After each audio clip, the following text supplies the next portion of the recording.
Morning, 9 o'clock. Please join us with the Pledge of Allegiance.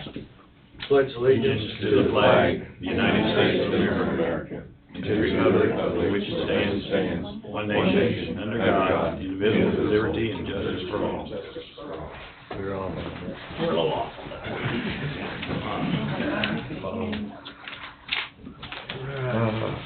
First on the agenda is approve the minutes of October 31st. Tom's moved, second. Any discussion? If no discussion, all in favor say aye. Aye. Motion passes 4-0.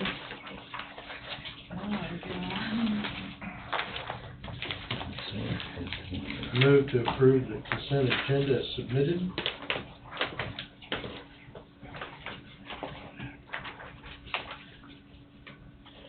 Moved up. I'll move. Okay. Bob's moved. All second. Tim second. Any discussion? All right, Tim went through and verified rates, scale on those reps. All in favor say aye. Aye. Aye, motion passes. Resolution number 889. Part of the consent agenda, wasn't it? Oh, yeah, there's more in there.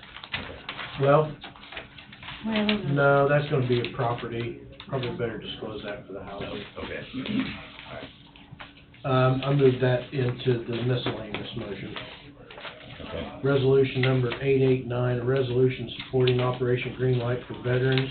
I'm not gonna read the whole thing, I'm going down to the third paragraph. So Coffee County seeks to honor these individuals who have paid the high price for freedom by placing themselves in harm's way for the good of all. I'll make the motion. Tim's moved. Second. Tom second. Any discussion?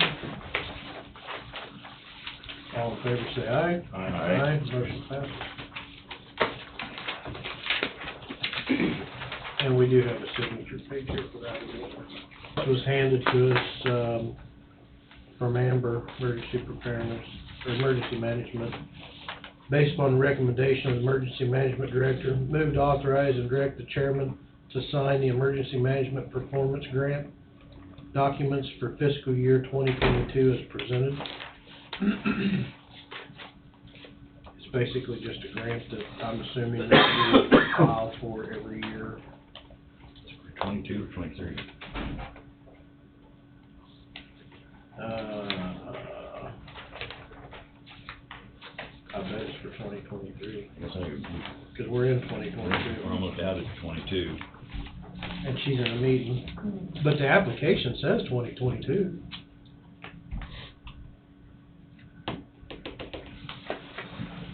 Can we just hold it off and wait until she gets back? Okay.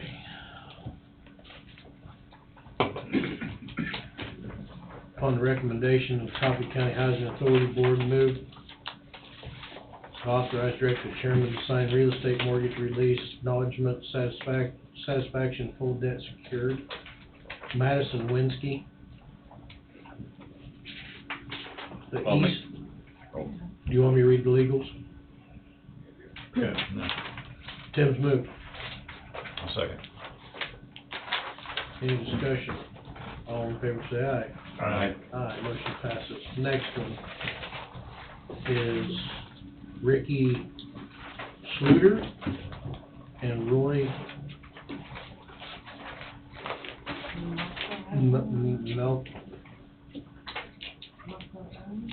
Macla Jones, maybe. Said property is not known as the River Bend RV Park. 261 Reaper Place, Southeast Leroy, Kansas. I'll make the motion. Tim moved. I'll second. Any discussion? Hearing none, all in favor say aye. Aye. Motion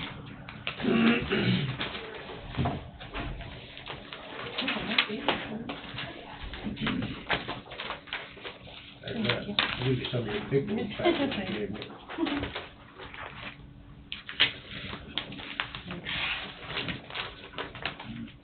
Okay, I think that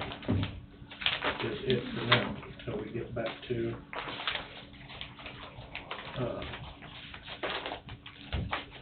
Amber. Housing Authority, Rhonda. Do you have my resolution for that? The resolution I needed with the, for the application? We kind of talked about that in the work session, you guys remember that? Oh, yeah. Last week? Yeah.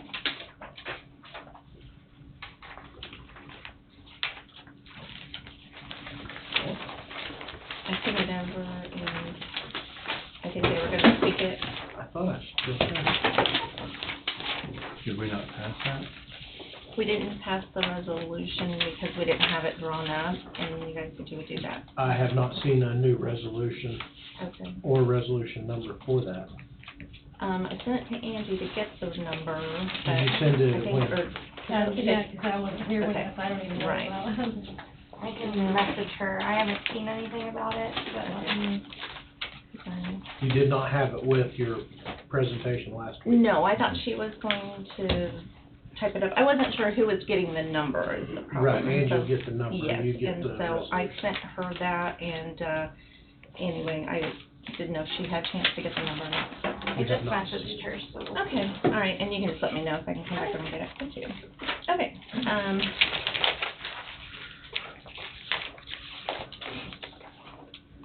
sure.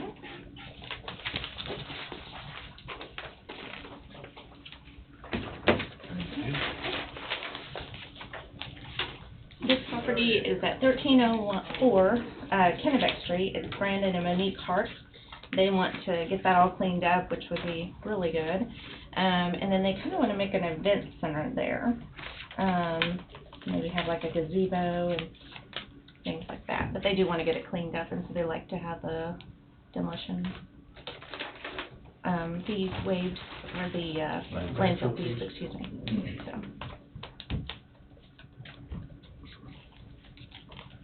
I'll move. I know Tom would move. I drive by it every day. Tom's moved, Bob second, waive landfill fees for 1304 Kennebec. Any discussion? Hearing none, all in favor say aye. Aye. Motion passes. Thank you. Thank you. Picture looks a whole lot better than the place did. Yeah. Does it justice. They've already cleaned it up quite a bit. It looks pretty, it'll look pretty nice. 9:05, intern, Road and Bridge Supervisor Chuck Byer. Morning, sir. Morning, everybody. I can carry a motion just in case, but, we've been talking about running a used day cab for quite a while. We located one down in, Yates Center. But seems like it fit our needs. We'll pass it around, so. 2012 Kenworth T660 with a 550 horse PACCAR engine, 18-speed Eaton transmission. 450 yours, Yes, 455 actually, I think. 479,000 miles on it. Brakes are good, has a wet kit. Tires are fair.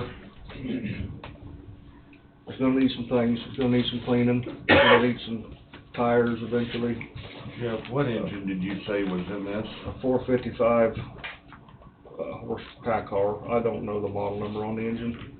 Is that one of them they was having a lot of issues with? I haven't heard that they were having a lot of issues with it. PACCAR, not NAVSTAR, car. not NAVSTAR. Yes, PACCAR. PACCAR, I run all PACCARs. Okay, there for a while, they, with the smaller one, they was having issues, but, This really isn't the smaller one. alright. Yeah. We do know the ECM was changed at about 19,000 miles, or 800 some hours.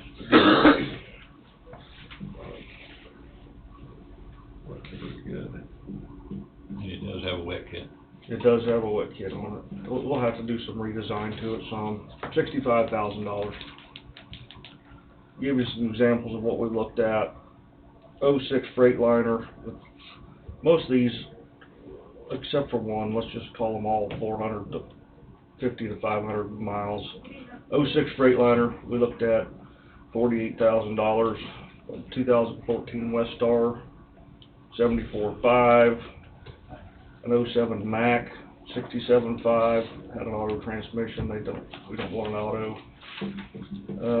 2015 Kenworth, lower miles, but 89.5. And the 2012 Freightliner, 75,000. It was a rough truck. This is by far the cleanest truck we've seen as far as the frame and cab and everything else goes. Is this a private individual? It's Joe Greer, used cars in Yates Center. Down on the south side, Okay. Yates Center, east side of the road. He buys and sells trades. I mean, So it's available now? It's available. It's close. I'd like to, if you guys, like I said, I brought a motion. I'd like to at least bring it up for a vote, but I think we're gonna look at it one more time before we, how far did you test drive that? when I was in it, about 5 miles, 10 miles. Can you do about 30? Sure, we're good. 30 out, 30 back. Maybe run down the stop sign on 75 there at Altoona and come back. Sure, we're good. That would probably trigger a regen. Okay. But Jesse used it for I'm fine with That'd give you What? about 60 miles. We planning on, I mean, I know you guys have been You guys searching are- for a long time for a decent truck. no, I This know, is but close. it's just, I think we all know it's a little bit of a crapshoot. Buying used, we don't, we couldn't buy new now if we wanted to. This truck kinda takes place of, a dump truck that we decided they were just too outrageously to buy a new dump truck this year, priced. So what are you gonna do with this? That's gonna be put it on our belly dump and our water wagon. Replaces what? T60 is a 1996 Ford Okay. that we talked about it a little bit You said too. enough. We've had a lot of wiring issues, and I mean, Okay. the truck doesn't have a lot of miles on it, but matter of fact, I reported that we had our first driver pass, through our new CDL regulations. Well, during his driving test, the first time, it broke down in Chanute With the instructor. in it. with the instructor in the truck. So what are you gonna do with that truck? This guy would take a trade-in. I say we keep it and put it on a internet type auction like we did last year with a few other pieces of equipment, to be determined later. Might see what he gave you. for Yeah, it. I'd say, since you're gonna go drive it again before we make a decision, I think. I can do Why that, don't because you check and see what he will do, swap it. I'll do that. Drive it down. Okay. I mean, as long as you can get it there, yeah. I'll do that. I've gotta come back next week anyway. I don't believe this truck will be sold out from underneath of us, so another week's not gonna hurt I anything. think you could call him and tell him, hey, We're we're very interested. I wanna bring my truck down so you can look at it. And then, you could probably do that this week even. Yeah, we can do something. And at least he knows that government takes time to decide, but you guys have searched long and hard for a. Yeah, that's not a, I don't think it won't sell out from underneath us. A couple of these, they claimed was going to. So, a little more information, and I'll bring it back next week. I need to redo we'll just see what it gives for it. Yeah. Then we'll decide whether that motion needs upgraded or not. There's a October landfill. There's a, I don't know why there's only 3 copies here, but there's a, road permit for a water line going to a new house.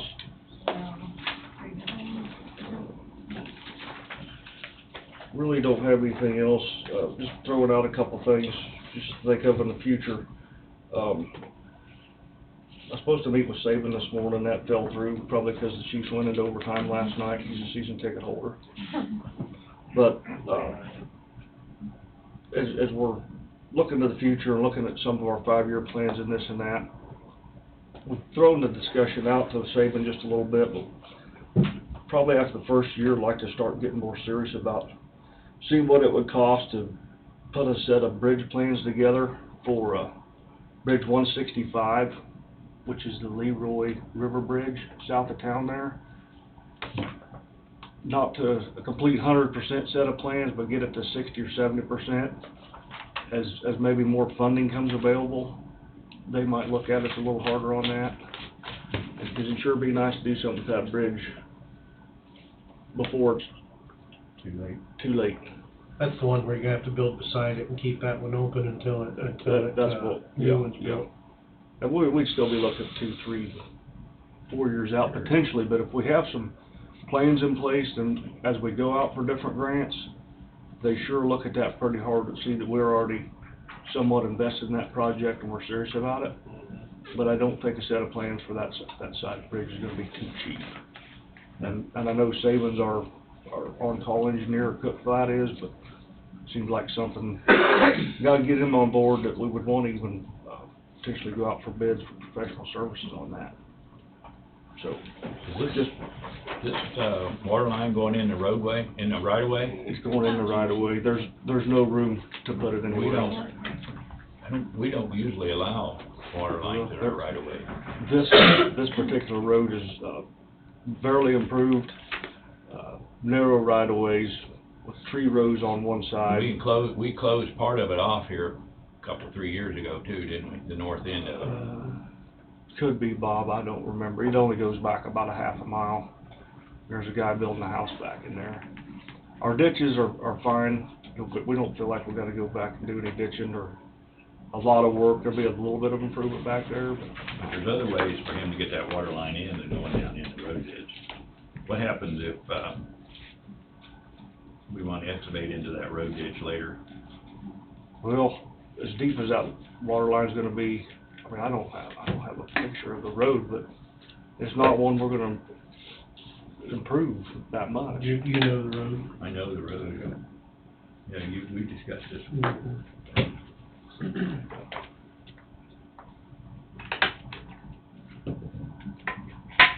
I think you got the cart before the horse. Yeah. Bought the property, building the house. Oops, And it, how do I get water there? yeah. Come in from the north. We're coming from the north or from the east, or they actually coming from the west. There's 3 different. The east would be too East. north, through all those trees and the creek. Trees and creek. Evidently, rock's a little bit of an issue there too. I'm sure it is. If you've seen that rock piled on the bridge on Old Highway 50, it was given to us. You mean on 19? Mm-hmm. That's the rock that come from that place? Mm-hmm. Wow. And we're gonna get some more as soon as we get a I was chance. wondering what that rock is. But As soon I as we just, get a chance, we're gonna. if we do this, what are we opening it up? I think Ryan has a pretty good working relationship with the rural water district and Chris, and they put their heads together the best they could to find the best solution for this property owner. And what would work for rural water, work for us,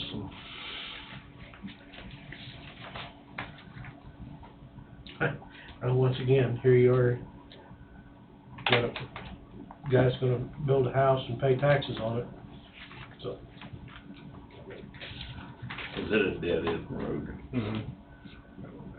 Hey, 'cause they, east of me on 16th Road, they run right down the ditch. That's where that property is east of me. Winter water line. You know what I'm talking about out there? the Jacob Creek.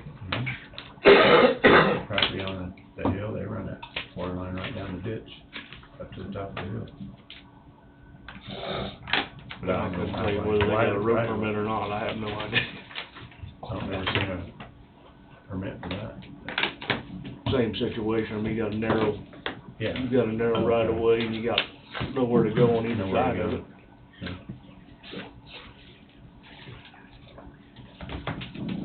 So, the other thing, just real quick, I'm gonna try to schedule KDOT, they've got a person who'll come down and visit with us about the bipartisan infrastructure bill, that we're having a hard time getting an idea how that might benefit us, but, I don't know if you guys are interested, sitting in on that any. We've talked to Saban some, their company's supposed to also be studying that to give us some advice, but I think the more we know, the more that we can say, we know this is available, can you go help us get that stuff? I think it might, I haven't talked to Bobby about it yet, it might be something that benefits his department as well. I don't know if you guys are interested, or I'm just gonna When you're maybe talking set up a about Max, meeting. when they're gonna pave the shoulders on 75 highway through Coffee County. Yeah, we're still working on all those projects. Do we need a motion on that? Because I'm gonna be honest with you, I'm on the water board, and we've discussed this for 2 or 3, 4 months with this guy, and we gave him other options of how he can get water to his place. Because actually, they asked me, and I said, the county is not in the habit of running lines down right-of-ways, if at all possible, to avoid them. So, That's totally up to you, or I can get Ryan up here to visit about it a little bit today if you want. He's got a better idea than, well, it's not, Ryan's not the issue. The issue is, just do we run it down water? Do it for one, you do it for others? Yeah. Like I say, they run it down 16th Road, right up the top of the hill there, east of my place, right down the ditch. Evidently didn't even ask, did they? That would be, Done. that would be rule 2. yeah, I don't know. And it doesn't matter to me, one way or another. This full-time dwelling? That's my It understanding. will be, supposed to be. I mean, if they're building a house and they need water, then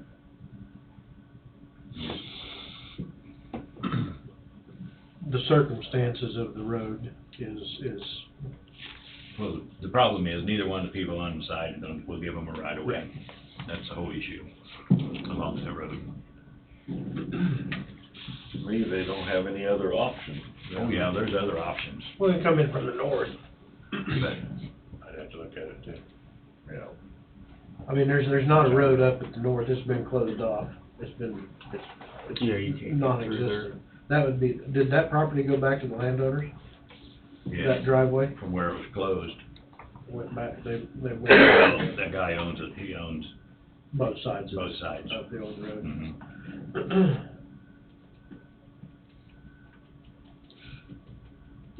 So it's just up to his property, where it goes. And it doesn't matter, I mean, we wanna sell water too. Yeah, we want people to move here and build houses too. If you don't accommodate, cutting nose off to spite your face. Same situation like what you're talking about up by my place, I wouldn't have a problem with it, 'cause there was no place to go with that water line. It's gotta run down the ditch even to get to my place, so. And actually, they cut off across my property to get north to that schoolhouse. It's in your district, Bob. Yeah, and, I'll abstain from it, cause I'm on the other side of it too. Have we got a vote on it? I'm on the water board. I We don't usually know. don't vote on. Okay. Well, we usually don't do these, Yeah. but it's usually a crossing of the road. Right. You guys are approving it though. Since correct? it, Right, yeah, Ryan. Yeah, I would say, since it's an unusual situation, a vote wouldn't hurt whatsoever, so that there's no questions down the road. I have no problem making a motion on it. Fire away. I'll move, we approve the road permit, 19th and Irish Lane. 19th and Irish Lane. I'll second. And I'm not opposed, just I have a conflict. Conflict of interest. Mhm. Any more discussion? All in favor, say aye. Aye. I'll abstain. Abstain. 3 yeses, 1 abstain. And 1 absent.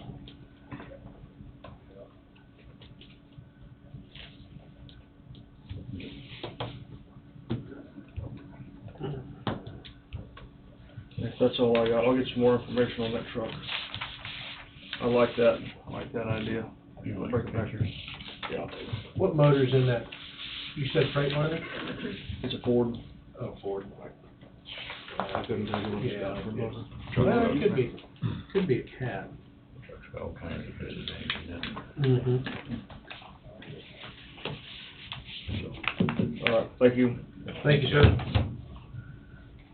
Running a little behind. Darrell, Extension Office. HVAC bids. Okay. Before we get into the HVAC bids, I'd like to address some comments, I guess, that were made at your October 26th meeting. And I guess the reason for doing so is because the extension was called out during those comments by name.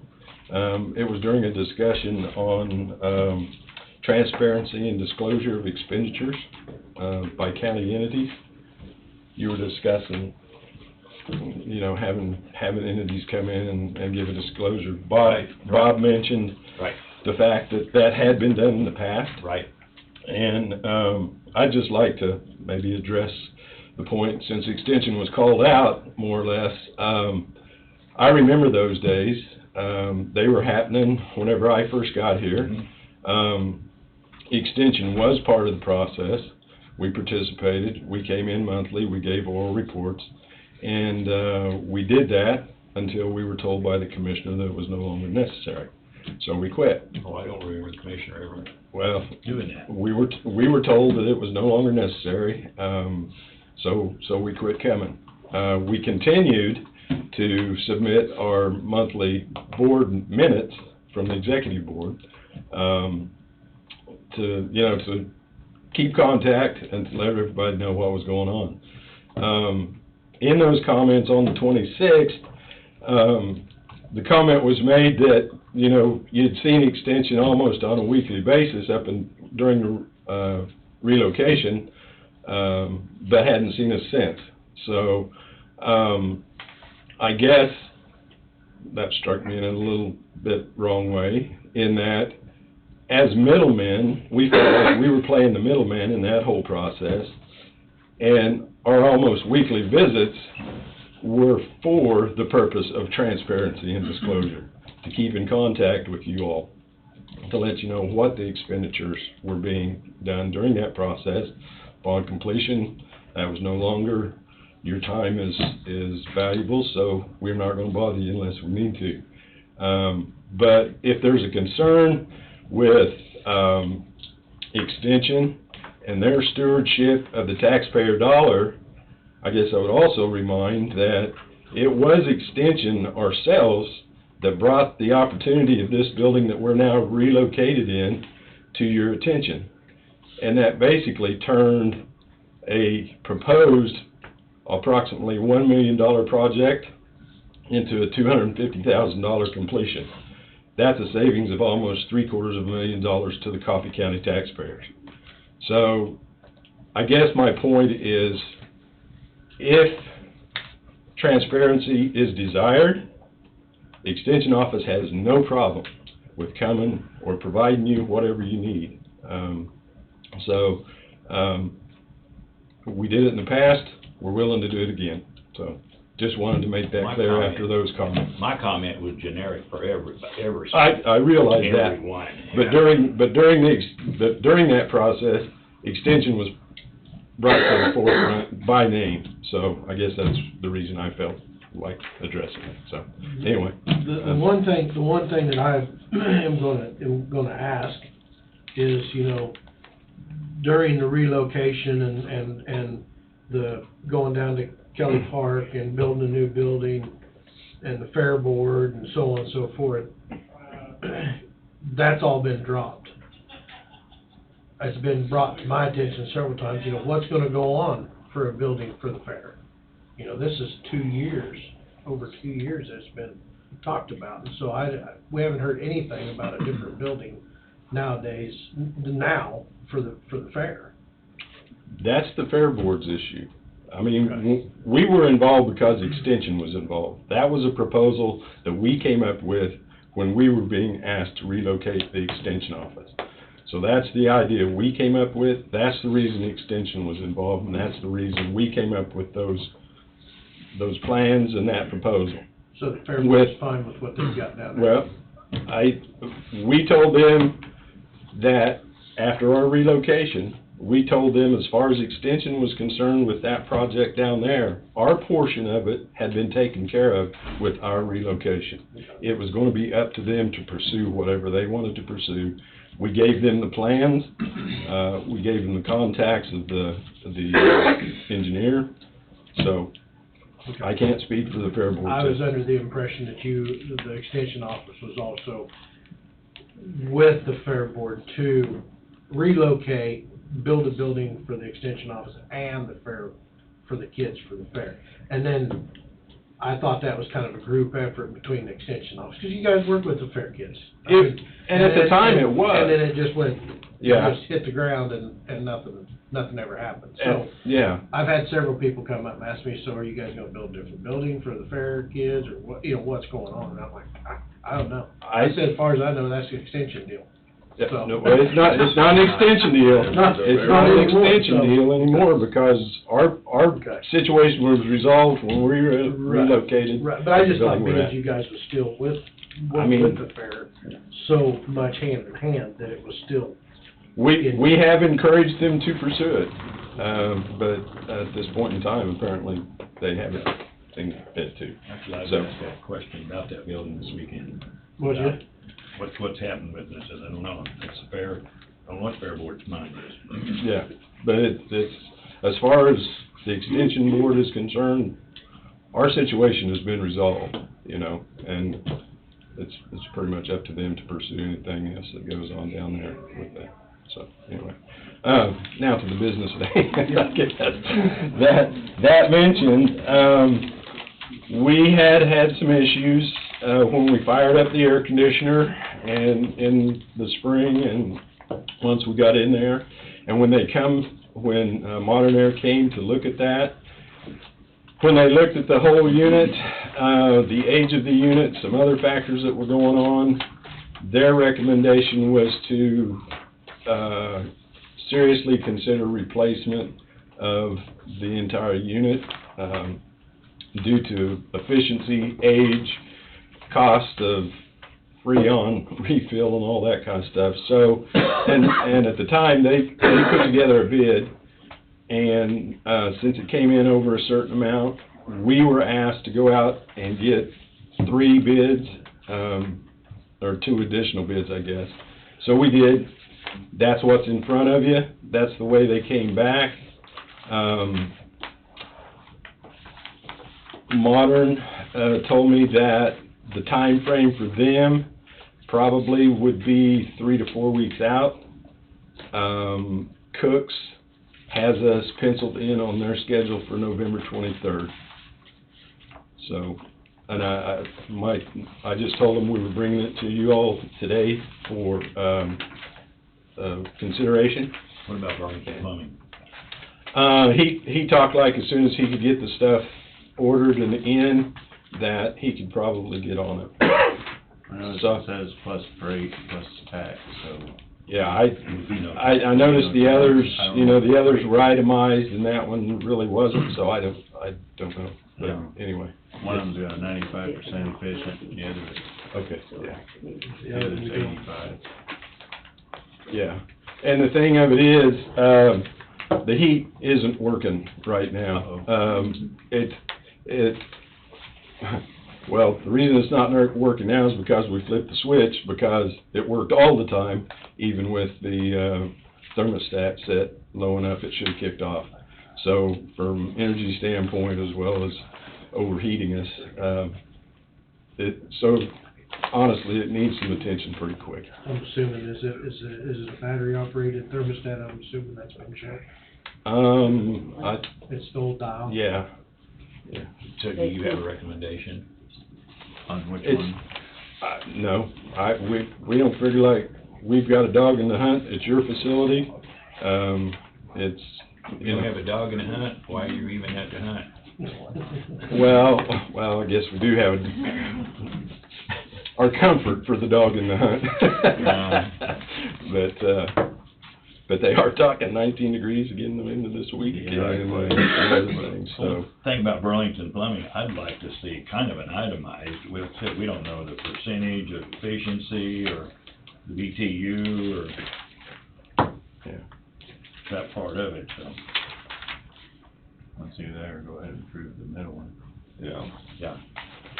Because, that's With what. everything going on. We're lacking all the information that we need. And you said that's the 23rd when Cooks can get in? That's, yeah, I talked to them, That's what, next that's 2 weeks? be the Wednesday before Thanksgiving. You have no heat now. Well, we could flip the switch back on and it'd run all the time Oh, and until it warms generate up. heat until it warms up. Is but- it actually propane in the whole time, or is it just the exciter fan running the whole time? That I can't. I don't know, Jesse's I- thermostat it- is on off, and it's just kicking on and kicking on. And it gets kicking plenty on. warm in there, so I would say it's I'd the whole say it's unit. operational then. Or if it's not unhooked, or if that's not unhooked, somewhere through the remodel.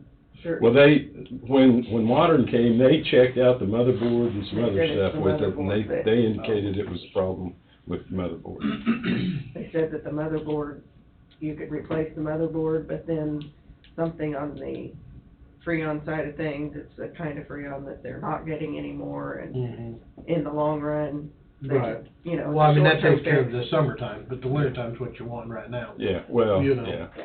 And with the age of the unit, I think it's a 99 model or something like that, they were talking about efficiencies, you know. Can Cooks do this in one day? Said they could. I moved to accept the bid from Cook's Plumbing for $8,500 for the extension office.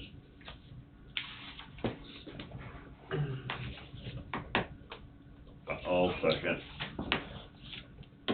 Any discussion? Hearing none, all in favor say aye. Aye. Motion passes. Do you want us to contact them, or we'll, You guys can. We can, they're gonna be working with you, so. we'll just stop You by? can do it. Tell them. Okay. Send Jill in.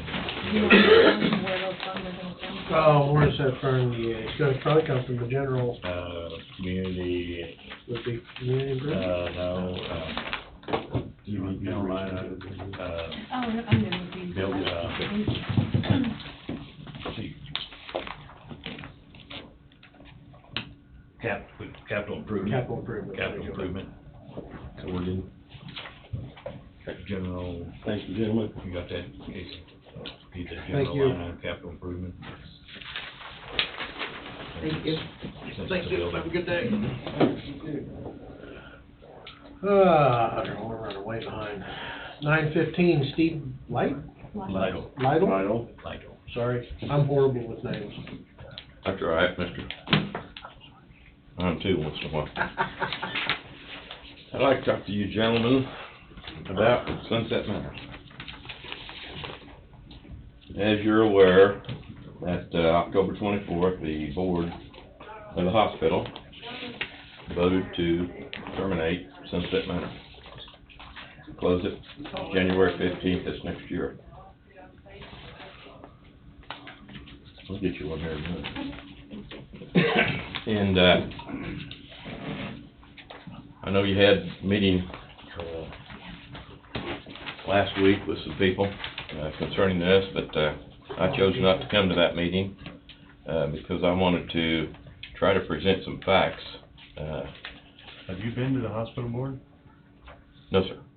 I think that's a place to start. They have their own board. I mean, we can throw money at any entity of the hospital all day long, all year long, but we can't help them hire people. So I don't know what, I mean, I haven't read this yet, but I don't know what you want us to do. Well, down at the bottom, Tom, is what I would like for you to do. Request the Coffee County Commission to the Coffee Health Assistance Board of Trustees to modify their motion of October 24th to extend the pending closure date of January 15th. That's what I would like for you to do. I understand you have a separate board, and I understand who appoints that board. I think items to consider, and I don't know if the hospital did that, is a possible sale, transfer of ownership of Sunset Manor, operate on a smaller scale at the present time till you can get additional staff can be obtained, purchase another long-term facility to go for economies of scale.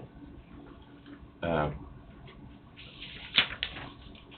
come back and start this, if I can have a few more minutes, is the discontinuance of the long-term care was, according to our newspaper, was due to critical staffing shortages and impending regulation changes. Well, our other long-term facility care organization closing their doors due to impending regulation changes. I know you're all business people, and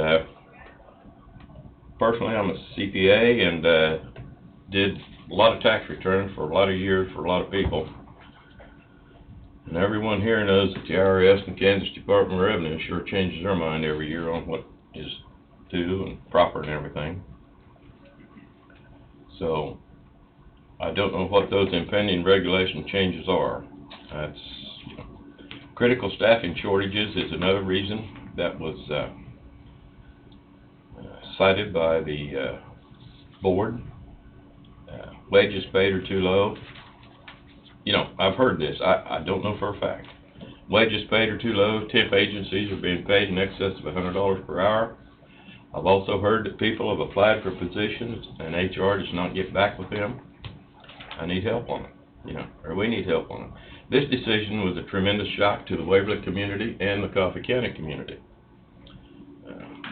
Phone calls and so forth, I got a couple listed there. Sunset is a viable business in our county. I know you guys are spending money. I want to say a ton of money, but that's probably not the correct terminology, to obtain businesses, the Highway 50 project, CHIPS project, or whatever, and that's, and I guess a lot of my concern is that this just wasn't open and transparent. You guys have been very open and transparent on what you do. You put the jail issue out there, 20 million plus, or I don't know what the dollars is, but you put that out there for taxpayers. You had your open meetings. You went to every town, I believe, in the county, and had open discussion. The CHIPS project that you're working on Highway 50 is another project that you're open on as much as possible, and I understand the sensitivity of the project. So that's where I'm coming from, is that I do not believe that the people were open, because I think we got intelligent people in the county that can perhaps assist in keeping these 20 jobs available in, approximately 20 jobs available in Waverly, America. It's a viable business in Coffee County. It might need tweaked. It might need some more money thrown at it to get the wages up, if that is a correct statement there. This type of thing.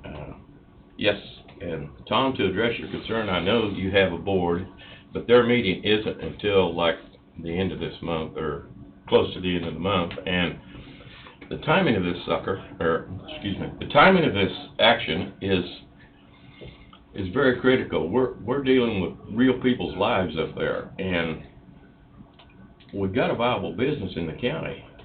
Can we do something to keep it? I mean,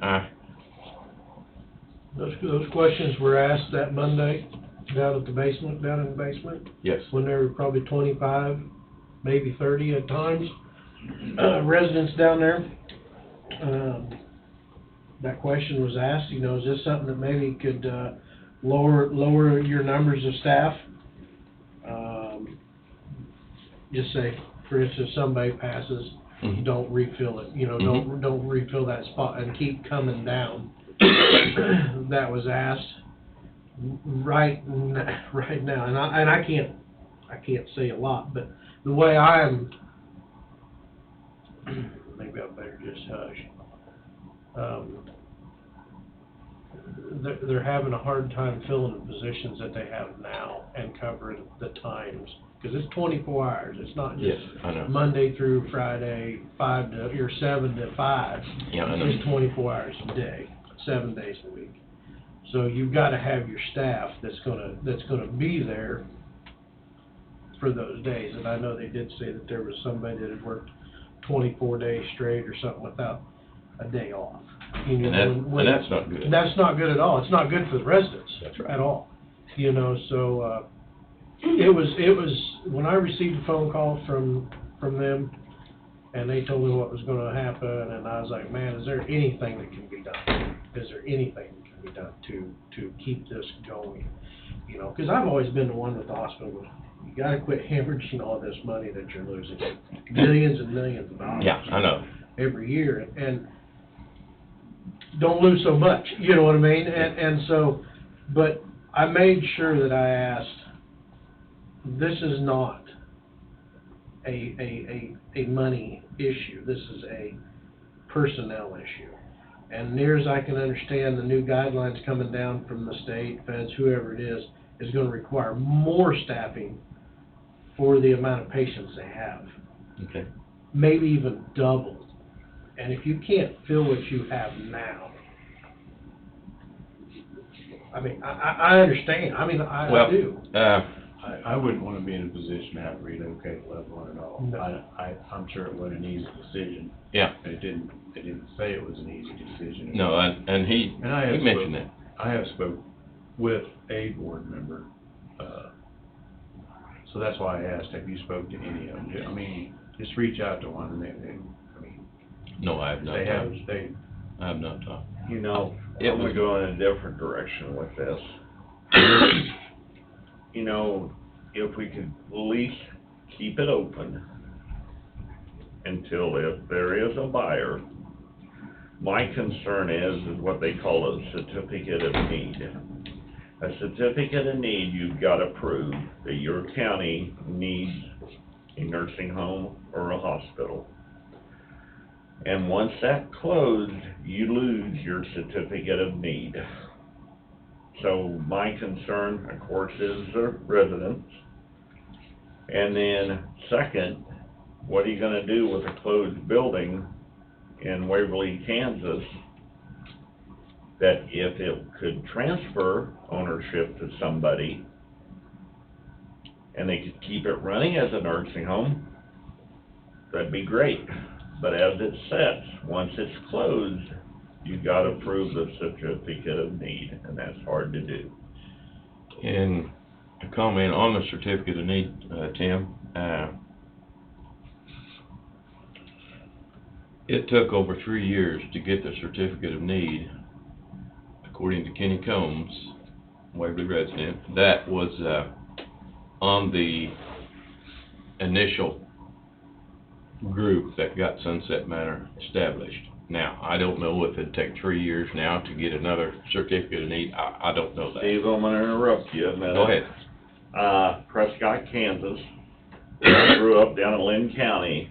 Prescott closed, I'm gonna throw out 6 years ago. Now they have a new owner, or a new property owner, and right now, he's tried it for 2 years and still can't get it open. It's a hard certificate to get. Well, it would be advantageous for the hospital to keep it open and to sell it. No. And I think that's what we're asking for, you know, we're looking at 67 days, or 69 days, I don't know, I can do the math, or you can do the math, but, you know, that sucker is gonna turn the lights out. And that, you know, trickle-down effect, they pay $800 a month water bill. There's 230 water meters in Waverly. That's $10,000, it's gonna be divided up over us 230 people. So you got the economics on one side, you got the social issue on the other side. You know, we need to take care of, in my opinion, which is just mine, two people in society, groups in society we need to take care of. That's the young kids that can't take care of themselves, because they just can't take care of themselves, and the old people. And I hate to say anything about old people, because every time we have a fire meeting, that comes around. Us down there are the old people. So, I'm just asking, is there any way that, we could meet with the hospital board currently to, and maybe you're right, Tom, just go up there and talk to them, talk to the CEO. I don't know. I mean, I would, for me, I mean, I'll help them out I would be in favor of helping them out financially any way possible not to see this happen. But if it's one of the arteries that Jesse keeps mentioning, and it's a staffing issue, and I don't, Okay. I even asked the question to Joe, and is this, is this mostly financial, or, no, it's just staffing. And so, I mean, I get it. And, okay. yeah, if you took it down on a smaller scale, I mean, if you, 10 residents and 20 employees, does that help? I don't know. Economies of scale might not work on that, and Yeah. I agree with you there. Another bleeding artery for them. But, To me, this would be something that would come out with the board and sitting down and talking to them. And, I might be in the wrong place. I don't know what it'd take for them to draw up a special meeting. I don't have any idea. I don't But either. I would say if there's Waverly people that's really concerned about it, and I mean, people in the county, we're concerned about it. I'm concerned. My grandmother died there. Mhm. My aunt died So there. did my wife. And so, I mean, 52 years. it's a very important place for the county. And, we do have 20 people that work there, Mhm. and most of them live in the Waverly, Coffee County area. And so it's not only a social issue, it's a financial issue. And I know you guys are throwing a ton of money at other economic development issues. And that's, I guess, why I'm here. So, I'd like some If help. they'd have came at that meeting and said, hey, in order to keep this open, we need X amount of dollars or whatever, I'm sure we'd have figured out something and done the best we could, but their deal was staffing. So that's why I say, if a board member comes up with or the hospital board itself comes up with a viable option, I mean, I'll help. Well, I appreciate that, Tom, and, I'll for sure look at it. I think I had family over there as well, so, I mean, it was a good facility. We were very It's a great comfortable. facility. I was at the doctor's office here, a couple of weeks ago, and they needed new pictures on the wall, but the one is, Sunset Manor, #1 in the state of Kansas. Well, man alive, I'll tell you what, #1 in the state of Kansas, I don't know what criteria they use, that's not our deal. I hear so much, a lot of other places has a waiting list. Do we still have a waiting list up there? I've heard that we do, but I do not know that for a fact, Tim, and I don't want to put out anything that isn't a fact, I don't wanna, that's why I don't know. 10 pages paid over $100 an hour to get people here, seems like a lot of money, but anyway. Well, they couldn't even get them. Nobody was taking them. I'd see if they wouldn't meet with you as a group, if there's a group, and, they can come back and get with us. We need time, guys. 69 days from today Not very isn't very long. long. That was one thing that was discussed down in the basement. That's a very short time. It's winter time. That's It's a poor time to. poor time to be move kicking- people. Well, and Yes, it is. I did also hear Joven say, I'm not gonna put words in his mouth, he can correct me if I'm wrong, but, I mean, it's not like they're gonna kick anybody to the curb January 15th. I mean, you can't find someplace to go, they're gonna staff it for whatever's there, so. Okay. That was my I did understanding as hear- well. I did hear that. Yes. All right. Thank you. Appreciate it. Wish you the best of luck. We're all ears. All right, thank you. Uh, I signed the book. Oh. we gotta stay on time for the ballot. That, needed to tell you, that is actually next week. Oh, Brad said that is next week, So next it's week, out. and that they That's put it out. on the wrong, So you're head back on schedule. so now we're back on But schedule. now would be a bad time to do this. yep. Yes, that will be November 14th at 10 a.m. Okay. So, good luck, Steve. Thank you. So, very I guess we're on a break until 10:05. That'll work. 10:05, thank you.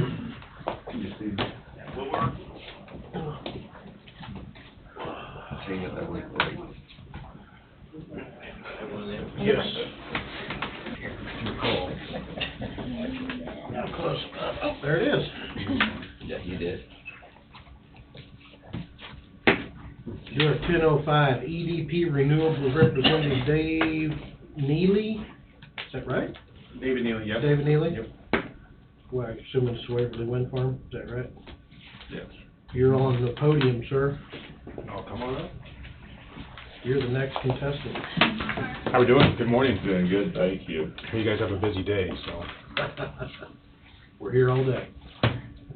Well, unless you have questions, I was called by Angie to come in. I guess she said there were some questions about the decommissioning agreement. She had noted that there, I guess, new commissioners now and had some questions. I'm here with my colleague Rourke. Rourke Peterson. Remember. You might, yeah.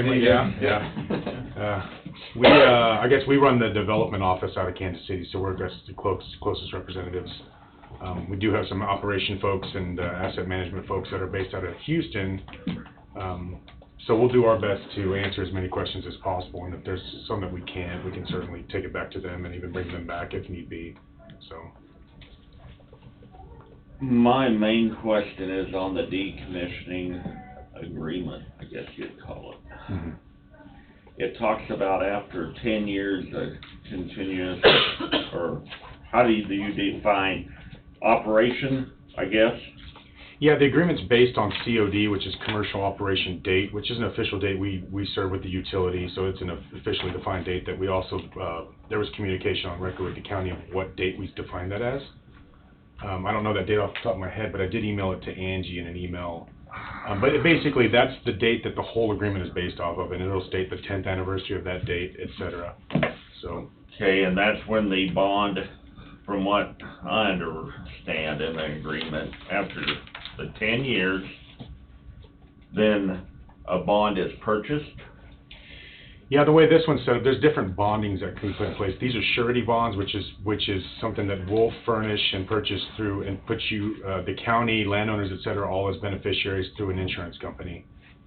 So that'll be put in place on the 10th anniversary. And then on top of that, the agreement goes into detail about the county also can utilize or essentially own the salvage value. So if we were ever in this instance that these bonds ever need to come in place, to us, we consider that somewhat of an Armageddon scenario that we don't think will ever happen. But if that were to happen, that's where the bond is in place, and the salvage value is also essentially, owned by y'all to encompass all of that value into the decommissioning plan. So what if the company is bankrupt, closed down by the 10th anniversary?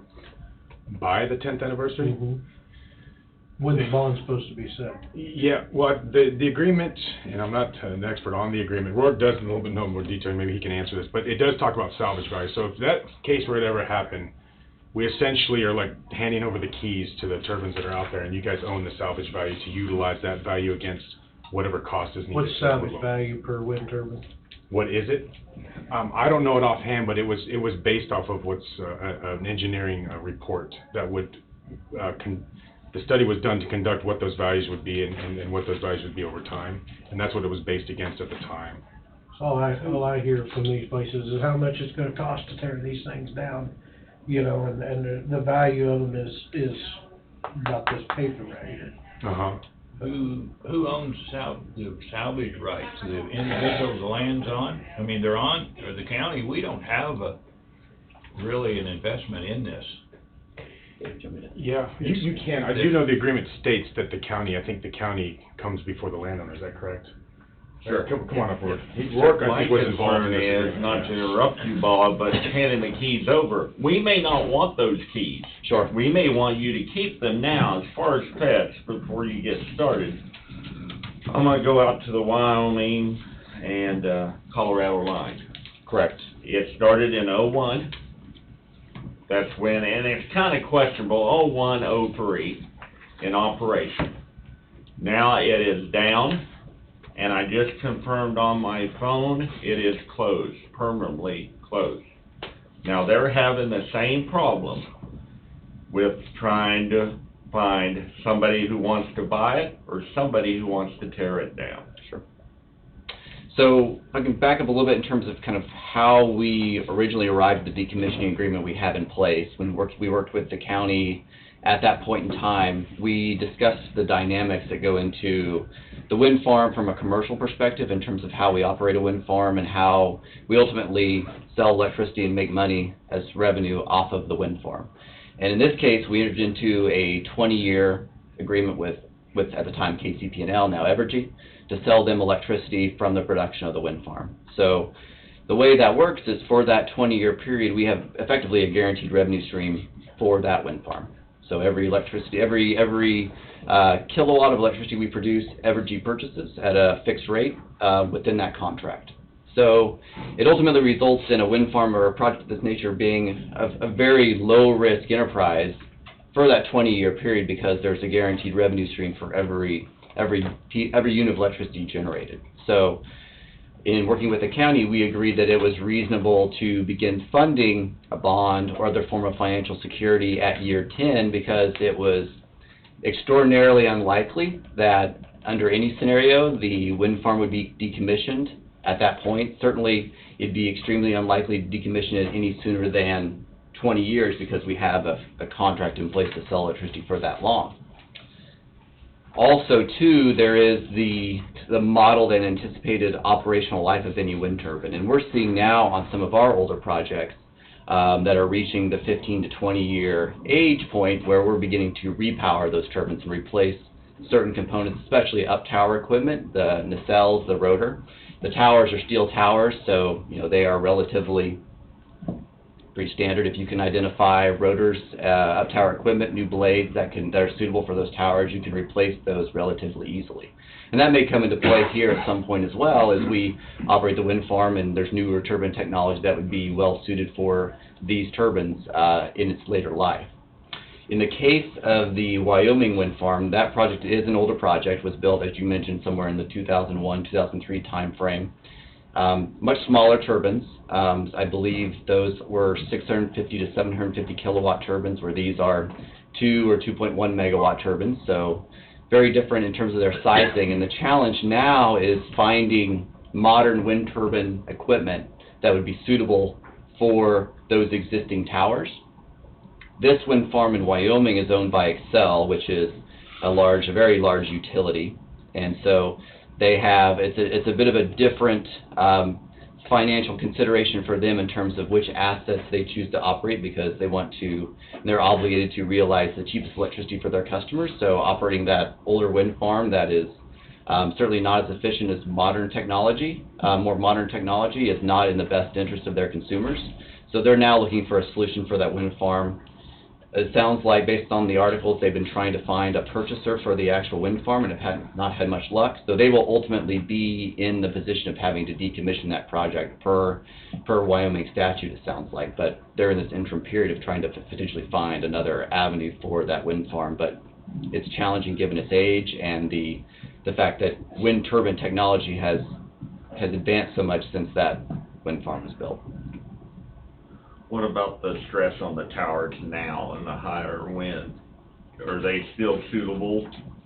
That's a key evaluation in terms of what we look at in terms of the suitability of any repower. So, and this is a good example is a wind farm that we repowered in Oklahoma. It would have been in 2021, last year. Those turbines were originally built in 2002, and they were smaller rotors, and we identified a solution with Vestas, the original turbine manufacturer, to replace that equipment, that up tower equipment, with new rotors, new blades. but we had to evaluate the tower suitability, also the foundation suitability in terms of doing core samples on those existing foundations to ensure that they were still suitable without major retrofit. And so what we ended up having to do there was replacing the top tower section. There are 3 sections to those turbines. We replaced the top tower section with a newer tower section to support the more larger, newer up tower equipment, but ultimately the foundation and the towers were suitable for that even after this roughly 20-year time. Is that the one by Tulsa or not? This one is down by Lawton. All right, I had read one on Tulsa, they wasn't able to upgrade the new generator, so therefore it is gonna go into decommissioning. Yep. There are some cases where that will be the case, especially with some of those older projects where it is difficult to find turbine equipment currently in manufacturing to support those older towers. So it's either you decommission everything and replace it with new turbines entirely, or just decommission the project entirely.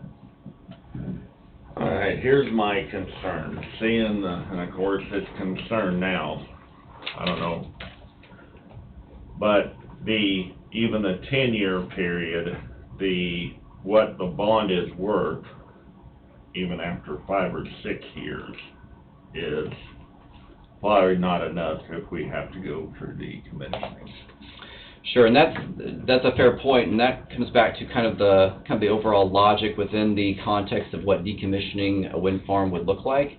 There actually is quite a bit of salvage value within a wind turbine. Obviously, it fluctuates with commodity prices, but with respect to steel and copper, et cetera, there is quite a bit of value there in terms of material that could be utilized to fund decommissioning. Now, again, that's a backup scenario to the most likely scenario, which is the operator of the wind farm, EDP Renewables, would obviously pay for the decommissioning out of its budget, as would be the standard issue if it ultimately came to the point where it made sense to decommission the wind farm.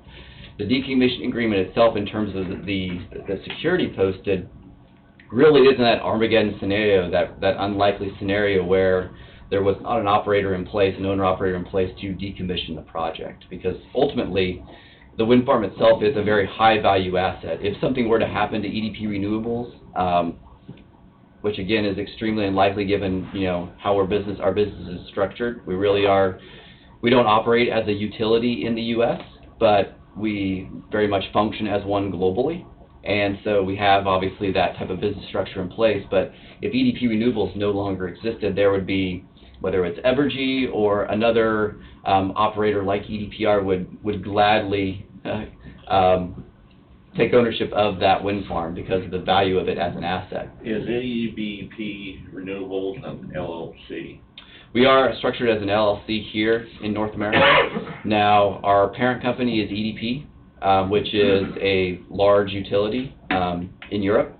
A lot of the large renewable owner-operators in the U.S. Are owned by large European utilities, just how the business has evolved globally over the past 2 decades. We originally started as Horizon Wind. When we started developing the Waverly project, we were Horizon Wind, and we had just been acquired by EDP right before that. But that really, the fact that we operate as an LLC really is more of just a, kind of a business law practice rather than how we function as a company and how we function within our global platform in terms of being a large utility with renewables assets. Anybody else? I just think the main question at large is who's responsible for it. I mean that's. I have a lot of concerns that's with the bottom that. line. You know what brought this up, and I'll be honest with you, I went from Des Moines, Iowa, down to Omaha, Nebraska, delivering for a company, and I seen a stretch along I-80 that I did not like. If they're no longer in general, a lot of them no longer operating, I'll get it out. And that made me think. So I started digging into this. And I had concerns the way the agreement was written and everything, and I just wanted to get the facts out there. Sure. No, I appreciate that. And definitely, as kind of long-term having a long-term presence in the community, we want to address any concerns that the commissioners have, that members of the community have. We see that as one of our core responsibilities. As far as ownership, the short answer is it's us. It's EDP Renewables. We own the wind turbines. We own the responsibility to maintain them, to operate them, and to decommission them when the time comes. In addition to what's in place with the county in the decommissioning agreement, all of our leases include obligations for us to restore the property, decommission the wind turbines within... Define decommissioning as far as you're concerned. So we have to remove all of the turbines. We have to remove everything subgrade, including the foundations, down to 3 feet below the surface. And how big is the subgrade or the foundation of that? Goodness, in terms of these turbines, if I remember correctly, the foundations themselves were roughly 500 cubic yards of concrete. They're a spread footer foundation, so they kind of look like a pyramid, or kind of like an upside down mushroom underground. So they're narrower at the surface and they spread with depth. So in general, in working with the landowners and basically assuming what needed to be removed subsurface to allow farming to then occur once again on top of those former foundations, 3 feet was agreed upon as a reasonable depth to accommodate that. There still will be a substantial amount of concrete below the surface, but it will be at a depth relative enough to allow farming operations to resume at those tower sites. You know, I grew up on a farm and everything, and when you get a giant rock in the middle of the field, 4 or 5 feet down, in that area, you're gonna grow probably wheat. Well, hopefully that's not the case here with these. I mean, I appreciate that perspective, but we certainly worked with the landowners quite a bit and have kind of established that as an operational standard across the industry, primarily because there would be a significant impact in going back to remove the entirety of the foundation at the point of decommission, given just the significant ground disturbance and ground impact that would have at that point in time. It would cost millions of dollars to go through and remove all the concrete and red lines and things. Well, I'm thinking it'd be like the dinosaurs, they turned into oil Yeah, supposedly. maybe this will turn into something. Yeah. I don't think we'll live that long. Now, You're gonna use it. have you been past the wind farm over here? Sure. Did you come in that way, or are you going out that way? Yeah, no, we drove down 75, and then, so I worked on it when we developed it, so was down here. Do quite a bit. yourself a favor, go up here when you get ready on I-75, take a ride on 22nd, what we call Hull Summit Road. Sure. Now, I've been told that it was due to hydraulic hoses, I've been told, but there's probably 8 to 10 of them that has turned black. Now, they came in and replaced. Now, they're leaking oil, and I know on the green energy side, you don't want to hear that. Right. But from what I understand, there are about 80 gallons up there. Sure. And I have a lot of concerns with how much of that is showing kind of pretty regularly now. No, I appreciate that. It's certainly something that, we'll reach out to our operations team on site to discuss as well. I know that there have been some occasional issues with Siemens Gamesa in terms of some of the turbines and their performance, and that being one of them as well. So we want to address that, as quickly as we possibly can, because it's important to us that there aren't unsightly issues with the turbines, and to your point, it doesn't reflect well on our image, and something that we're very mindful of as well. Now, these are Siemens generators? They are, yes. Did they shut the plant down in Hutchinson? I believe they did, at least, if not, at least temporarily, due to some demand issues with respect to the overall kind of broader turbine industry in the U.S. There's been a couple things that have happened. One, there's been a significant shift in the direction of solar, which has resulted in a somewhat reduction in the prevalence of wind energy development in some markets across the country. I would say that to some degree temporarily, primarily fed by just the massive amount of wind that went into operation over the past 5 years. So a bit of a temporary, especially with also some of the supply chain issues that have been realized within the industry and across several industries, obviously. So I think to some degree too, Siemens Gamesa has shifted some of their focus in terms of some of their commercial operations in other markets outside of the U.S. From everything I was reading, not to interrupt you again, but from what I was reading, they moved it over to Italy. Oh, really? Alright. From what I'm reading, what is your estimates on decommissioning now without the, and just taking it down to 3 feet? Sure, I'm not sure, I don't have that. We can certainly check with our operations team to see if they've revisited the decommissioning cost associated with the wind farm. We can also look at get some industry standard information for you, assuming turbines of this nature. I've kind of looked from the nearest I can come up, and I hate to throw this out, from anywhere from about 250,000 to about 375. And some of that is even with the recycling. Mm-hmm. Per unit. Per unit. I think it will vary a little bit. It sounds a little bit high, but I wouldn't say it's entirely unreasonable. But again, it does to some degree come back to some of the individual characteristics of a wind farm itself and each individual project. In terms of some of the studies we've done more recently, on some wind farms in other states, I've seen it closer to maybe 50 to 75,000 per turbine for decommissioning. Of course, that comes down to, as you know, the parameters with respect to how much of that subsurface foundation is removed, what's involved in terms of disposal. Recycling right now is a key consideration. Certainly, we want to recycle as much of the wind turbine equipment as we possibly can. Blades are the biggest challenge. There are increasing opportunities for recycling of blades, but it's still challenging. But recycling is also costlier. So any scenarios involving the recycling, especially of blades, are going to be more expensive. But obviously, at that point in time, with this wind farm, we'll have to see what the dynamics are with respect to recycling. Is the closest spot to recycle in St. Louis still? In terms of the blades, I don't know that it would be St. Louis. I know there's some recycling facilities that are now operational in Iowa. We looked at a solution for our Oklahoma project that was in northern Texas. So I think it would kind of come down to ultimately what's in place at that point in time. But I know there are more recycling facilities with respect to blades becoming operational. The rest of the turbine equipment, steel and copper, obviously, there's far more solutions available with respect to that. What are the blades made out of? Fiberglass. Biggest problem with them, the Kansas dirt and sandblast them. Mm-hmm. Once they start getting rough, they're not as efficient. Right. Am I right? Generally speaking, yes. Obviously, the smoothness of that blade, whether it's debris, dirt and debris, hail, obviously has an impact on the integrity of the blades. So it does make sense at times to replace blades. It's sort of more become an economical consideration in terms of the overall operation of the turbine versus the cost to replace blades.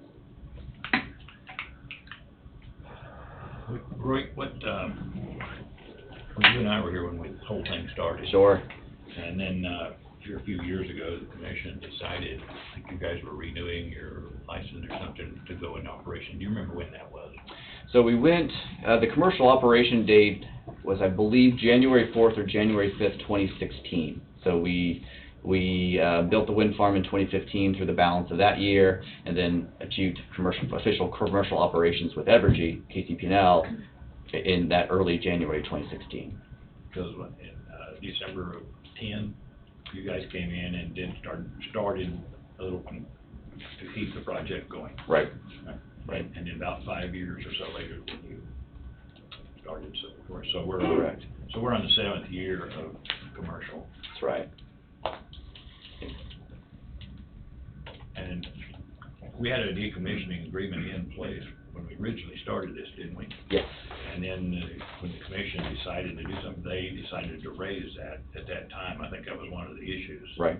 It was, exactly. Yeah, when we started developing the project here in the county, of course, especially in this part of the state, modern, wind turbine development was relatively new, and Coffee County didn't have any ordinance in place in terms of siting of wind energy projects, and so we worked with the county to put in place, obviously, regulations that made sense to protect the interests of the county and its citizens, that made development of a project reasonably feasible, and arrived at an ordinance along with the requirement for the decommissioning agreement, for the road use agreement, for the use of the county's roads, and Because, so, yeah, a lot of that came into, origination right around that time. But then a few years later, the commission decided that, the decommissioning had to be updated, before they, well, I don't know if they were not going to, but some of them were kind of maybe threatened. Sure. Yeah, I believe. But then you guys did up it then. We did, yeah. There was, I think that there was an amendment to the decommission agreement that came into play in 2015, I believe, that did modify those assumptions for the security provision. And there was only one amendment? I believe so. Yeah. One amendment to it. Can I just a question? Actually, what determines the time when it's necessary to decommission? Is it when a certain percentage are no longer operational, or? So it can be a number of different things. One could be that the term of our leases with the landowners have run their course, and neither party is interested in continuing to operate a wind farm and have a wind farm present. That would trigger our obligation to decommission. There could also be, you know, I referenced our 20-year agreement with Evergy. I think it's unlikely, but possible at the end of that agreement where it no longer makes sense to operate the wind farm for some reason, we would be obligated to decommission at that point as well. But the most likely scenario is that there will always be a wind farm present here, and we'll just replace up tower equipment, and at times down tower equipment, potentially Turk towers as well, to continue to realize a wind farm here. It's a highly valuable asset. One of the biggest value components of the wind farm itself is its interconnection position, the right we have to put electricity on the transmission grid at that location. Right now, there are very few places in the country, due to the lack of transmission with capacity, to build a new project, a new generator of any type, and move electricity onto the grid without having to pay millions of dollars in network upgrades on the transmission grid. So we have a huge value there with that interconnection position, where it makes sense to operate some form of electricity generation at that location, and you know, wind certainly makes sense. And so if we have our way and the landowners want to continue to work with us, we would see a much longer presence of a wind farm within the project area. What is the average lease out on the farms at Waverly Wind Farm? Goodness, I believe the operations terms of those leases were either 40 or 50 years at their maximum extent. So we would have the right, once we went into commercial operations, to operate to that length. Yes. Yep. Can they be decommissioned individually, or is the entire wind farm considered one, so they all need to be operational? So if one is, you can't get parts, you can no longer replace them, can you decommission a particular turbine? We could decommission individual turbines in some cases. In some of our projects, especially those that have been around a bit longer, we've actually gone in and removed individual turbines and replaced them with new turbines, because it just made sense to do so. It's possible too that we could find ourselves in the situation of removing some at a point where we would repower. We may be looking at much larger turbines with larger individual generators, but the total amount of electricity we can put on the grid at that project is fixed. So we might see a point where a future version of this wind farm involved fewer total turbines, and so that would require removing some turbines entirely and operating a smaller number of turbines for the project. Just a comment, I remember somewhere years ago in one of these statements that someone made the comment, and it sounded a little unfamiliar, but they made the comment is that your energy company actually was, in a sense, supporting Wolf Creek, because without Wolf Creek, then you guys don't have the utility lines. Right. So in a sense, you like the KC, even though you're an opponent, you still like to see Wolf Creek do well. Absolutely. I mean, look, I mentioned earlier we operate globally as a large utility. We have EDP has generators of all different. We have nuclear, we have coal, we have conventional generation in Europe, we have hydro, we have wind, solar, now battery storage as well in operation here in the U.S. We have a kind of a wide variety of technology that we operate globally, but certainly Wolf Creek's presence there is the reason why these high-capacity transmission lines exist in this part of the state, and serve as a key reason why the wind farm could be sited there in the first place. So, absolutely. Can't build it if you can't get it to where you need it. That's right. I don't have any questions. Thank you for your answers, I appreciate it. Yeah, absolutely. Absolutely. You know, I hear out there, I'll make one more question. On the tax credits that EDP receives, how many years are those good for? So the federal production tax credit is a 10-year tax credit. It's 10 year. Yep. So from the operation date. Alright. Well, thank you very much. Thank you for your time. Absolutely. No, thank you for having us. We're always happy to come down and visit with the commissioners, and if there are any questions, don't hesitate to reach out to us. And certainly would encourage, visiting the wind farm and meeting with the operations team if you haven't done so. I live about a mile from it. Perfect. Very good. And that's all I'll say. All right. Well, thank you very much. I Thank appreciate you it. for your time. Absolutely.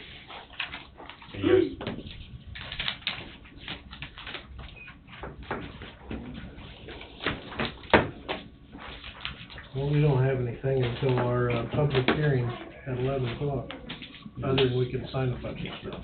Skipper coming up for that and Wade or what?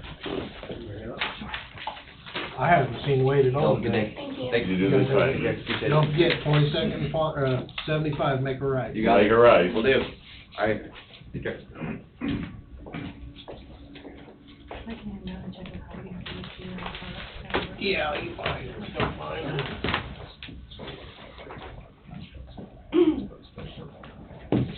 Angie also said that, the resolution for the housing authority, Wade is working on. Wade's So he working will on it. either get it to you guys today or next week. Okay.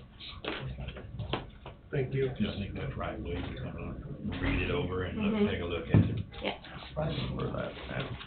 so she reminded him.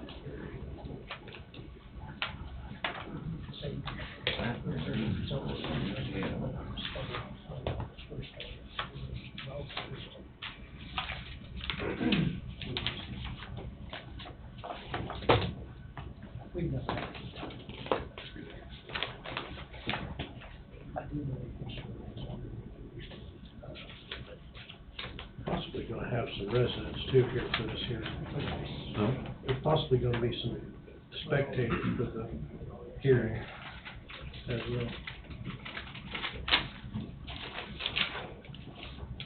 Probably will be some public comment, would be my guess.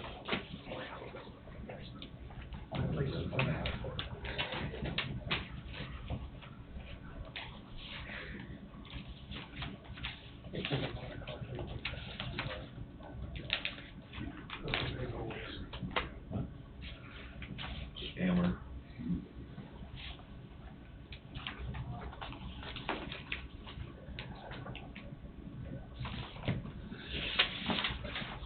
At the Sunset Manor. The The fiber, The fiber at Signs, is it still at Sunset? I don't know, Jess. I know originally it was. It was, but I'm not sure, I'm wondering if they didn't move it to the library. they may have moved it to like. That might be a question we might have for Ed, Oh, because that's a big thing. If Yes, that it shuts is. down, you flip the switch, there's your power. At one time it was, and I don't know if it may have been changed, it may have been moved to the. I'll mention to Brad.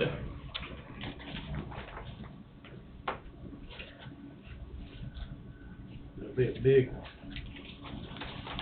announcement here before too long about the fiber. all I can say.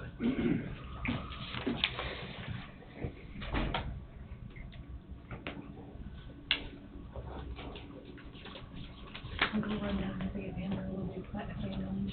Okay, yeah. I have a question. Not Come on. comment. Is this where that Sid, CID? CID. you guys are meeting here? Okay. Yeah. Is it going yet, or am I?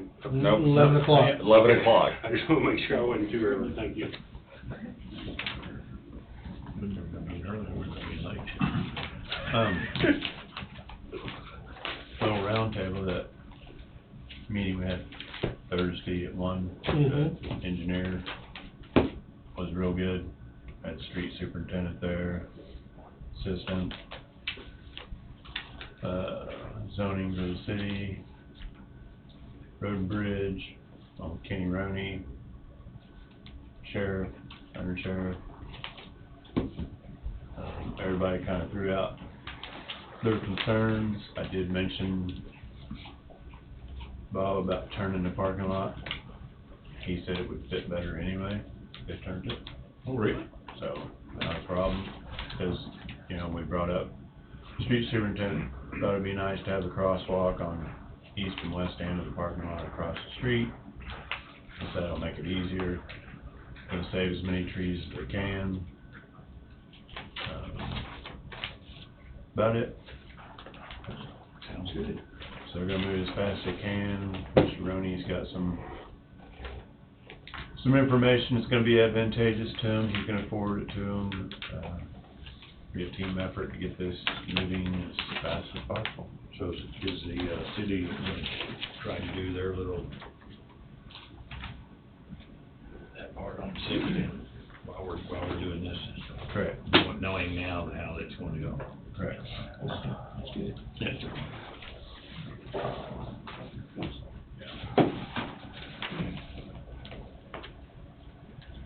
Sir, there's a ledger up here if you would sign in. Sign in.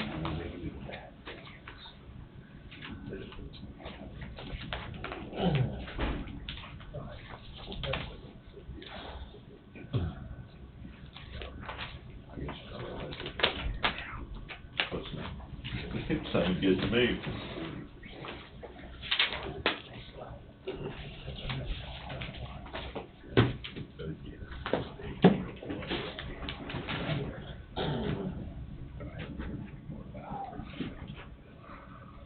That's a long ways.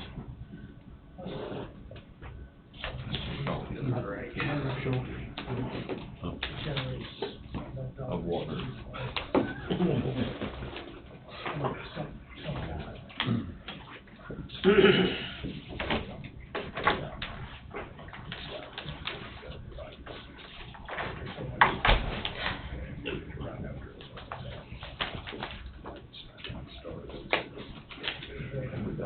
The checks go with that yellow envelope. New team work yet? The one that had the bed from? They had the bed. Well, you know, there's a dump truck set up at Kenworth and Emporia for the longest time, and it was Coffee County Blue. And, lo and behold, it's supposed to have had a fixed grill.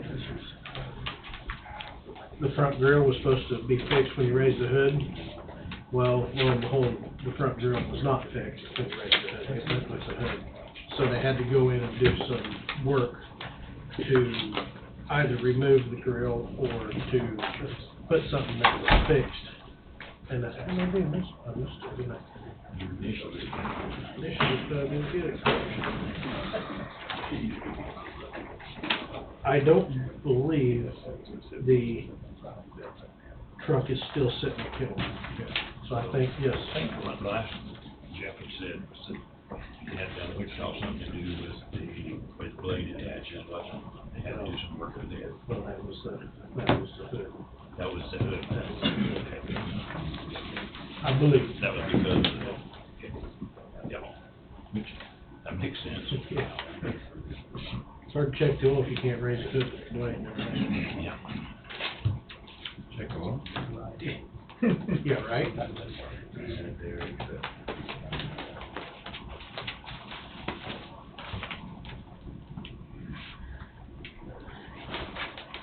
she's still reading, but I did talk to her, 2022 is correct, she said it's always a year behind. Oh, okay. Did you get a copy of the things that you?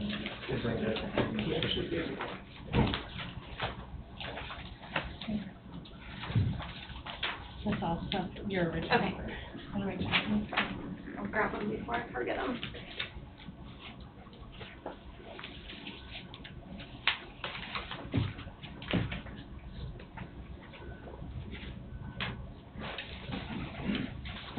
Bill stayed up way too late for the Chiefs game last night.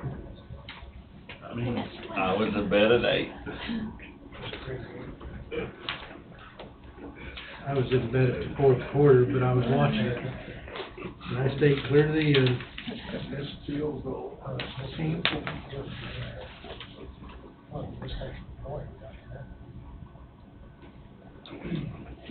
Yeah, if they got the extra point and that field goal, they wouldn't have went to overtime. Sounds like to me the last 3 minutes the guys should have watched. Pretty excited. It was pretty good. That Patrick, he's a machine. I think he was running that. That's a lot of money running that football. Yeah. I know, it makes me nervous every time he does it. No doubt. I think the time change kills me. Yeah, you got that and the time change, yeah. At least he gained an hour of sleep and. I know what. Andrea went down and spoke with Amber for a brief second, and this is for 2022, the grant. She said it's a year behind. So I'll read it one more time.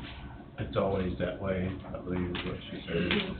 2022 EMPG grant application upon the recommendation of the Emergency Management Director moved to authorize and direct the chairman to sign the Emergency Management Performance Grant documents for fiscal year 2022 as presented. So moved. Paul's moved, I'll second. Tim seconded. Any discussion? Hearing none. All in favor say aye. Aye. Aye. Motion passes 4-0. Can I see that once you're done with it? Cost you $1. How about my kindness? I don't have $1. You saving that for the vending machine during the lunch break, aren't you? I would only be able to get it one string cheese. String cheese, free now. Welcome to inflation. Yeah. Is it my glasses or is that colored? Well, and I almost want to put stuff because of that, but yeah, it looks faded. Like, from right here, I can barely see the. Like maybe the batteries are going dead? Yeah. I think the batteries are going dead. It's not as bright as it Check your batteries in your smoke detector and your clock. Yeah. Boy, they just changed the clocks to check your smoke detector. Once your smoke detector to work, you already know where the clocks work. Bobby? Might as well be.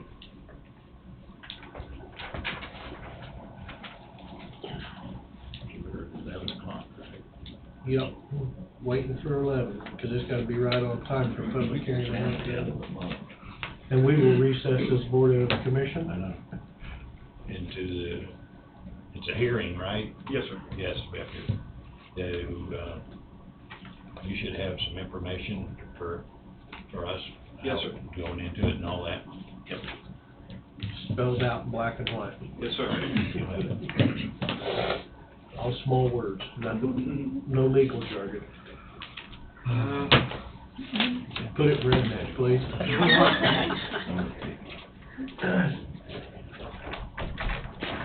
Did you sign my part too? That was on all of it. I thought, well, I'm gonna put that back on. So Thank you. back on. I'm the one that wrote it. I will when I'm finished.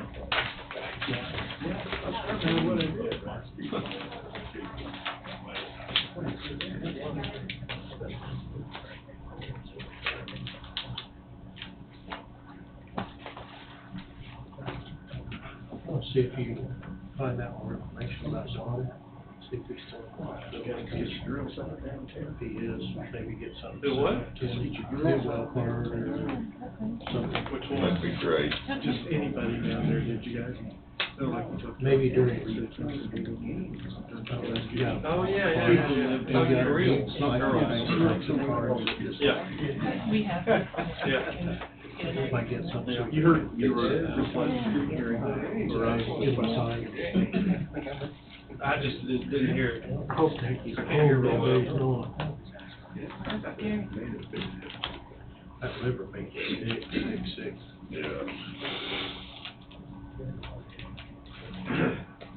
Getting more feedback on Shelley's report. From the council.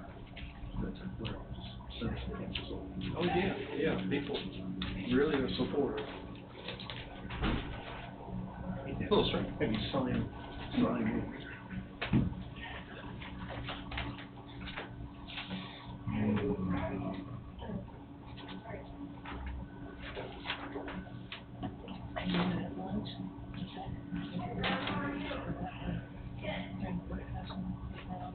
Mm-hmm.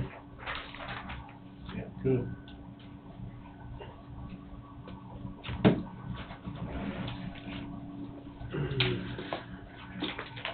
Morning, sir.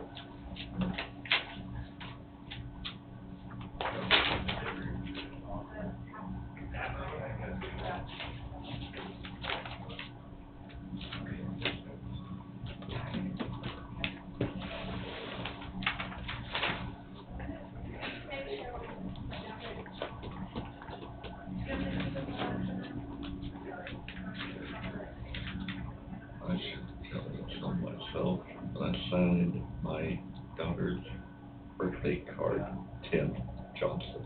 Oh, Is your daughter's birthday? Well, at least she knows what your name is. Yep.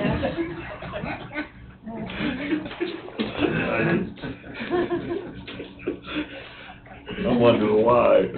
Yeah. Just initial it. Okay.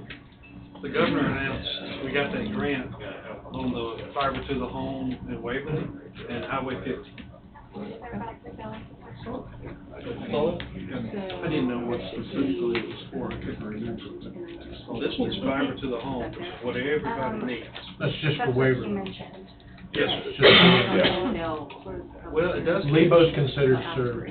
I was gonna wait till MT Networks come in, but, fiber to the home Waverly, all along 50 highway, fiber to the home, along the route. And So then do you Lebo's need them- considered Do you served. need to let the hearing? They can't get a grant for fiber to the home. Not yet. Yeah. So what they There'll be need, some- do I need to Loosening it up on the criteria as they go along. They're just trying to hit all the areas and would not ever get a project due to the high cost. Yeah, the governor was wanting to announce that right before the election, so. Yeah. So we can stay mum on it for another day or two.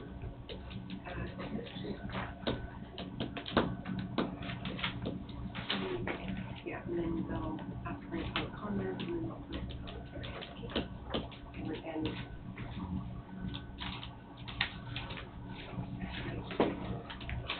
resume at the water system. Resume like capital, things like that.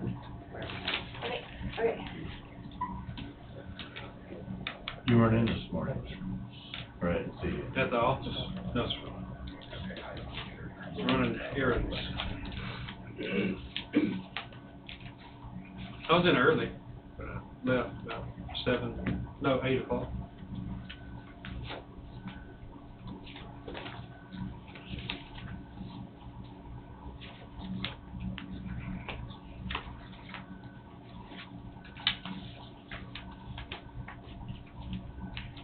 It's like waiting for paint to dry. Is Don okay? As far as we know, I haven't got an update, but, last I knew it was Saturday or something, maybe it was Sunday, even yesterday, that he was back in Topeka. I think possibly they nicked his liver when they took his gallbladder out. So I don't know if he's got an infection or what. I know that liver will make you pretty sick. I saw him on the street a few days ago. He just looked like he felt bad. Mhm.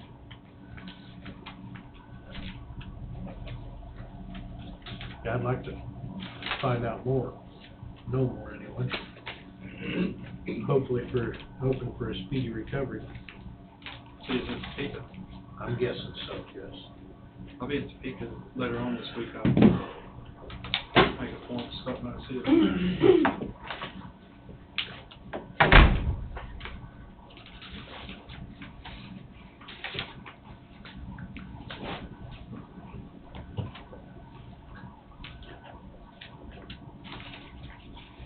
Is that your list? No. No.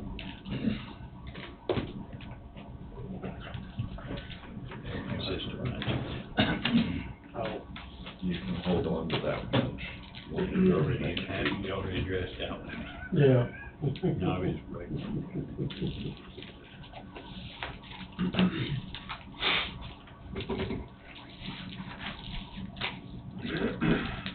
Tomorrow's a big voting day. Get out and vote. Get out and vote. Take a friend or two, relatives.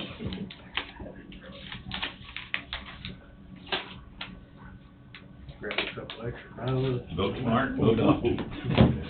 Vote smart. You can move on, repeat that second half. I didn't think you were gonna vote since Biden wasn't on the ballot this go around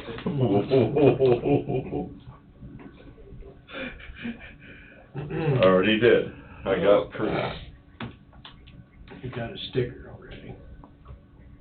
You got here early. Even after breakfast.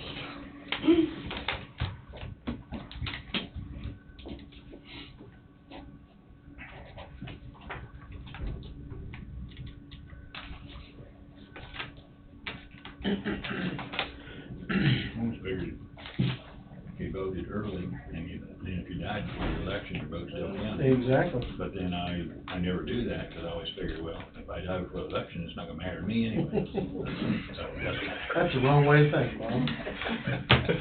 Your vote needs to count. I'll be nice on that one too. Dead people vote all the time, haven't you heard? You said it, I did. Oh. First time I ever voted was absentee. Was it? From Vietnam. Vietnam, Do you think your vote got back? You know, I don't have any idea. I don't even know, my folks must have had it sent to me. I don't even know how I got it. There's one stack and In the the mail. clip. Showed You up want the I clip? don't remember. Well, and it could because his name's I did not absentee have military. needed what you had it. It could, well, nowadays, it can show up I 3 didn't have months anything later to do to with have to count it. But, Yeah, and I don't know, all I know is I got it in the That mail, tri-tip, I cut all but the I didn't fat get off, much trimmed mail, up. yeah. and by the Ran time the it caught up fat with down. me sometimes, it Oh, filled out. They received it a month ago. Wrote three on the outside instead of a stamp. Yeah. That voted. Oh, good on. Yeah, it makes you wonder if it ever got back, you know, made you feel good about it, One thing I have to try. being on foreign land Pork belly burgers. in a dictatorship. Dagger on you, that's with a dictatorship.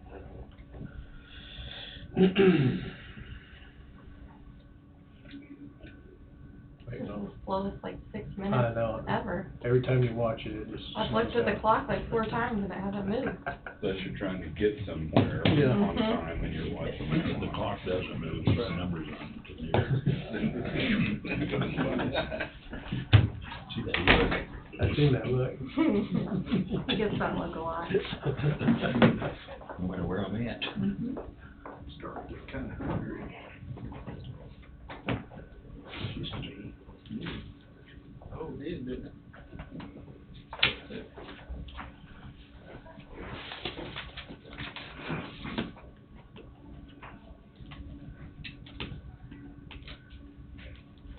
This is November, isn't it? Yes, sir. I'm a whole month behind. Your calendar's getting smaller. You're a whole month. Morning, Bobby. Huh? I hadn't signed that paper. I did it. Probably I 2 was months. laughing at him. Yep, I'm still on Well, for October. Bob, would you do the same stuff? Exactly. And tell him he'll never know.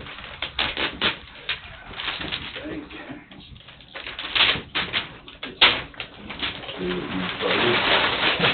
I wasn't the only one. He wasn't. I was worried about getting the ugliest one. Everybody's gotta get up to date now that we're 2 weeks into November.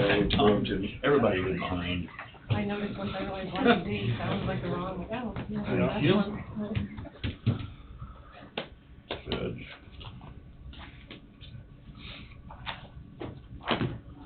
$10.59.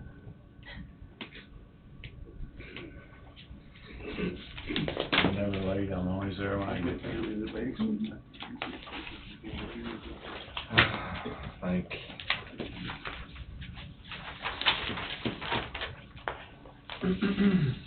Now it's 11 o'clock. The 4 out of 4 is not bad. 11 o'clock. Do we have a It is time for a public hearing. public hearing? Commission's not in session. We'll have to recess for the You got public papers, I hearing. guess. Well, I didn't have any leading documents, but I did have, request the commissioners recess to allow for a public hearing. Yes, we will recess to allow for public hearing at 11 o'clock. Do you have the guidelines for the public hearing? I don't have the guidelines with me, I have the narrative that was supposed to be read, of what the public hearing is about. Well, there's gonna be public, to the point in time where there's public comment. Yes. Okay, you've got that there? No. No. Can we put, Joe said we could call him, Serrano. This, we have to go through the procedure, there's questions that you have to ask and stuff for the public. Like we have. Do you have those? It has to be read so that it's this time. It'd be just like, when we do one for the zoning board, Zoning board. we gotta have that stuff, that guidelines. You've got the zoning, if you can get the zoning paper. You should have the guidelines, the same guidelines, it's just different. Yes, sir. All right, give me 1 second, I'll go Yeah, there.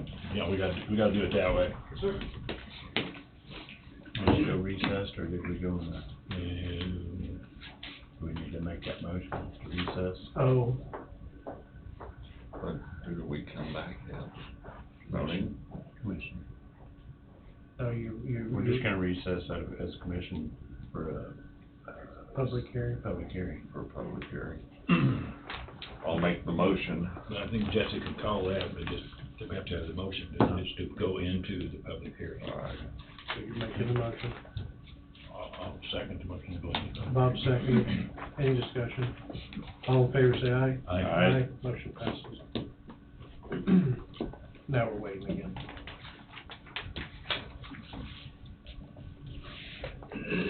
When you don't do very many of these, your ducks get out of line.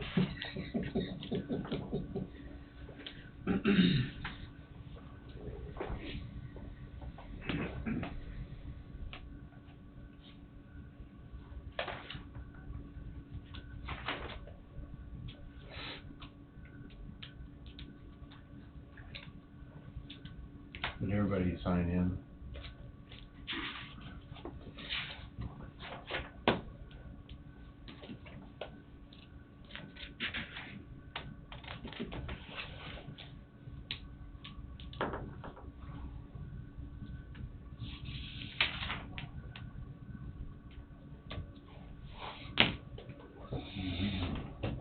Really everything between here and here. Mm-mm.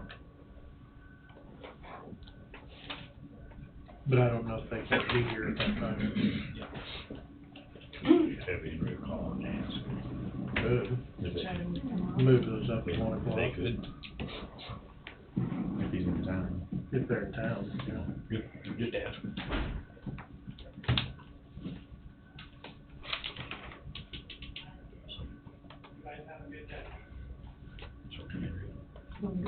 Yes.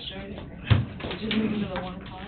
No, Move to the 1 o'clock, if they're in town. If they're not, then don't worry about it. we're moving to noon. Andrea, we're moving to noon. If they can.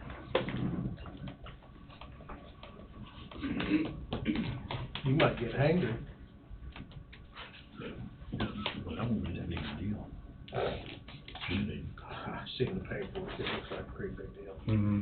I mean, it's a big deal, but it shouldn't take that long. Fairly lengthy. She went in to get here anyway. I think it was last week, we had to go to 4:45. 4:45 before we had a chance to. Heck, yeah, it was to Tough, you're tough on us, Jesse. We brought you snacks,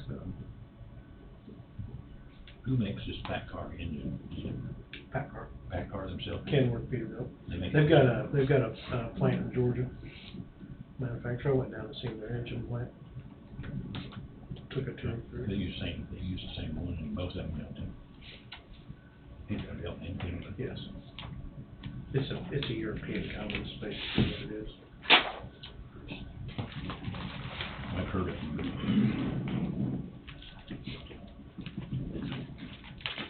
I signed it. This is a head company for Kenworth and Peterbilt, called pack car. Yeah, Kenworth and Peterbilt. Is their own engine? Yeah. Apologize for the delay, folks.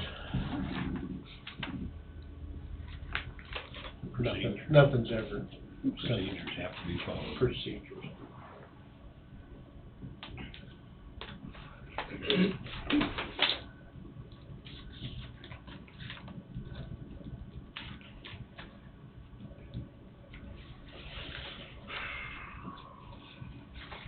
Shaking your head over there. No.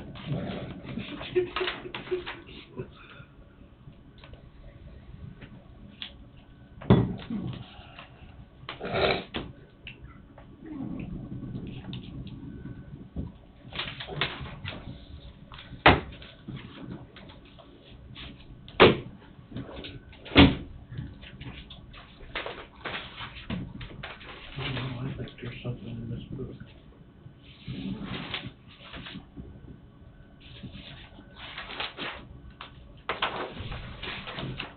Is there?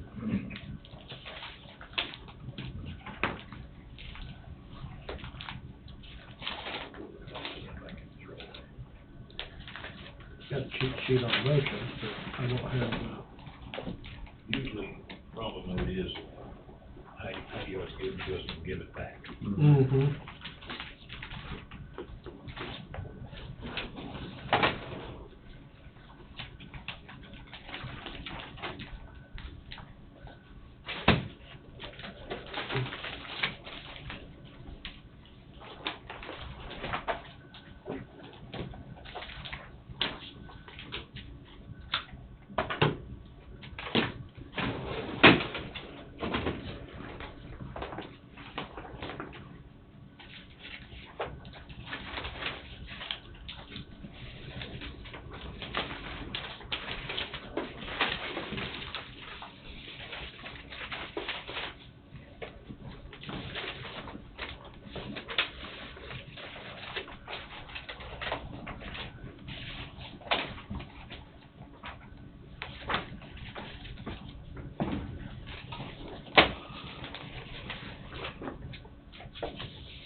You don't have any computer, do you? But I could maybe find you it on a file. See if you Well, that's what I was wondering, if there's a public hearing,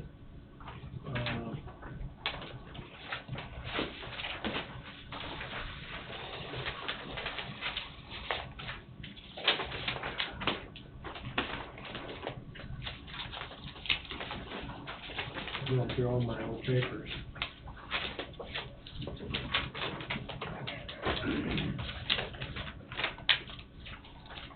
Minor.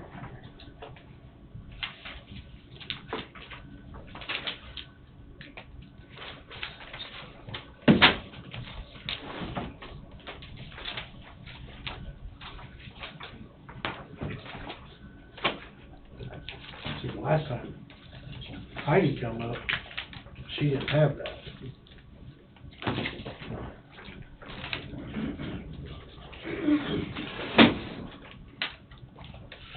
so put him on speaker. Who is it, sir? Joe, Yes. Jesse Knight, and the commission, you're on speaker. How are you? You're on speaker. Great. I'm sorry I'm not there, but I appreciate you including me this morning. Well, we know you got box seats at the Chiefs game, so it's probably a late night for you. I wish that were the case, but it's not. But, yeah, so this is for the Vito Junction CID and the public hearing that was called for this morning. Yes, sir. But Okay. we can't go in. So, We gotta- Hold on we a gotta- second, Joe. We gotta have the right We- procedures to we- get into it. We recessed as, Board of Commissioners. We don't have the procedures to follow to go through the, CID. okay, so here's what you have to do, Jesse, is all you have to do is have one of the commissioners make a motion to go into a public hearing, have a second, Did. and then you accept that motion and you say just basically, we are now in a public hearing. Okay. If anybody would like to speak to this matter, please come forward. Take any kind of comment that anybody has. Okay. And somebody, you can close the public hearing, and that's really Close the public comment. Yeah, after public comments are made, then you just close the public. Okay. Ask if there are any other comments. You close the public hearing. Okay. And then you can have discussion with the commissioners. And if there's no discussion, somebody can move to adopt the resolution, Okay. creating the CID. I could send this to you if you like. I don't know if that would be helpful or not, but, Well, we're already 11 minutes into the public hearing, okay. so. Joe, I think we've got to verify to ourselves that none of us have a conflict and some other things. I think there's Conflict of interest? Things that the commission has to do besides what you said. Yeah, you can make it on the record that if there is a conflict, that anybody that has a conflict can recuse themselves from the vote. But if there are no conflicts, then each of you can actually vote on the creation of the CID if that is the flavor of the commission. Okay. All right. Okey-doke, we'll continue on. You want me to stay on? That's fine. That's fine, we can. Yes, Tom says yes. Just in case anybody has any public comment that I can answer. Right. Okay. Anybody wish to recuse themselves from the hearing? No. Public comments now open. Public comment now open, if somebody would have any public comment. I got a bunch. You got a bunch, come forward, sir. Guess you wanna know who I am to State start your with. name and address, please. Mike Rudy, new owner of Elite Storage, Beagle Junction. Oh, okay. Just took ownership, October 1st. So I just kinda read through this and trying to understand where we're going with it, what the intent is, and all that, cause it is really new to me, so, because I didn't get this from Gilbert Lauk until last week. Okay. That's the most I've known about it at that point. And I guess maybe what I would ask is go through it and explain it to us, what's going on. I don't know if everybody else knows what's going on, but this, like you said, I need redneck Terminology, yes, sir. I'm gonna, go ahead, Joe, would you like to, did you hear his questions? Yeah, I did, and I'm happy to answer those questions. So this is a county initiative community improvement district. A community improvement district is authorized in Kansas law that allows for either the county in this case or the developers in a lot of other cases to initiate or create a community improvement district. And then there are two ways that you can actually, the benefit or the two ways of the payment on that is to levy a special assessment against all the properties within the district, or to impose an add-on sales tax over and above the already sales tax on those properties. So in this instance, we are not going to we're not levying any special assessment at all. But what is proposed is to have a 2-cent add-on sales tax to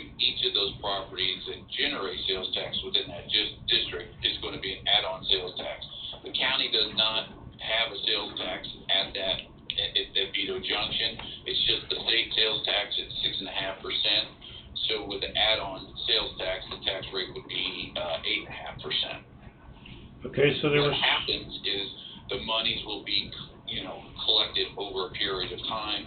And there are two things that we could do. One is we could sell bonds and use that money to repay back the bonds, or we could just what we call pay-go financing, which is when the monies are incurred, that we use those monies to pay for improvements.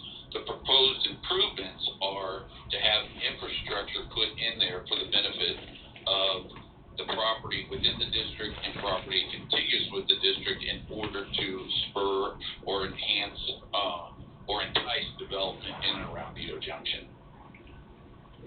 So when you say those improvements, what are we talking about doing? There's power up there, there's water up there, what else are we adding? Could be sewer, it Sewer, could be. and that would be natural some gas. type of public sewer system, more like Plant of some Burlington would sort. have? Mhm. Okay, all right.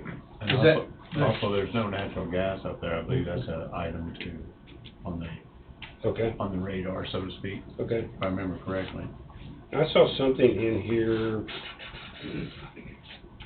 that had me concerned. And he addressed that to some point, but from my standpoint, I'm concerned about property taxes going up. I'm the new kid on the block, and I spent a crap load of money buying that. It's not gonna affect your, I can't say it's not gonna affect your I property mean, if tax. the value goes up, then your But the taxes value go up, could but go we're up. not. And that's still a legitimate concern, come back and say, well, now we think it's worth, Mhm. several more $1,000s than what I gave for it. That's really gonna affect me seriously. It's not a retail business. Right. And I'm really concerned about that. Raising the rates on my renters is very difficult to do. Joe, you And got I don't pay anything? any sales tax on that, Right. because that's just a service. Right. And that's one of my big concerns, is that here I am, if we go a year into this thing, all of a sudden I'm incurring a whole bunch more Mhm. property tax. The proposed is gonna be a mile south of you. I don't understand The that. proposed. We're talking two different things, I think. We're Well, talking that's two true, different things yeah, that's right true. now. So your CID is nothing more than what Joe mentioned. Correct. It's basically, you don't selling anything. I'm not selling tangible merchandise, Right, just renting, so that I is don't all collect it is sales tax affecting on is that. tangible Yeah. merchandise. Yeah. So it's a 2 cent sales tax on if you're selling a bag of chips. Right, I understand that. So that's all the Yeah. CID is for. All But right. it also you can loan money to, or have money loaned to do improvements, or like he said, do a pay-as-you-go. Right. If you receive it, then you pay for your improvements in Okay. that CID area. So am I correct in, looking at that, there's only 3 businesses up there that collect sales tax? Yeah, your truck stops. The truck stop and Lebo Garage, the 2 truck stops and Yeah. Lebo Garage, that's the only Well, ones yeah, collecting sales yeah. tax. Yeah. So I was looking at the numbers, figuring out how we're gonna get there, because I saw 25 million? Wendy's. How, You know, I mean, on a food tax? That's part of it? I'm still paying tax. Okay. And Subway, so, it's not on fuel or anything. Right, I understood that, yeah. Yeah, I was just trying to see how we were gonna get to, collect that money, and now it was done, and I understand the issuing of the bonds, and then pay it back with that tax, that is correct? Yes. Okay, all right. And let me weigh in, the $25 million, what we have probably right now is infrastructure improvements of right around probably $6 million is my understanding. So, $25 million is just an estimate because it's a speculation or spec buildings that we're contemplating, but we need to put a number in there by the statute requires a number, but Sure. But the revenue itself is going to dictate what the project cost will be. I mean, if we can only generate over 22 years $6 million, then that's what the project will be. Okay, something there you just said some building projects, are there proposed, somewhere in this, gonna build some buildings, lease out, rent out? There was some talk here a while back of Waverly lumber or something coming in over in that neighborhood. So that land would have to be bought from private individuals? I think the land's already purchased. They own the land. They already own Okay, own it. okay. I just don't know if they've been moved over there yet. or Okay. not. And there was talk about an RV park going in up in that area once upon a time, Yeah, but I don't know if that's gonna go through or not. okay, all right. So here in the second paragraph, where it says, in increments of 0.1 or 0.25, not to exceed 2%, but the rest of this document says that it is 2%. Is it gonna start at a lesser amount, or is it go 2% right up front? I believe it's gonna match it's gonna be the 2%, isn't it, Joe? Yeah, the reference to the 0.1% up to 2%, that's a statutory reference. What is being proposed is not an escalator, it's a 2% add-on sales tax. So it takes sales tax 8.5% in that? I think it's, 8.4, 8.5, somewhere. Yeah, because it's 6.5 is what I found. 6.5's up there. Yeah, and that's what he said a few minutes ago. Okay, all right. Good. I said that a lot of questions. I probably have some more here.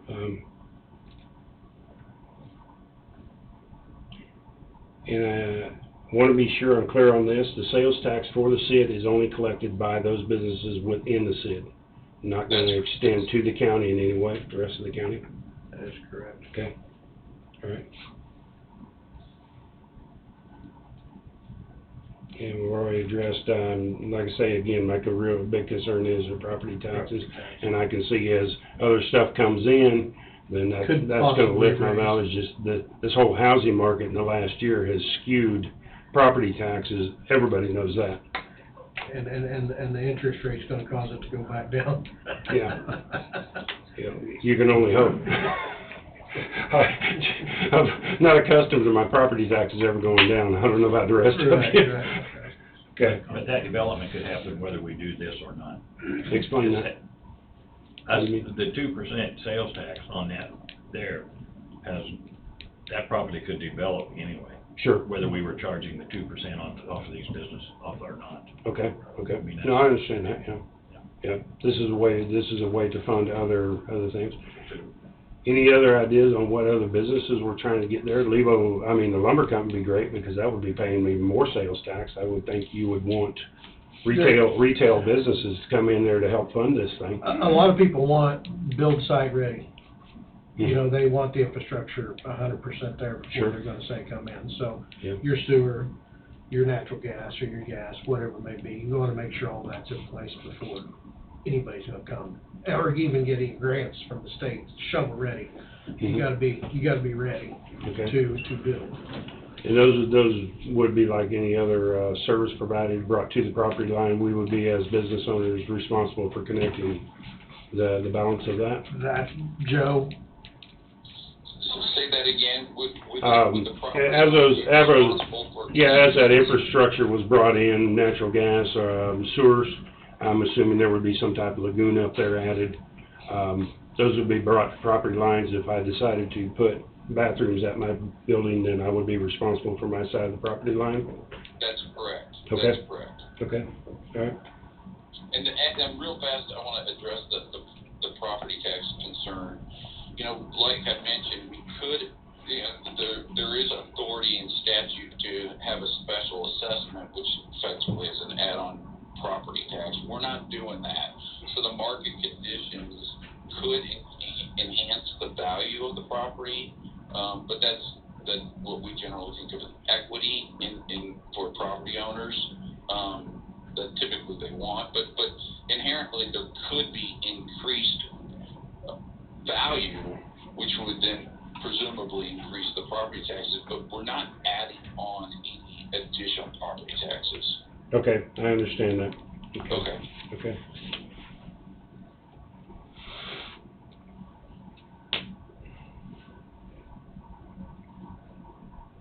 My biggest thing in going into this was Beto Junction's been there since the 1960s. Yeah. 70s, and have not received one penny of sales tax from passer goers going through there, going past there, which is utmost ridiculous that it never has been done. Yeah. No, I'm on that page. I think that works.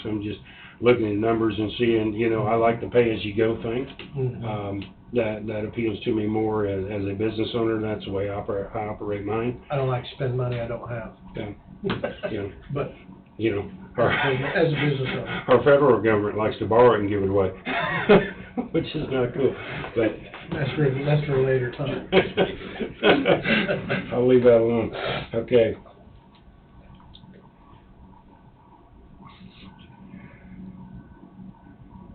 Okay, and you said there was no conflict of interest, any of you guys owning business or property there at this time, I'm assuming? No, sir. Okay. I think you pretty much whittled through mine, that was just, or a concern there on that 2%, but it's gonna go to 2% straight off if this passes? Yes. Okay. All right. All right, I think I'm done, gentlemen. Thank you for your time, ladies. I'm sorry. Thank you. Thank you. Anybody else have any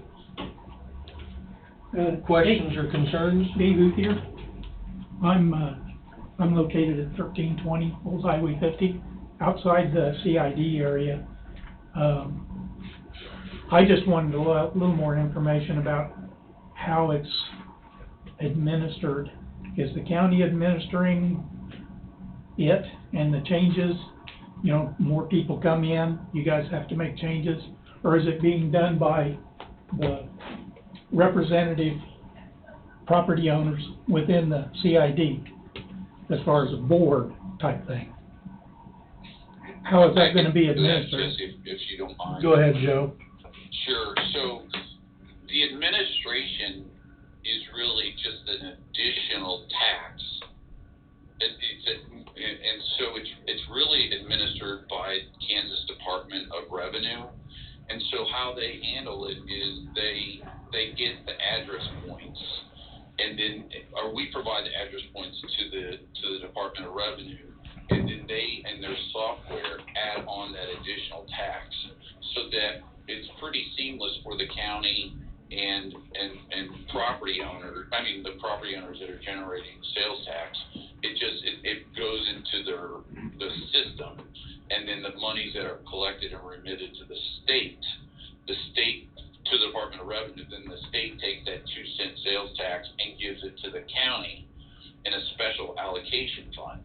Then the county has a separate account that they can utilize to either pay back bonds or to do improvements. So there's not a board like in Missouri. There's actually a separate political subdivision. In this case, it's a creature of the statute and the function of the state collecting that sales tax and remitting it to the county. And the county has to, you know, it's bound by what is provided. It has to be improvements within the district that are considered eligible expenses. CIDs are pretty broad in terms of what you can do with eligible expenses. You can actually go vertical. You could, if there was enough revenue, build some things. Your land acquisition, infrastructure improvements usually is the main things. But and it's unlike a TIF where you can't go vertical. It's unlike a transportation development district where it has to be transportation related. CIDs are pretty broad and eligible expenses, but the process itself is not really managed by like a separate board or anything like that. So what you're telling me is the county commissioner is sitting here, if there's a change necessary, maybe boundaries, approval of monies, and so on, the county commissioners are gonna sit around here and discuss it and make those decisions on what those improvements and how those improvements are implemented. Or I think I've seen where the landowners have a representative that goes to a board. Each landowner that is paying into taxes has an individual that goes into a board, and they make the decisions on what's happening within the CIT. You get what I'm saying? How it's being administered versus, I know you guys are gonna vote here and create one. That's what I was hearing earlier. But what I'm saying is, does that make the commission responsible for things like blight in the surrounding area? In other words, when you have additional construction, you have additional trailer parks coming in, businesses leave, they leave debris behind, things like that. And the commission is gonna address those kind of things. Or is the CID owners, the landowners, gonna address those kind of things? Joe, Go ahead. can I jump in here a minute? One of the Has comments- nothing to do with the money, really, One of just the comments administrative. this gentleman made was, is the people paying the taxes gonna make the decision? When the answer to that would be no, because the people paying the taxes are the people that's going through, the landowners are not paying any more taxes. Because all they're doing is collecting a sales tax. So the landowners, there's really nothing for landowners to be involved in other than their cash registers are gonna say you owe 2% more when you get that hamburger. Is that correct? That is correct. But it goes into the county coffers, Mm-hmm. and the county's gonna have to make some hardware fundamental decisions on what's going on in the CID. Is this board, or this commission, gonna sit there and say, we have to run new sewer from point A to point B, it's gonna cost so much, and we're gonna approve that as the county commission? Yeah. Okay? So you guys are basically gonna administer the CID. That is correct. That is true. Okay, that's what I was trying to. That is true. So also, of course, there's the surrounding area, which, that's what I'm part of. There's gonna be development or things go on outside the CID, just like other constructions that happen, say, around the county, outside, and eventually, it may be 5 years down the road, it may be 10 years down the road. There might be some requirement to address that, and that's what the county commission will address. True. Things like that. Okay. That's true, yes. That's All what, right. that's the You know, it's like when Wolf Creek was building, they had this big trailer park back here that was within the city, and all of a sudden, people are moving out, trailers are moving out, and it was looking pretty bad there for quite a while, but that eventually had to be addressed. And that's why I'm asking, is who's addressing those kind of things? It will be the county commission that will address those things. Yeah, and traffic's also gonna be increased. So that, of course, may bring in the state for those improvements as far as turnoffs and traffic control and stuff like that in that area. I know I live up there, so, you know, they put those side roads up there that loop out. The dead-end roads? Yeah, the dead-end roads. I asked them why they didn't just bring them on down, and they said, well, that'd cost too much. We're not gonna do that. We're not gonna run across the creek there. And 2 creek crossings, it's Yeah. gonna cost them a fortune to do it. Yeah. Just so you know, on the state actually built those, Yeah, I know. and then they turned them over to the county to Yeah. maintain. Yeah, I know. Which they seem to have a tendency to do a lot of that. Yeah, I understand, but I was, you know, because I lived in the area, you know, that one of the big things was, of course, they said, I'm sorry, I'm getting off. They said, well, we gotta get driveways off of 75 because we're gonna build 4-lane down to Highway 50. That's what they told me. That was part of the 10-year improvement, road improvement thing. They said that was that was the plan. Well, that was how many years ago? But it's never happened. But anyway, I'm just saying, you know, I was just wondering who was gonna be making those futuristic type decisions. Whether, you know, new companies coming in would automatically have members within a board, or whether the commission was taking care of all that. Can I address that? Go ahead. Mr. Chairman? Yeah. Yeah, so it is a district, you know, and a district is an area, and it's a defined area, and if there are additional retailers within that area, then they would, you know, their customers would be charged the 2% add-on.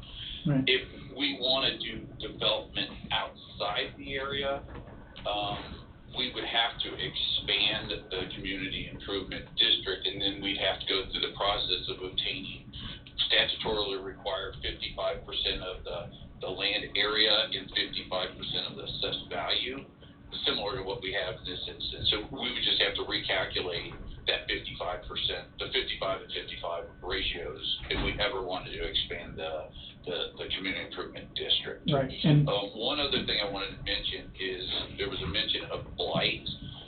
Blight is not one of the factors when we talk about TIF. You can be, tax increment findings can go through eligibility through several different features, one of which is blight, one is conservation, one is if all buildings are 65 years or older, but blight in community improvement district, it's not a factor in what we're trying to solve. What it is to spur economic development within that area and hopefully expand economic development even outside that area. But if we ever wanted to expand the community improvement district to have add-on tax to different retailers outside the district, we would have to go through a process similar to this. yeah. Okay. I just wanted to clear up how the administration was gonna be handled and who would be handling that. Very well. Thank you, sir. Thank you. Any other public comment? Bob, you're sitting there. Got anything? I came down here just to kind of see how this is going. You want me to get up?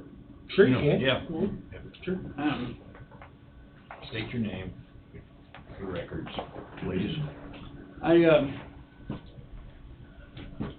I'll admit, Kim and I both kind of did big time freak out when we found out this was happening because we weren't sure how it was going to affect our property. And we've lived there for 25 years now, and we don't really want to move. And it don't sound like we have to. And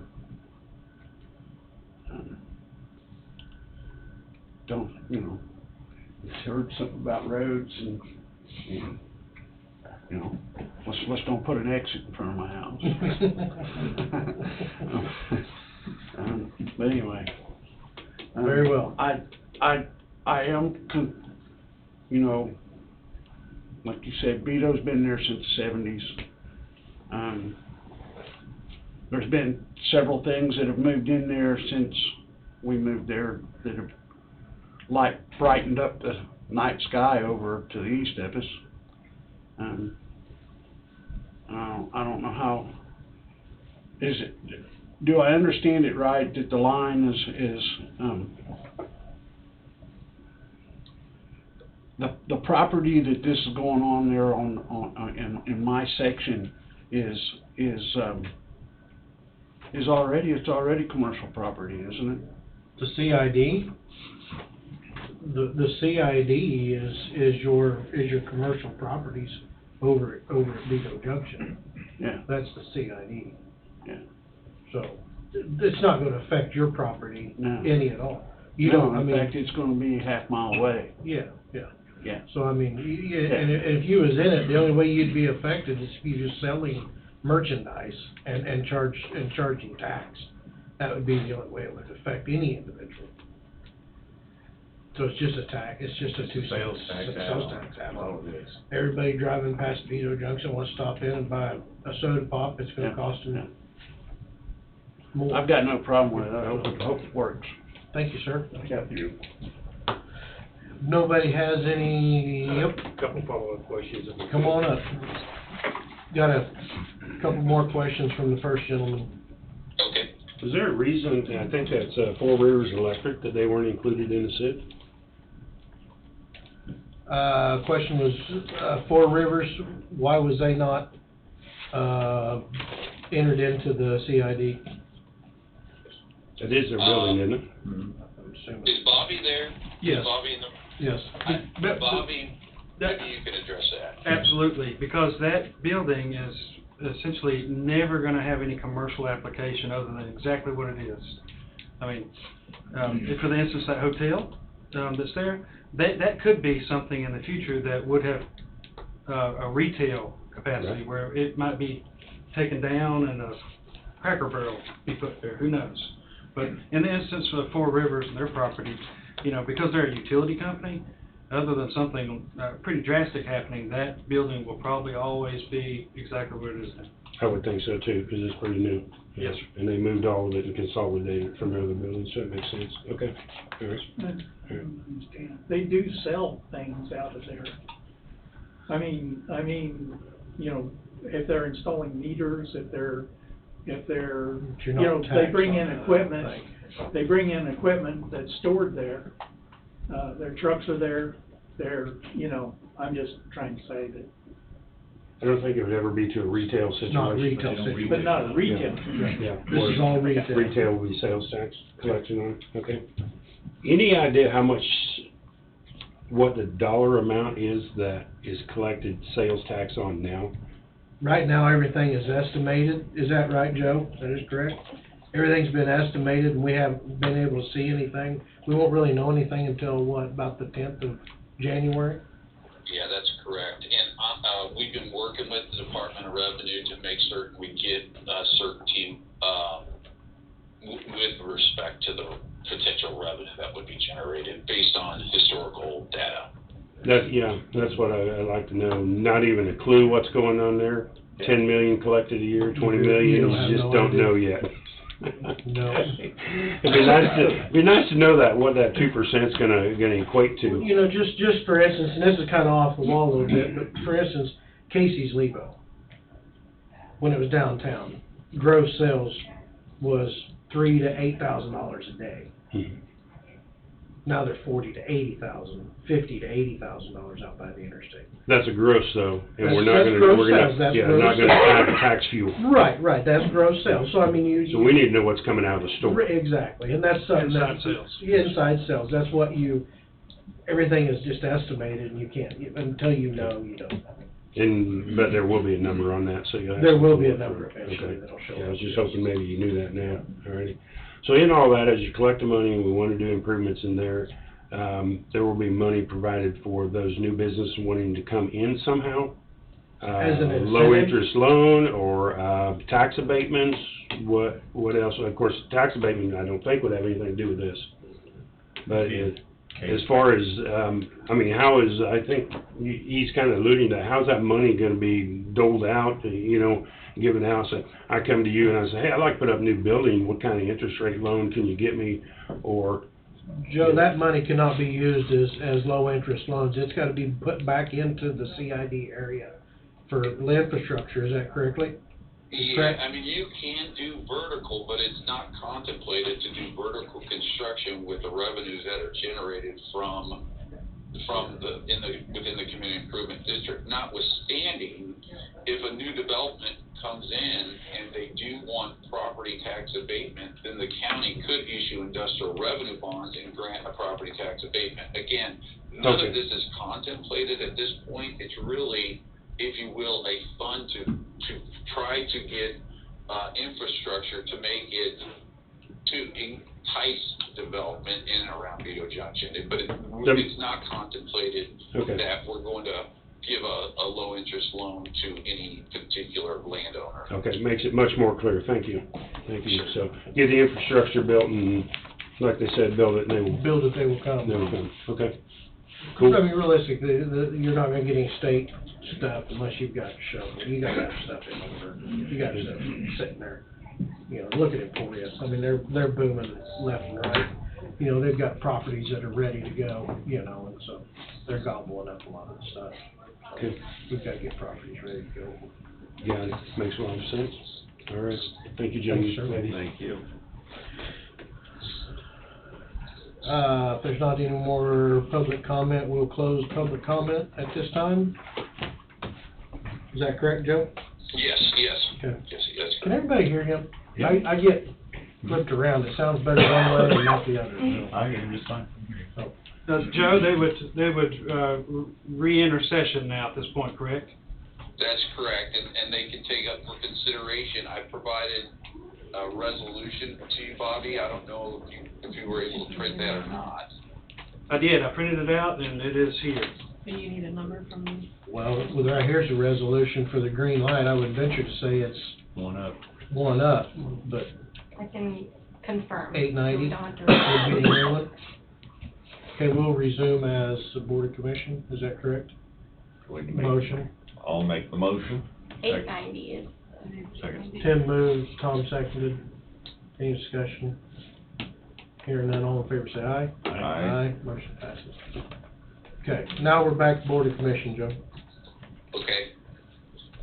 So for your consideration as a resolution that I drafted, and what it does is it provides that, that you have deemed it advisable to create the community improvement district in the land area that is described in that resolution, and that, if it goes forward, that you will create the district and you will impose a 2% sales tax on retail sales within the community improvement district.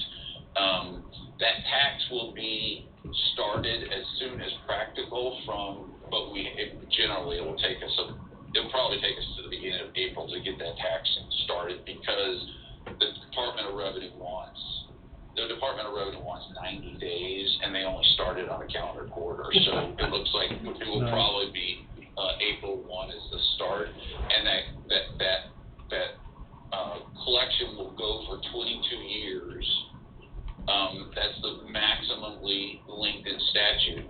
Or if we are able to collect, we put a cap on $25 million. So it would go to the point in time where taxes of that 2% equal to $25 million or 22 years.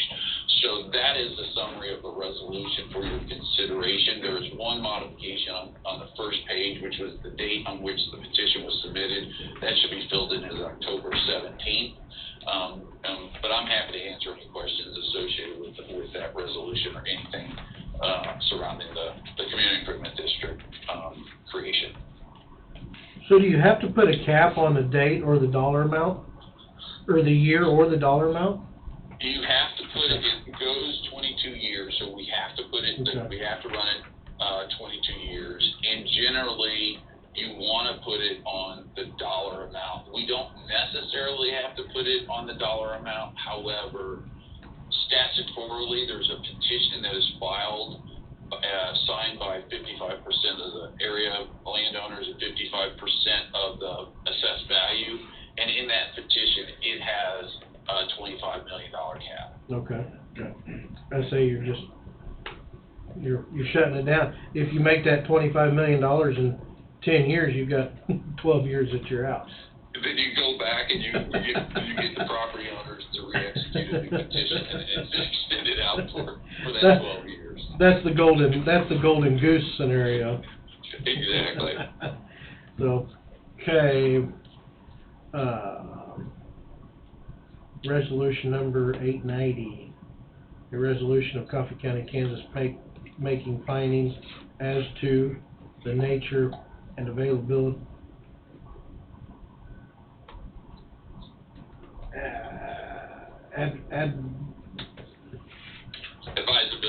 advisability, there we go, of creating a community improvement district within the county, creating said community improvement district, authorizing a certain community improvement project relating thereto, improving the estimated cost of such community improvement project, establishing the boundaries of the community improvement district, and providing of the method of financing of the community improvement district, in parentheses, Beto Junction CID. Resolution number 890. Need a motion for that? Motion. I'll move. I'll second. Tom's moved, Tim seconded. Any other discussion? Hearing no discussion. All in favor say aye. Aye. Aye. Motion passes. 4-0. And at this time, we sign the CID, correct? Or the resolution? That's correct.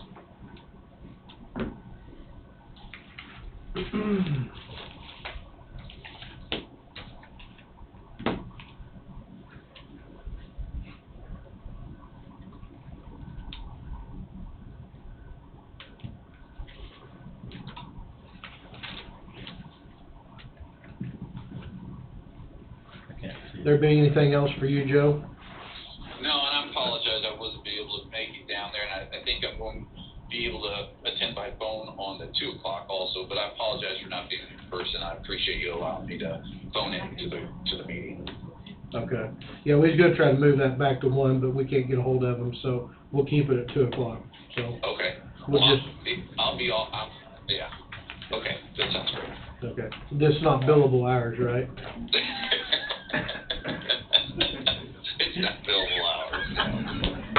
We're good. But if you need, I will be visiting with you this afternoon, and I appreciate you allowing me to call in. Okay, thank you. All right, talk to you later. Yep. Bye. All right, bye-bye. Always gotta try to shorten. Thank you, Dr. Conlon. Thanks for your public Thank comment, gentlemen. This is something that should have been done years and years and years ago. But here we are, 2022, hashing it out. Better late than never. I think one thing about this, what people need to realize is, if you stop in Burlington, stop in Linden, or you stop in Ottawa, or you stop in Emporia, you're going to be paying that same tax or maybe more. Probably more. Mhm. Yeah. So it's not, Nothing new. it's nothing new. I checked out, it was 9.6% sales tax right now. Yeah. That's scary. That's Topeka range, Wichita range. Yeah. And I never really paid attention to it when I was, on vacation or anything like that, pulling in, getting gas and buying munchies or whatever. Exactly. Never even gave it a thought. You just pay it. Yeah. You just pay it. You have to. You got two options, you're either gonna pay it or go without. And the new tax is still on. So you can market it as a bargain. It's a bargain. Low price, 8.5. So, but, I guess. We don't have anything else until, 1 o'clock. It's gonna get kinda boring around here. Thank you again. Thank you, gentlemen. Thank you, sir. Do we have a work session? So we gotta come back. We could do roundtable. When we come back. I think, do we have anything to discuss? Because otherwise, we're gonna be sitting here, if we come back with Twiddling our one. thumbs. Well, I know, we could come then back we're- at 2. I was gonna say, because then we're, We could recess till 1:45. yes, that's what I was wondering. I mean, we're probably gonna have discussion after the 2 o'clock, so we can do roundtable Right. after that. Unless you want to get roundtable out of the way right now. That's your call. I'm a people pleaser, Well, I'm let's here to just- please you, let's- Bob. If we got roundtable, let's just go do it. Tim, do you have anything for Today, roundtable? actually, I think I used all mine up. Oh, My only one was gonna be about the parking lot meeting we had, and like I say, they're gonna send a survey team out, and start shooting some elevations on different places. Road and Bridge already has some elevations. Working on saving the very large trees. And they've gotta go around the sign and create islands and down there in front of the school, as well as the light poles. That's about it for me as far as roundtable. sorry, did Angie have anything? Yes, she has a few things. The first one, she got an email from Coffee Health Systems, and they said at one of the recent commission meetings, it was decided that the Coffee Health System note payment was to be made twice per year and then revisited May 2023. They have not received any documentation stating this change, and they want to know if we have anything yet, and if so, if we could forward it to them. I can kind of answer that. I know Wade had asked about that, the payment schedule, and he asked for the minutes from that so that he could see the dates. I think he was working on. Okay. Okay. And then the other thing, Christina with HR Partners, is wanting to know about vacation and sick leave balances,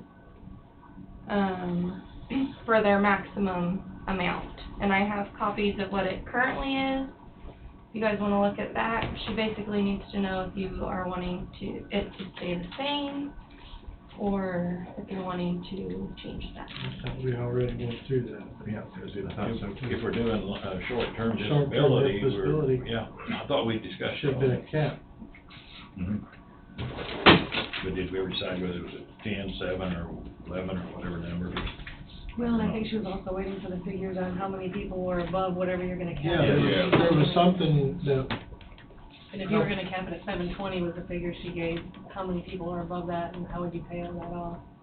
right, well, and that's, I don't think there's been that information given to us or to make that decision, is that Well, right? those people, it's kind of a grandfathered in thing, and then it was for new hires, if I remember correctly, it's on my, correct me if I'm And wrong. that's what she, I think, is needing to know is, are you gonna make the cap even for the existing people and pay them off for difference, or just let them keep Oh, that's being right, above that's bound? right. We had discussed that if we pay them off, it would be over a 2 or 3 year program, it would not be all one shot, because, and then I guess the question would come up with that, if someone retired before their 2 or 3 years was over, I'm sure we just have to pay them off then. Yeah. So I thought we had discussed this. So we do got a work session. We do. We do. Okay, So that was it. that was it. Sorry I missed you. I skipped you. That's okay. Tom, sorry, I didn't mean to interrupt you. No, you're fine. You're Was fine. you out? I was out. This parking lot deal is the only thing on my radar right now. Okay. Bob? I'm still making a list, and if I don't get it announced, I would just pass it on to Wade. That'll be old news. He can't bring it on. Andrew, you got anything? One thing I can think of offhand, 'cause I'm still trying to catch up from vacation, but, and somebody might have already addressed the legal schools being state champs. Does the commission normally get together with the schools and do something, or? For volleyball, yeah. I don't know if anything's ever been done in the past. Yeah, when Waverly was state champs, they actually brought the team in, and I think we made up some kind of a proclamation or something for that week or something, and did recognize them in a commission meeting. We have done that, so that would only be appropriate. I'll have to get with legal school. And hopefully there's a football championship coming down the pipeline too, but we'll worry about that another day. Yes, so yes, we do need to probably recognize them. That's all I can think of for now. That's all you can think of for now? Okay, well, I don't have anything. We've already discussed plenty. So you wanna come back at 1:30 then, and we'll talk about this vacation and sick leave? Yeah. Or, Let's come in at 1:30. Yeah, I would say that's fine. Come back at 1, we're gonna rattle on and on and on, so come back at 1:30, we only have 30 minutes to make a decision. Yeah. Only have to vote for the town for an hour and. I'll give you some bills you can go pay. All right, nothing else. We will recess until 1:30. That'll work. At 11:58.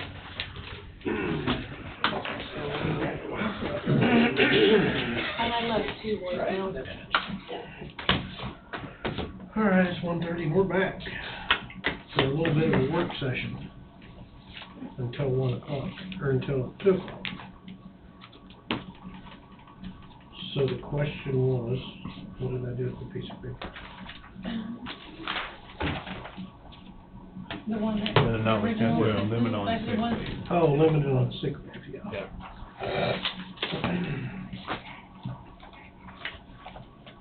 But we really need to find out what we discussed. We discussed of paying people off in 2 or 3 years, not not in lump sum at a time. So we did discuss that part of it. But I believe earlier, before we went on to lunch, there was, maybe Andrew made a comment that we were waiting to see who had passed the 240 hours. Yeah, if there was only a handful of people. Yeah, I think there was was a number 20. They get an email. I think Angie sent out, like there was 20 of them, maybe. I think 17 to 20. Yeah, she told us there was more than I anticipated there would be. Can you search email for, I don't have access to Angie's email. I can maybe find it online, maybe. And search.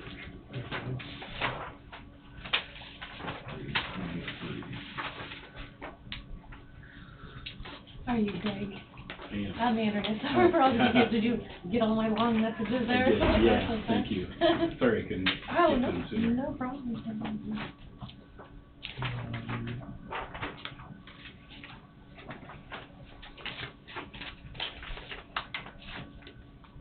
Well, that didn't work.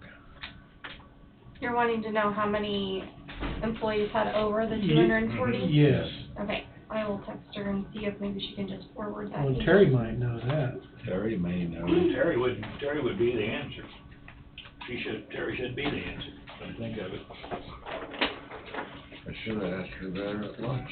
I know there's an email that went out, There was. but it's at my office, on my office computer.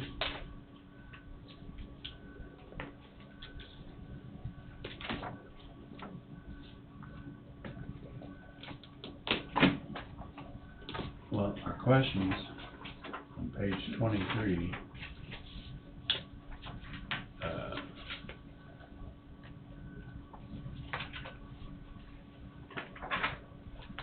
If we do the short-term disability, are we gonna max out?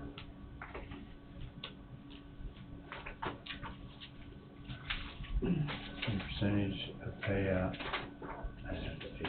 and to figure out max. Max should only be 6 months accrual. $960 range of max sick leave. You said page 23? Yep. Okay, there it is. Our questions that we had last time that we needed answers to are on these pages.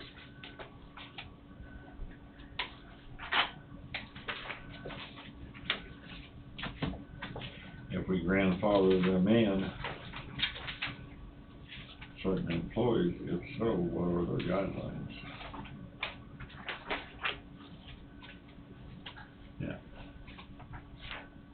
So we can start on page 22.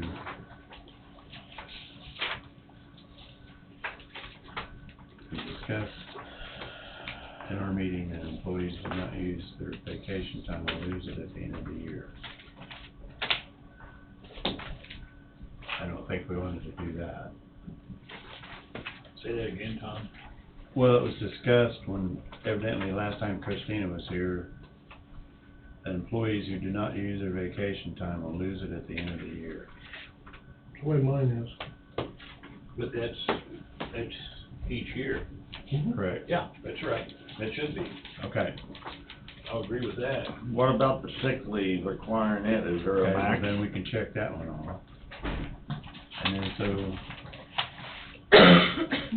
there is no current limit on sick leave. Is there a comment? Please confirm that there is no limit to accumulated sick leave. Terry said that she'll need this back, but it should give you like a breakdown by department, I believe. She didn't have anything that just was a total number of employees, so she said that may help you.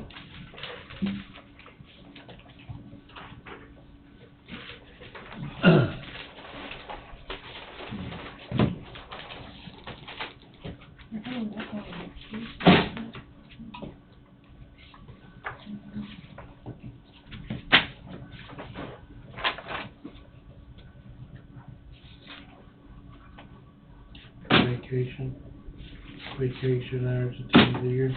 Yeah, I don't think that breakdown included. Sick leave. Well, it might be another, it might be more here. Leave, liability report. So it sounds like we just need to put a limit on sick leave accrual days. This is, the highlighted area is what Christina asked Angie, and it was vacation and sick leave balances. But if you do long-term disability, they won't need much. They need to accumulate much. sick Well, leave. long-term disability is only gonna pay. I mean, short-term, I'm sorry. Short-term disability is only gonna pay, what, 60%? 60% of what you normally make.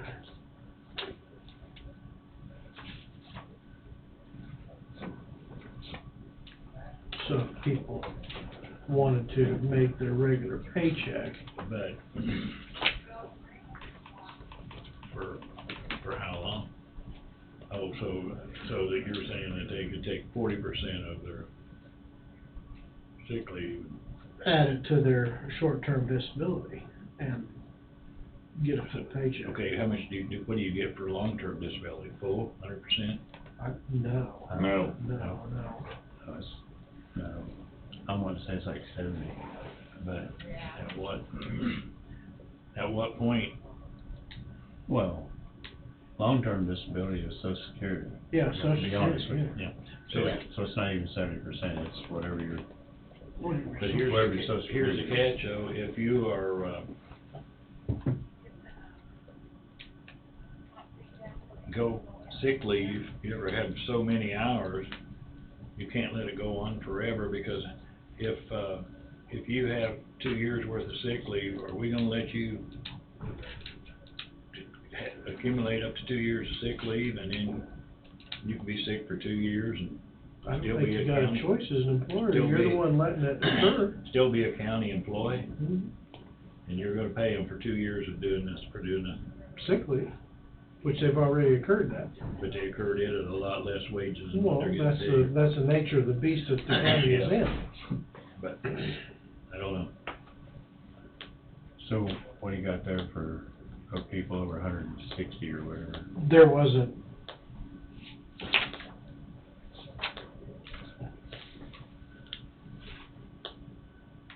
This is leave liability report. It doesn't state it's sick leave or anything. Oh. See, I thought we had it at Is that what one Terry time. wrote in? Uh-huh.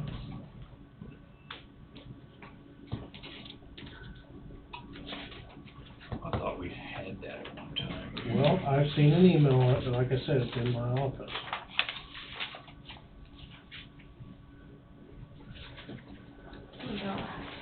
She can maybe run a report. Max should only be 6 months cure. 960 days max sick leave. Largest one I've seen on this is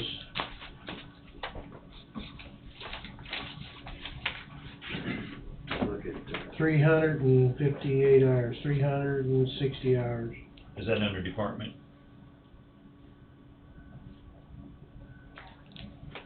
Last page.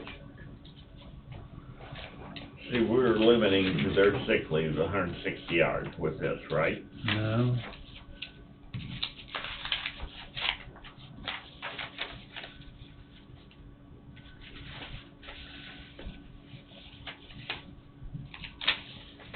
According to their comments, off to the right,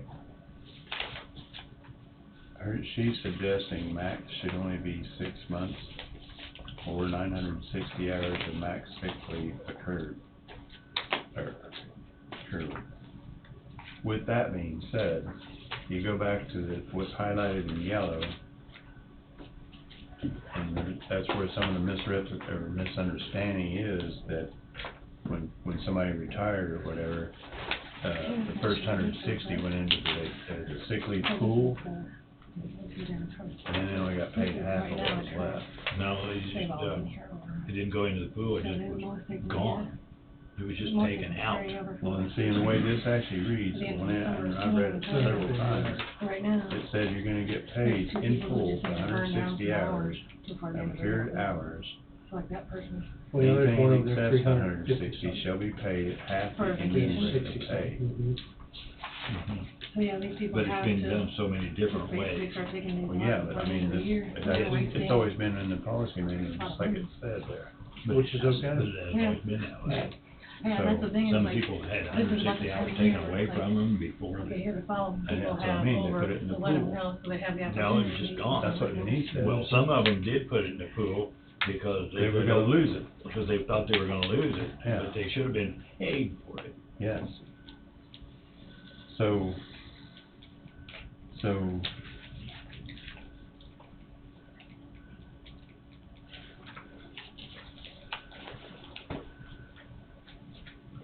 actually, you're only, I mean, if you had 960 hours, you're only gonna get paid for 560. Harry's running a report right now Okay. from the payroll This report isn't complete. program. This is only page 7 and 19, we don't Yeah. have the others. Because I know there's one in there there's one guy that's got over a year's worth of With vacation, sick leave. the state, they can pick a place. So is that not the way you see that? If that's Christina? At the last, that the max should be 960. Yeah. It was suggested to eliminate the 160, but I don't wanna do that, I wouldn't wanna do that. I agree with, like that's written, you get paid in full for the 160 and then half of everything past that. Which, like I say, when you consider it paid out in full, it's only 560 hours.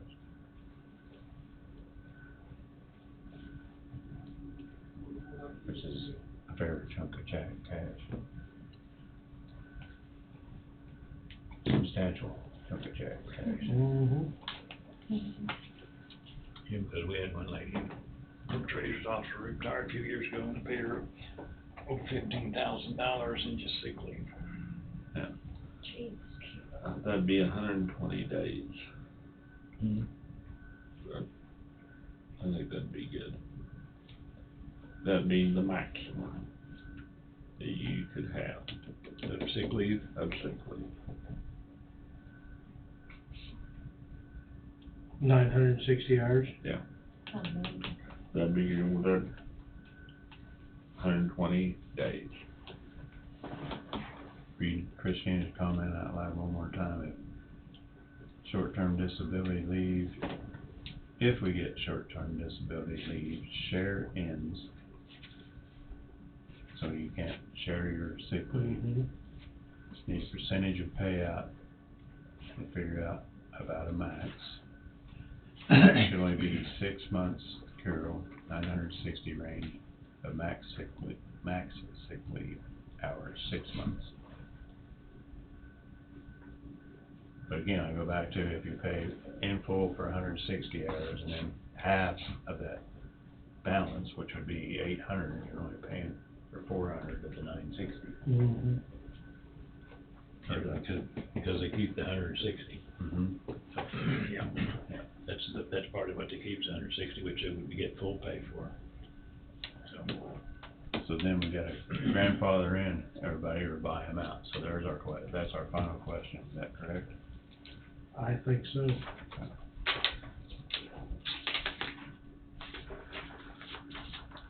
I would say based on the calculations Tom just did, that we buy them out. We keep their, they keep their give them 960, then buy them out and everything above it. Everything else goes as a check. Yeah, and they can't accrue anymore. Okay. Vacation going next. They can accrue 12 a Terry, year, your but stack if is they that don't one use that's it, flipped over? Yeah, that's what I'm saying. Yes. Correct. Before I forget. From Right. this point on. Exactly. That's exactly right. Okay. And that way everybody's on the same scale. Oh, okay. Did you sign that? I have not signed it.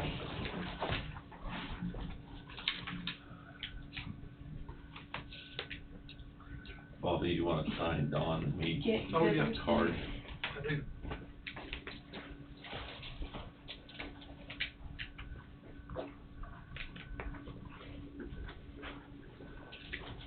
Now you're late.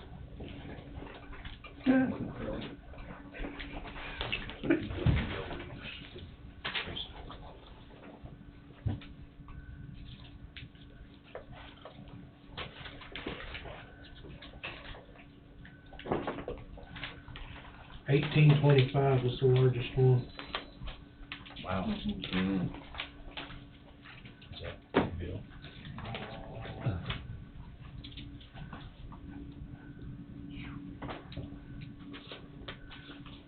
But we only had to pay them half. Correct?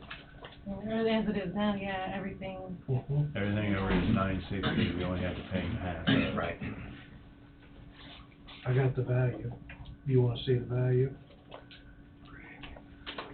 The full value of it. Mm-hmm. That one. It's valued out there. Right here. Mm-hmm. I'm guessing around. That's if we paid for all of it. 100%, yeah. I estimated mine. 100% of it.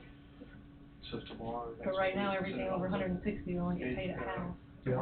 Correct. Yeah. Uh-huh. So And we he take, has- we take the 960 off of 820. 825. 1825 minus 960 equals, and then you divide that by 2, 432 hours.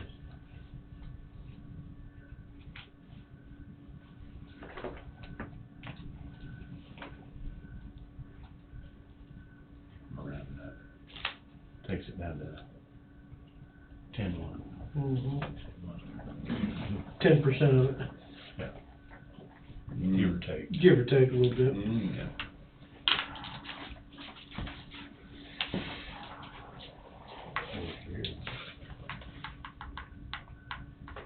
And that's still at 960.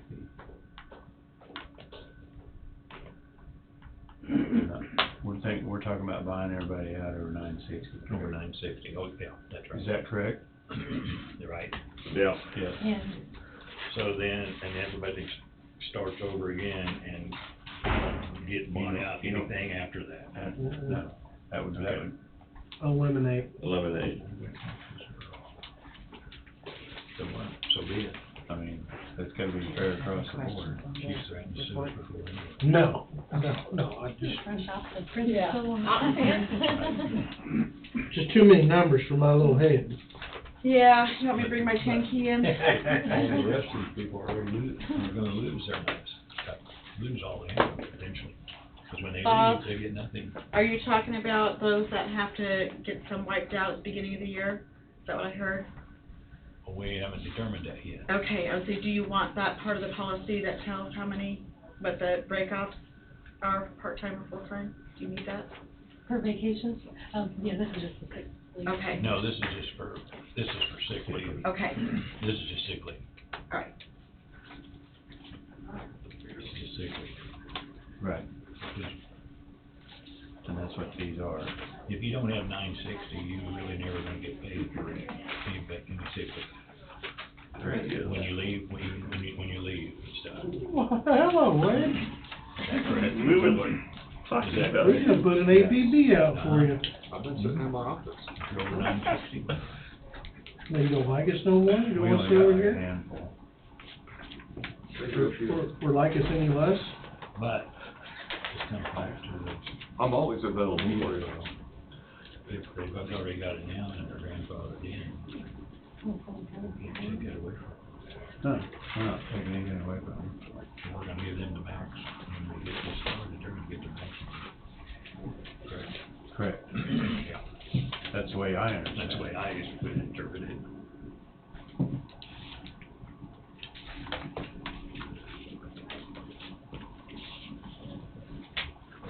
And you don't people abuse it. Whether or not. I think you're okay, you're not gonna. Huh? We're not taking anything away from you. No, no. We're not taking anything away from anybody, really. No, we're not. We're just we're putting the playing field even. That's what we're doing. Exactly. That's the way I 357 is the largest on, this one. vacation. Was this vacation? I don't think anybody can carry over. Can't have it, you can't carry a vacation over, can you? Yeah, 240 is the max. If you've been here 16 plus, the most you can accumulate by the end of December is 240. This says leave, LDA. 240 is the most you can carry over on leave. If you don't use it, you lose it back to 240. There's somebody here that's 357.4. Couple of them. And so say whatever, if they don't start taking vacation by the end of the, they'll lose everything down to, well, and depending on how long they could lose it. But they still have to the end of the year to use it. Right. Yeah.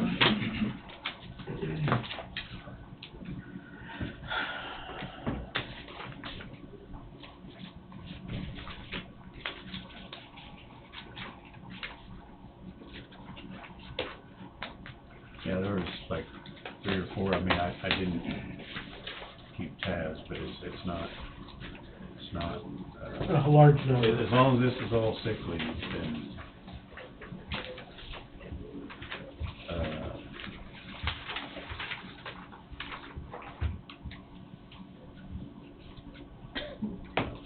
Here's one 249.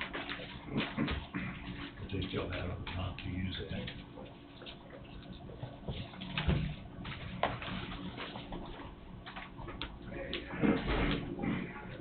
Still have.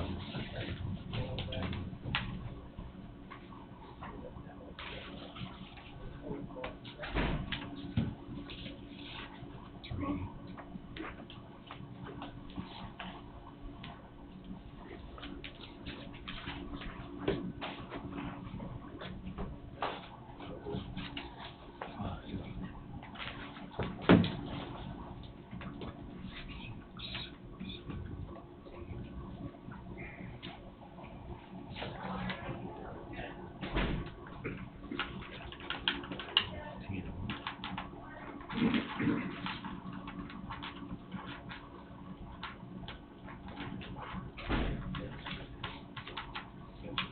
maybe Wade can remember some of that time. Sick leave, vacation with, Christina.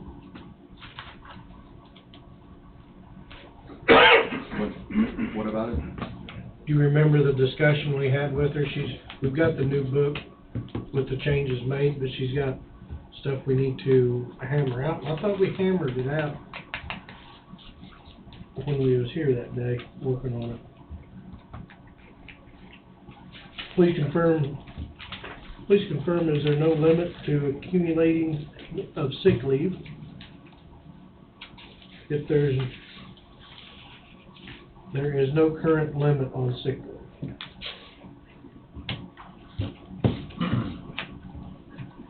Then on the next page, her comment is if we get a short-term disability, so the leave, sharing your leave ends, and need a percentage of payout, and to figure out a max. She's suggesting that max should only be 6 months of material with a 960-hour range of max sick leave in 6 months. Equivalating to 6 months. So what we were doing, we was going back through, Terry brought this out, how many people over 960 hours, there's only 3. So what we do is, suggesting, I guess, is that we buy out anybody over 960, and nobody gets any more than 960.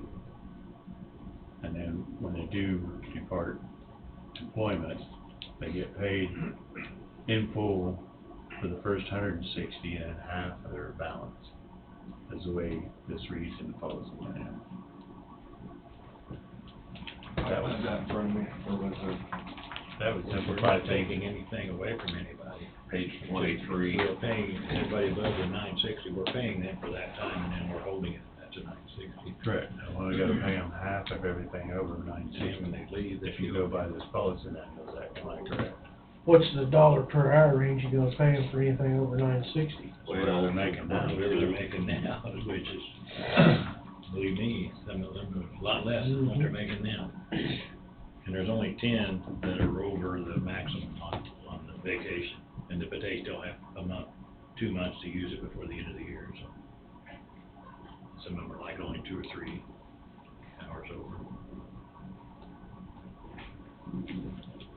So shouldn't be a problem there. I don't know if she wants that. Yeah, I don't want this stuff to stay out. Sick leave. Supposedly, yes. You had 10 on this one, Bob? I had 3 on that one. A lot better than I thought it was. I was going through it fairly quick, but it's Right. a handful, so. You want that back there? Yeah, let's have her control that, I don't want it out. That's confidential. Yeah, it really is. So, I mean, I would agree with that. I mean, put everybody on the same, what do you think? everybody on the equals, so to speak. You know, adapting to the new policy manual. Yeah. So when new hires come in, and even existing hires are still, everybody still It's follows. fair. It's It's fair. fair for everybody. Yeah. So I mean, if somebody's gonna start, you can't add on at 960. Otherwise, they're just gonna, it'll go from 1,800 hours to 2,000. Yeah, 3,600 hours. And someone's gonna say, well, you're shorting me that time. No, we're not. Because we're paying you for everything above and we're giving you that. And then when Mhm. you leave, it's still, Still 960. Yeah, you still get X amount of dollars at 960. You still get full pay at 960. right. Which will be worth more later on because of the hourly wages will keep Exactly. unless you're tapped out. But you'll still get COLA increase, Well, that yeah, drives your dollars per hour It up. still goes up. The only ones that kinda get hosed on that, well, even the salary gets a COLA too. So they keep getting increased and increased per hour. Or see, they don't, salary doesn't have vacation. They don't have vacations. So that's no big deal. More sick leave? More sick leave. They don't have. Okay. What do you think? I mean, it makes sense. I'm trying to remember, I've had a number of conversations with Christina. I'm trying to remember the most recent one. I know we talked about safety sensitive, which we're still Trying working to through. do. Well, there's a state statute that defines safety sensitive for, on the state side, but it gives a good, summary of what is included. I showed it to Tom, and in essence, it will capture a number of the people over in the sheriff's department. It would capture probably the employees in the county attorney's office who go into the jail or that building and then have access to, NCI, it's not NCI. NCIC records. So, and I've been playing phone tag with Christina because I wanted to run that by her. Because if you include all those people, that's a little bit different. So, but I mean, I think you're on the right track. Write that down, Tom. What? What we had 9 Oh, I got that memorized. for today. If you're like me, it'll be gone in 30 minutes. No, Okay. I'm gonna get this one. So we had 3 and 10, right? It's right here. Right. Paid out after 960. Mm-hmm. At half pay, or basically. So if you got 800 hours past the 960, we're gonna pay in full for 400 of them. Right. Correct? Yeah. Because I mean, even if you go back to policy manual, the first 160 are paid in full, the remainder is paid at half pay. They're not losing any, they're not losing the full. They're not losing anything. All right. All right. It is 2 o'clock. It's 2 o'clock. And, I threw my agenda away. Raymond James and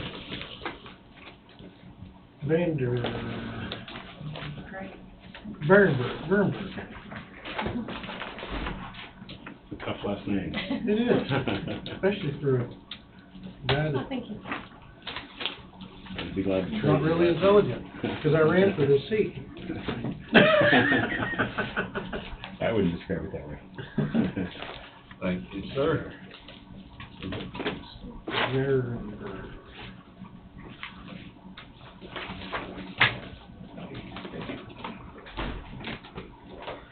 Chairman, before you get started, I just got a message from, Mr. Serrano. He'd like to appear by phone for this. Yeah. Oh, my I bad. forgot.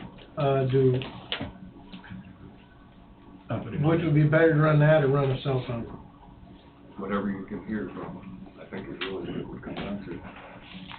I was fine with your cell phone, but, That was Bobby's, so. oh, I've got a Jim on there.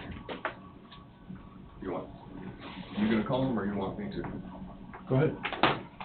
If you trust your speaker, we'll do that. I did forget about, he said he was gonna be here on us. I too. He said he wanted to. Yep.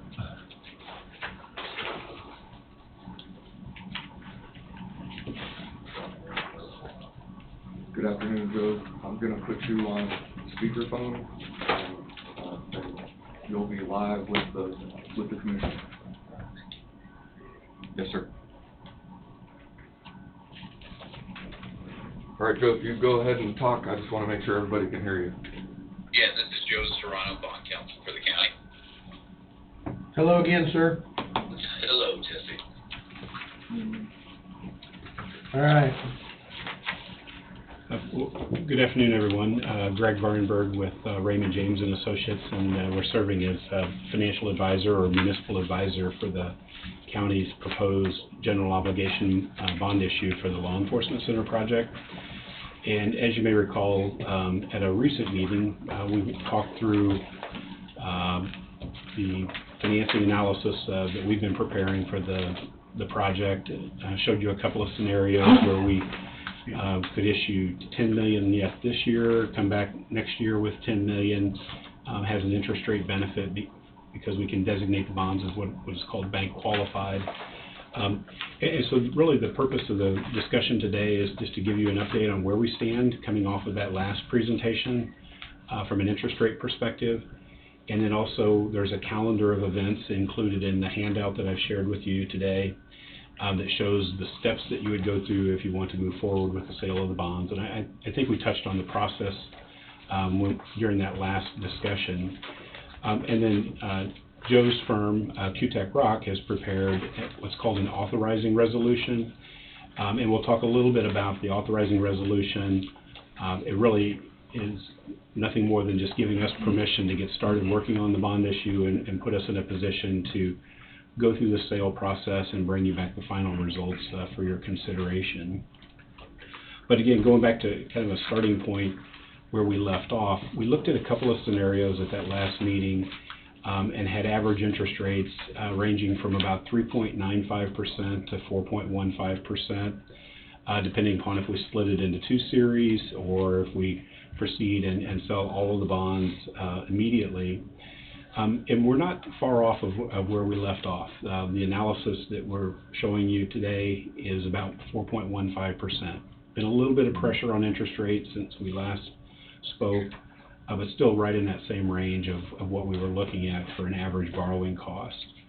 The scenarios that are shown in the book that I handed out this afternoon, it's using that bank qualified approach. And again, if the county issues less than $10 million in tax-exempt securities, and that can be a bond or lease, or all tax-exempt securities count towards that $10 million limitation. If you issue less than $10 million, then there's an IRS code section that allows you to designate the bonds as what is called bank qualified. It ends up being a favorable tax treatment for any banks that would purchase your bonds, and depending upon market conditions, that interest rate benefit to the county from that designation can be anywhere from 0.15% to 0.3%. I think at the last meeting we were sharing with you there's about 0.15% or 15 basis points. It's kind of still in that same range. Doesn't sound like much of an interest rate difference, but it ends up being quite a bit of interest savings over that 20-year time frame. And given where we're at in this calendar year, getting very close to the end of the year, one strategy would be, rather than to push forward and sell all 20 million immediately, if you sold 10 million and closed that in December and then could come right back, you don't have to, but you could come right back in January and sell the remaining 10 if you wanted to avoid any further interest rate risk or any increase in interest rates. So the calendar of events is included in this book, and I apologize that we don't have page numbers, but it's towards the back. The calendar shows the steps that we would go through to actually complete the sale and bring the results back to you. And What does that look like? Pardon me? What does that look like? What does it look like? Sorry. Yeah, it's right behind the numbers. right before the interest rate graphs. Says the top left corner, calendar of the event. Yeah. Keep on going, it's clear. Yeah. I sure would have made it easier if I'd have put page numbers, Yeah. so, again, my apologies on that. But, so, the calendar of events, no matter when you start the process, it is about a 2-month process to get everything ready for the bond sale, conduct the bond sale, lock in the interest rates, bring the results back to you, and then take care of the closing paperwork. And then on the day of closing, the bonds are delivered to investors. They pay the purchase price for the bonds, and the purchase price is handed over to the county and put into the project construction fund. But if you follow this calendar, and if this is the time frame that you decide to move forward with, we're showing at the meeting today, November 7th, adopting the authorizing resolution. And again, that authorizing resolution doesn't lock in interest rates. It doesn't obligate you to accept the interest rates when we bring those back to you. But it really gives us, as your financial advisor, and Joe's firm, Q-Tech Rock, as bond counsel, permission to start pulling together the legal documents, drafting the prospectus or official statement that's given to bidders, coordinating the bond rating process and the assignment of a bond rating for the county and the county's financing. And assuming that you would adopt the authorizing resolution and give us direction to move full speed ahead and lock this in, we'd start the process by sending out a request for a bond rating to most likely Standard & Poor's. That's who we would recommend that you consider using to assign the bond rating. We would then circulate a draft of the official statement, which is about a 1/2-inch thick document that describes the county and the major taxpayers, tax collections, a lot of information that an investor would want to see in deciding whether or not to buy your bonds. And then Joe's firm would be drafting the bond resolution, the notice of sale, coordinating some publications related to the time of the sale and the terms and conditions that a bidder would use to submit a bid for the purchase of the bonds. And we're showing here on December 5th that we would conduct a competitive sale where bidders would be notified that at 10 o'clock on the morning of December 5th, the county will open bids for the purchase of the bonds. And the bids typically come in through an internet-based website called Parity, where bidders submit their bids electronically. We open them up at 10 o'clock, and whoever submits the lowest interest rate earns the right to buy the bonds from the county and then resell those bonds to investors. So on December 5th, that would be you think of the action that the county would be taking, that would be more of a binding action on that date. If those bids come in favorable and you want to accept the low interest rate, then you would adopt what is called the bond resolution. And the bond resolution has the final interest rates, the payment dates, the prepayment provisions, all of the details of the bond issue. And once you accept that low bid and adopt that bond resolution, then the interest rates are locked in. And most of the work at that point is on Joe's side of the equation, pulling together all of the final legal documents, compiling that into a transcript that is sent to the Attorney General's office. The AG's office will review all of the steps that we go through to make sure we've complied with state statutes. And once we have the Attorney General approval, then we're in a position where we can go ahead and close the issue. Here we're showing the closing would occur on December 22nd. And again, you would think the closing would be some grand event. It's as simple as, did the county get the purchase price for the bonds? And once you verify that you have the money, then the bond certificates are handed over to the investors, and it's complete at that point. If we start this process and let's say we see something in the financial markets or the interest rates go up, we can cancel the public sale before we get to that point. Or if the bids come in unfavorable, and we don't like the results that we receive at the competitive sale, then we can reject all of the bids and just kind of put the bond sale aside and come back at a more favorable time. That doesn't happen very often, but there has been some volatility in the financial markets and the bond market lately, and so the authorizing resolution doesn't obligate you to complete the sale on the 5th. We can always pull back if we see something that's just not favorable for the county or not consistent with what we're trying to accomplish.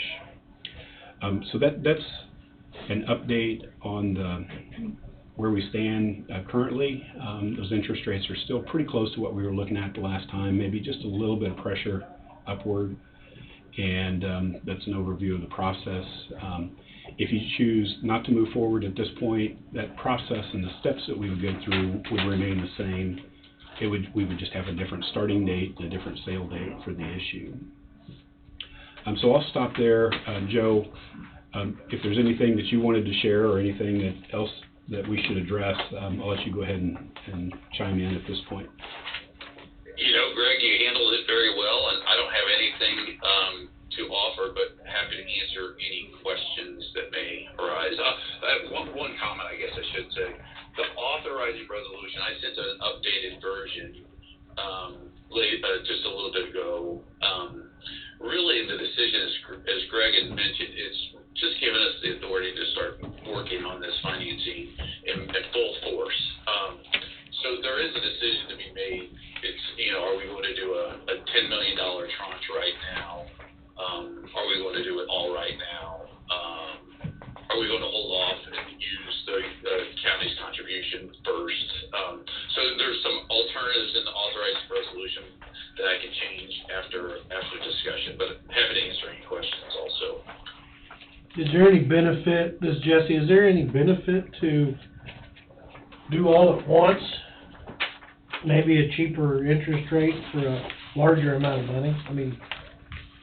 Yeah, and happy to answer that. The first thing I think about is if we sell all 20 million now, then you lose the benefit of splitting it into 2 bank qualified issues. So if we were looking at 2 bank qualified issues right now that have an average interest rate of about 4.15%, if we were selling the entire issue, 20 million today, then that would probably be sold at an interest rate of around 4.3%.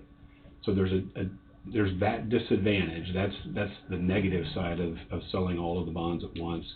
On the positive side, if we split the sale of the bonds into 2 series, then we're going to have some duplicate cost of issuance.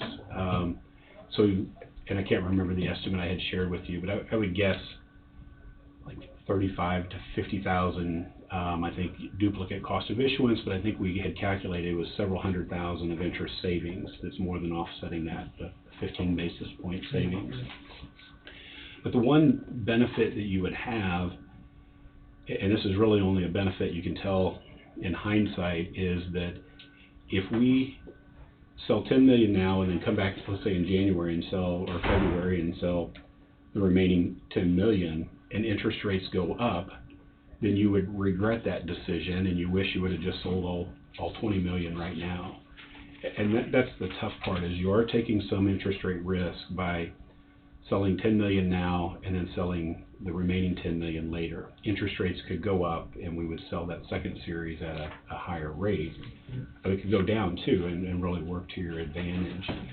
The one thing I would say about the sale of the second 10 million is that once you have, these bond proceeds in the bank and you've got cash contribution that you're going to use for part of the project, then you have a lot of flexibility as to when you would need that last 10 million for construction. You could probably wait a year or a year and a half, to sell the bonds, and you could be selective in terms of watching the financial markets, and if you see a favorable opportunity, so you wouldn't have to sell right away in January. But that's the one primary advantage of selling all of the bonds right now, is you take that interest rate risk out of the equation. You don't have to worry about rates going up before you get everything sold. Yeah, but would the length of time it's financed outweigh, because I mean, I don't know, it'd be like going and borrowing $40,000 for a truck I'm not gonna drive for a year. I'm paying the interest on it, but. Yeah, and the interesting thing, and this would have been something we would want to have avoided maybe a year or two ago, but right now the short-term investment rates have come up so much that idle funds, we bid out a project fund that had a little less than a 1-year life, so very short-term investment, and we got a 4.3% interest rate. So interestingly enough, if you went out and sold bonds at 4.15% or 4.3%, you could probably invest in Treasury securities pretty close to that interest rate. So you earning 4.3, paying 4.3, it ends up being a wash. So it's really kind of neutral on a cost impact to the county while that money sits there. There could be a little bit of differential, and if you're investing a little lower than where like the U.S. Treasury note rates are, or Treasury bill rates are currently. If you're investing at 3 and borrowing at 4, then you're paying that 1% differential while that money sits there and you don't need it. So that's the one thing. Over the course of the last 5 or 10 years, we've had those situations where short-term investment rates have been so low that you really have to take a serious look about selling the bonds closer to when you need money. That's referred to as negative arbitrage, while it sits there and loses money while you're not spending it on a project. Yeah, because we're not gonna break ground for, 5-6 months, so. You said 6 months, a lot of interest, that's a lot of interest, if the person pulls it all, goes for it all at once. But, it could go from 4-3 to 2-3. Or 6. 6-3. That's why I love the beauty of hindsight to tell us the right answer. It's a roll of the old dice. Yeah. It's not 2-3. No. Jerome is happy with raising rates, and he's gonna keep raising rates. Yeah. Just so you know, our money market account is paying 407 right now. And they said they could take another $20 million.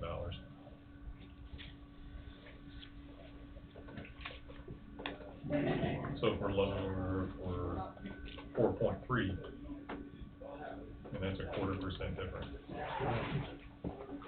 To lock in a better rate, what I think, than what we'll see in 6 months.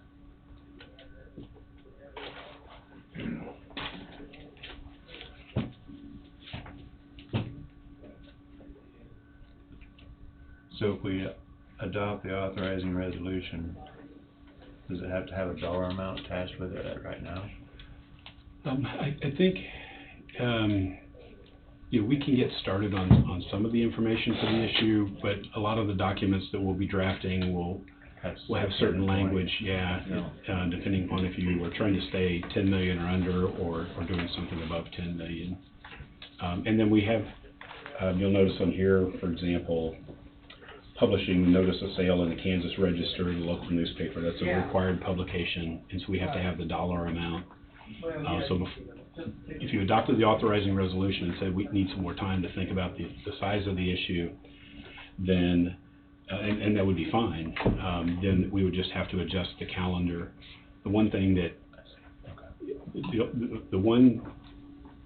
if you said you're really interested in splitting it into the 2 $10 million pieces for that bank qualified benefit, then the one thing that we would be up against is if we're trying to get the first 10 million closed yet this year, we'll start running out of time if we wait too long to decide the amount of the issue.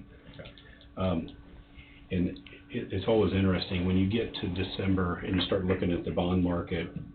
It's not wise to have a sale of the bonds after the 10th can be a little bit of a challenge. Definitely after the 15th, you really start losing people's focus, and a lot of investors are closing up their books for the year, holidays, and you don't want to sell in a bond market where you don't have full investor attention to your issue.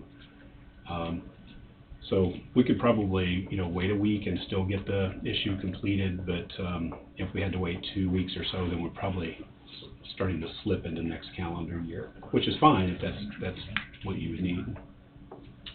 Well, Bob's question, are the banks really interested anymore? I don't know that the local banks are, but I'm sure there are banks. Other banks are. Other banks will probably be interested in purchasing some bonds, or purchasing it. So you've got there's more fish in the pond out there. Yeah, and that brings up a good point too. You know, I know the local banks have been very supportive here in the county, which is fantastic, and we love seeing that. We went through a process on it for a direct placement proposal, which would be purchasing a very large amount, the entire issue. And sometimes that can just be, you know, more than the bank has capacity or demand for from an investment perspective. But when you sell a bond through a public offering, it's sold in $5,000 increments, and so you'll have a lot of bank interest in an issue like this, and it could be a bank puts in an order for the bonds of $500,000 of principal coming due in year 10, and another bank buys $250,000 in year 15, and so you would end up with a lot of different investors submitting orders anywhere from probably, you know, $50,000 to $500,000, and going through that public sale process gives banks an opportunity to participate in the investment period that they would be interested in. You know, some are shorter term investors, some longer term investors, and also for the dollar amount that they'd be interested in. So there's still a way for the local banks to participate and be a little more selective in terms of what portion of this issue they'd want to invest in. But we would expect local and regional banks, as well as some national banks, would be probably your primary investors on a bank qualified issue. For 10,000 or 10 million or under 10 million or less. Could still have some bank orders submitted for an issue above 10 million, but it's going to be at that slightly higher interest rate, and then you would also be expecting mutual funds and insurance companies and even individual investors also submitting orders on something like that. I'll go back to Richard, what Richard said earlier. Would you repeat what you said, which about where it ended up 0.25%?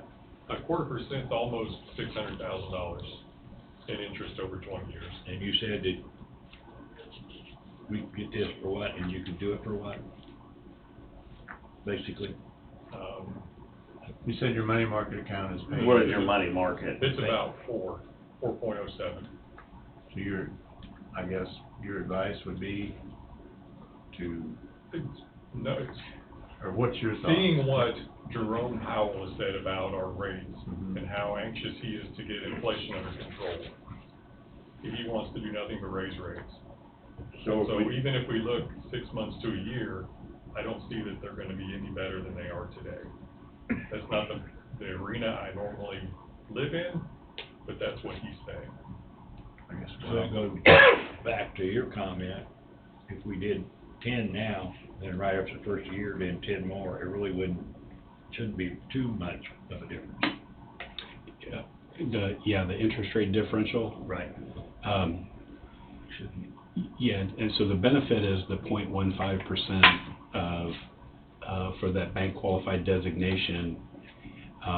And you would hope that if you sell a series in December and then come right back as quickly as you can, you're really only taking about 30, 45 days of interest rate risk, and you would hope there wouldn't be much change in the financial markets during that period.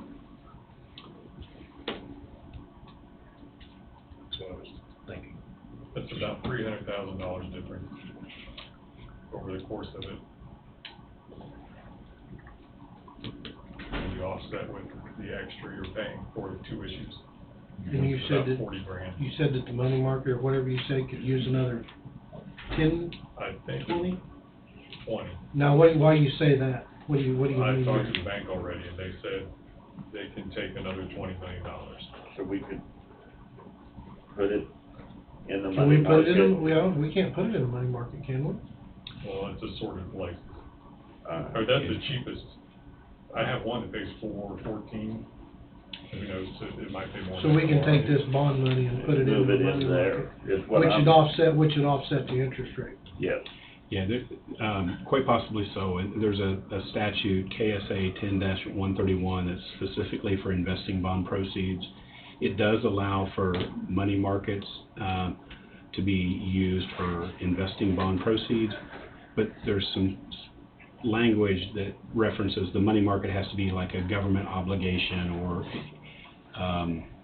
it can't be just any money market. But we do oftentimes have bond proceeds that are put in qualifying money markets, and we can work with the Treasurer's Office to explore this and make sure that it's eligible. I like that idea. I I do wanna make too. sure it's eligible for. That way we lock in the interest rate.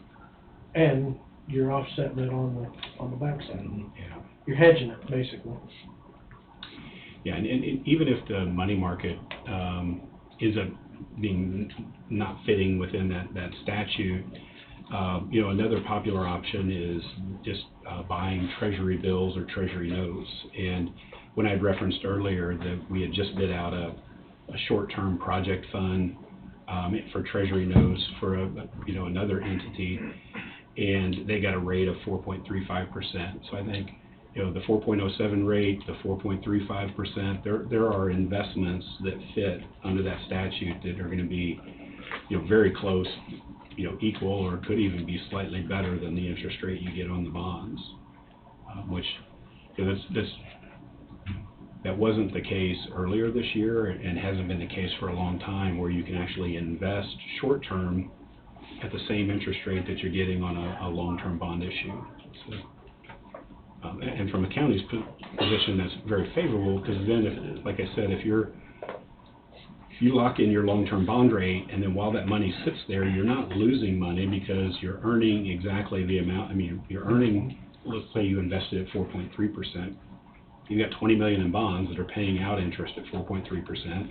You got 20 million in bond proceeds that are earning interest in at 4.3%, and so it's a wash. It's a wash until you start spending it, and then that's when you are really starting to accrue interest on the bond issue, because you're no longer getting those investment earnings. Well, in that case, I don't know, it wouldn't be better to do the whole 20 million at once instead of waiting. What's the benefit of dividing into? Opinion on this. We hire him. We're doing it all at one time. Yeah, the benefit, again, is that if we, and there's really only a benefit if we can keep it less than 10 million per year. And you need to think about, too, if there are other obligations, say next year, that you would be doing to account against that $10 million limit, then that wouldn't allow us to designate the second series of bonds as bank qualified. But the benefit is that designation right now in the bond market is worth about 0.15%. So instead of borrowing at, say, 4.3, you'd be borrowing at 4.15. And that's, 300,000, depending upon how the bonds are structured, of savings, for interest savings, but you're going to have, say, 30, 50,000 of extra cost to split it in two. So the net benefit to you is, call it 250 to 300,000 in savings, something like that. Joe, what do you think, mister? Well, Jesse, as I've always said, you need a Greg Barnberg down there to weigh in on the economics, because I get in trouble. But there is a really nice benefit in designating a tranche as bank qualified and issuing this year. There's just a lot of uncertainty, and the market is a little bit volatile, so we have to be concerned about that for interest rate hikes.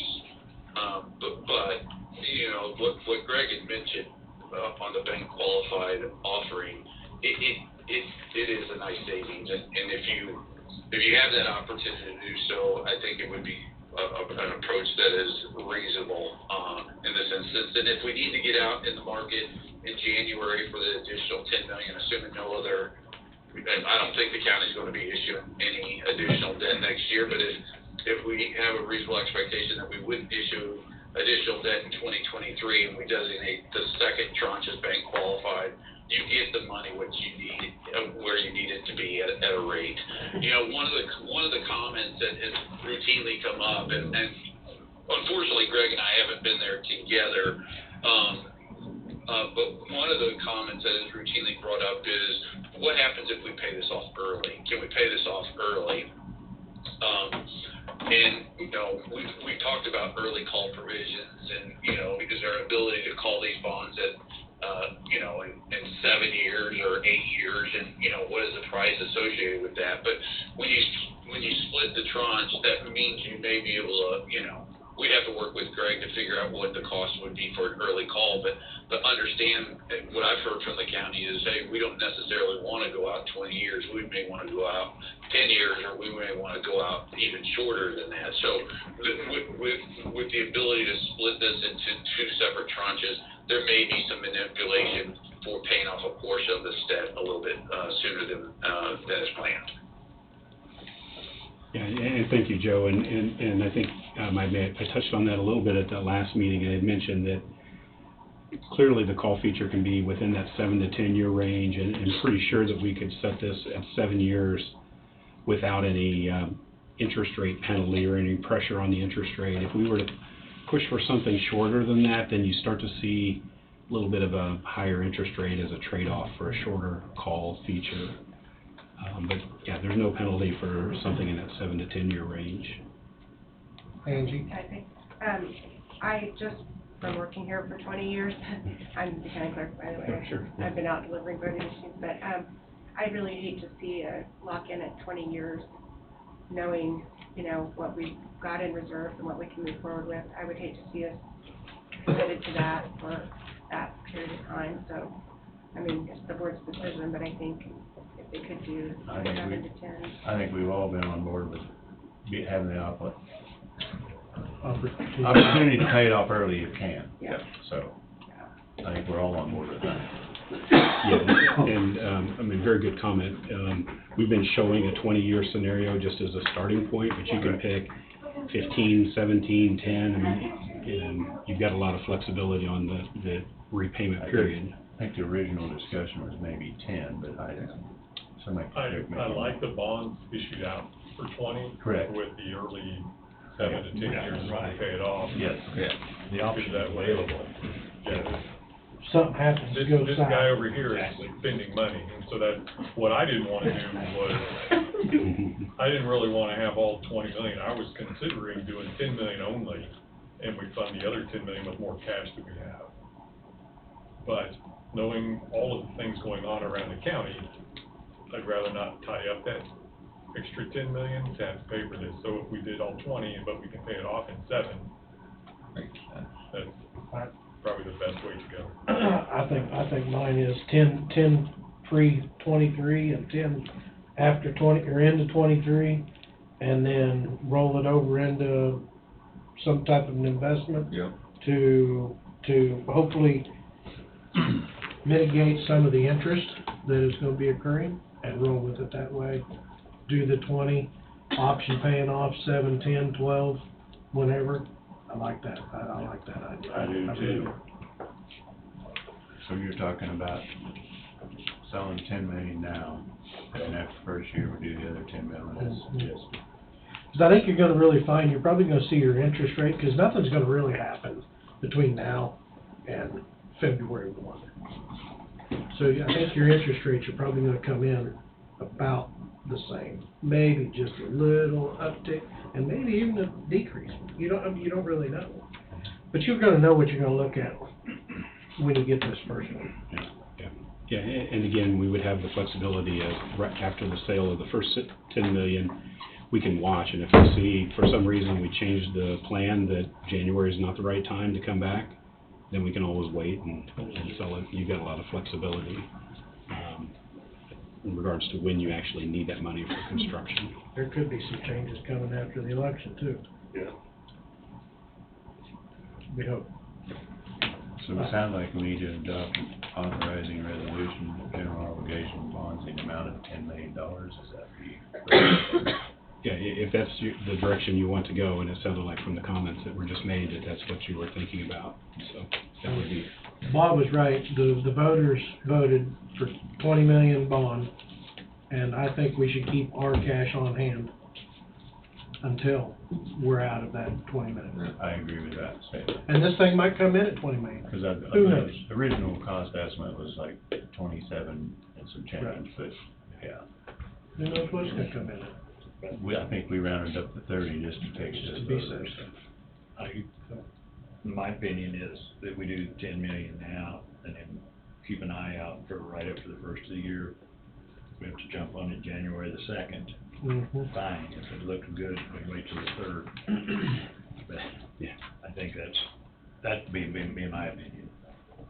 Yeah, and we'll help you monitor and keep you updated on what's happening in the financial markets, interest rate estimates, and so.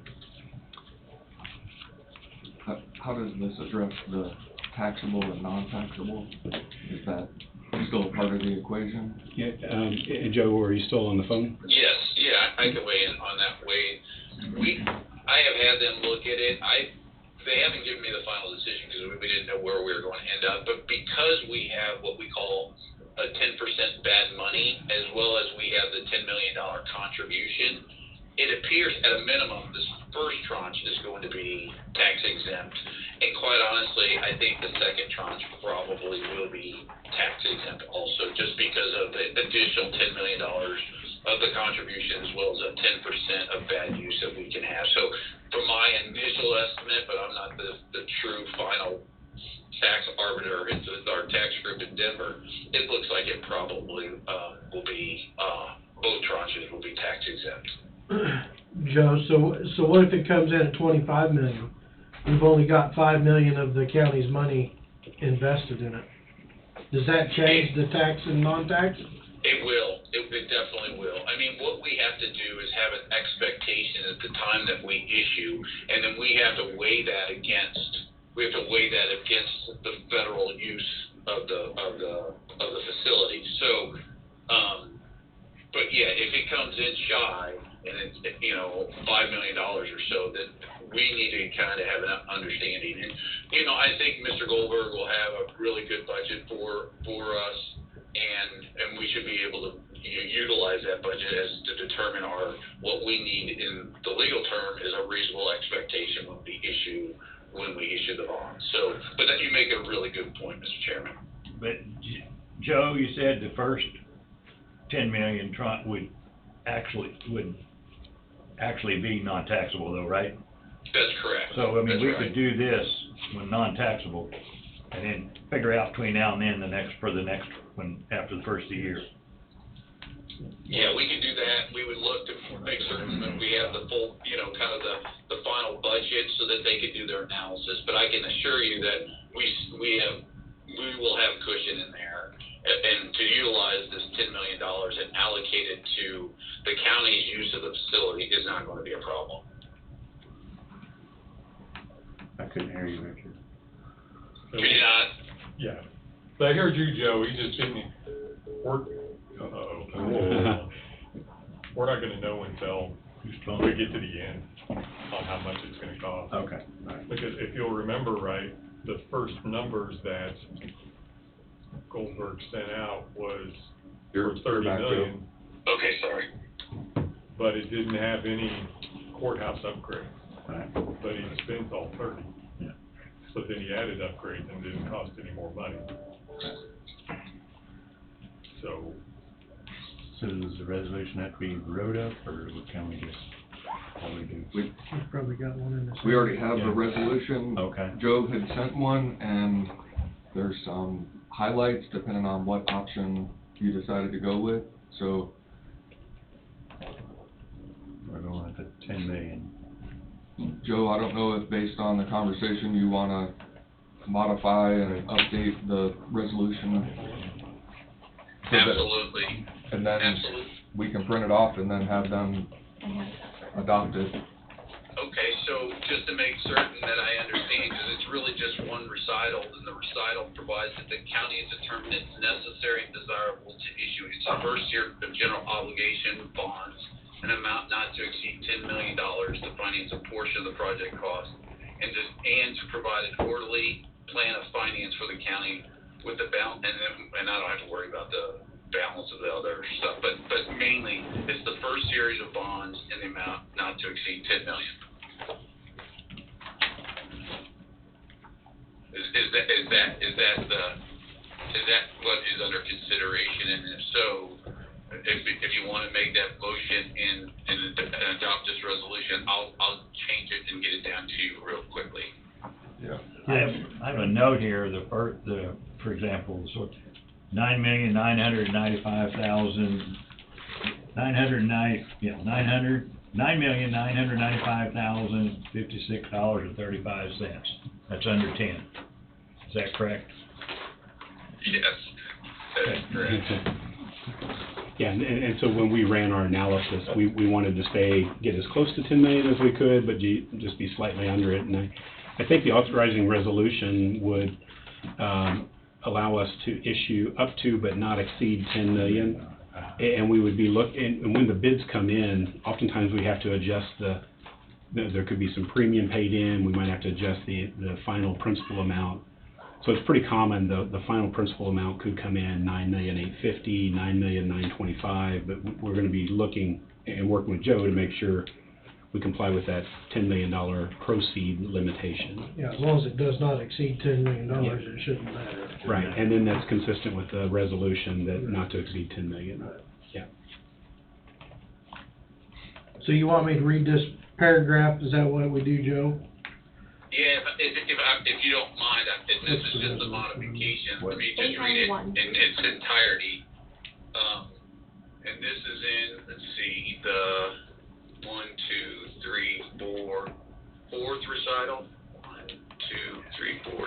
Yeah, the 4th recital of the resolution will now read, the county has determined it's necessary and desirable to issue its first series of general obligation bonds in an amount not to exceed $10 million to finance a portion of the cost of the project, with the balance of the cost of the project paid from subsequent series of bonds and other available funds of the county. And then one other comment, and this is mainly for Greg.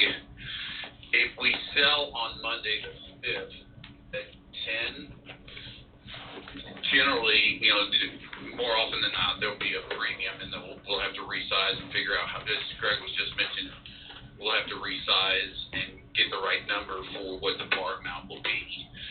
But will there be, or can we schedule, if we sell on the 5th, we'll need a little bit of time to resize and populate the documents for final approval. Could we have a scheduled meeting on the 5th in the afternoon to approve the financing? And if so, I want to put that date in this authorizing resolution. At 1 o'clock on the 5th. At 1 o'clock on the 5th? Yeah, and Joe, for your benefit, usually we can work with our analysts and have final numbers and approval from the winning bidder, sign off on the adjusted numbers within an hour. And so then you would have final numbers by 11, you would be filling in the blanks on the resolution between 11 and 1, and then we would present the sale results and the final bond resolution to you at 1 o'clock on the December 5th. Is that too soon? No, that works perfectly for us. Joe, does that give you enough time on your end? It will. I mean, I won't have time to drive down there, and I like to drive down there, but that's okay, because, if we scramble, as you know, Greg, and once we sell and we start populating the documents, we're scrambling to get them done and approved. But yeah, that will be fine. I just wanted to make certain, because sometimes on early county commission meetings, sometimes we'll sell like the Thursday before, but I'm going to put it as a sale on the 5th as the schedule provides. And again, this is just an authorizing resolution. Once we publish the summary notice in the Kansas Register and the local paper, then we're kind of pretty much bound by those dates unless we just don't want to sell the bonds if we don't get the right price for them. So I have made these changes, and I can send this resolution for printing and signing if it's the wishes of the board. Yes. Yes. Aye. Aye. Aye. Send away. All right, I'm gonna send it right So now. we make a motion and I was gonna read the resolution number 891. Hey Joe, are you sending it to me or to Angie? I can send it to Angie. I'm on this list. I don't know if there are a lot of people. I was just going to send it to this group, but I could just send it to Angie if that's what you like. Yes, she can go print it off and then bring it right back in. Okay.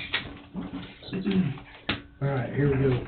Resolution number 891, a resolution authorizing the offering for sale of general obligated bonds, Series 2022-A of Coffee County, Kansas. The county has determined it is necessary and desirable to issue its first series of general obligated bonds in an amount not to exceed $10 million, which, with the balance of the costs of the project paid from, to be paid from. From an additional series of bonds. Additional series of bonds. I forgot to mark that out. Additional series of bonds. And just add in and other available funds of the county. And other available funds from the county. Also moves. I'll second. Tom's moved, Tim second. Any further discussion? Hearing none, all in favor say aye. Aye. Motion passes 4-0. Thank you. Thank you. Now we'll wait for the original signature.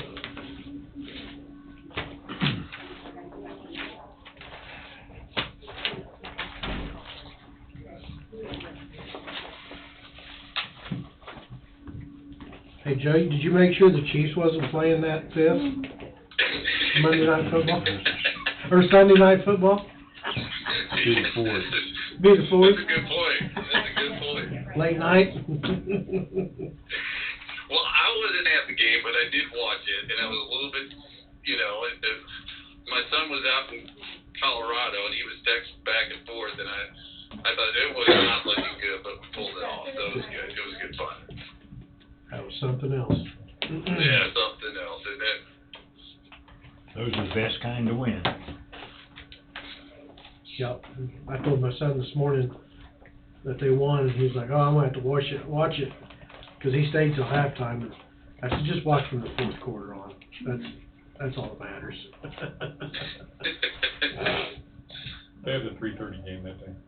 They have a 3:30 game that Sunday. Checking. There's no excuse. He can't be here. He's got to be here. Eagles? Got to be present to be on the clock.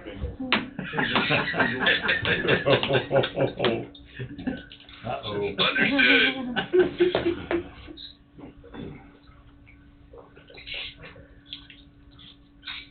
That's it for that, right? That's it for Gotta sign that. We just got to sign the resolution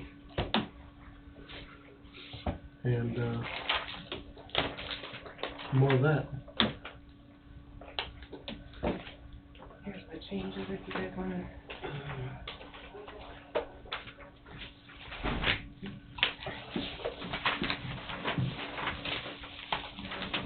Yeah, that would have been a long period. Hot off the press, literally. Yes, it is. These resolutions really ought to say Robert L. instead of Robert.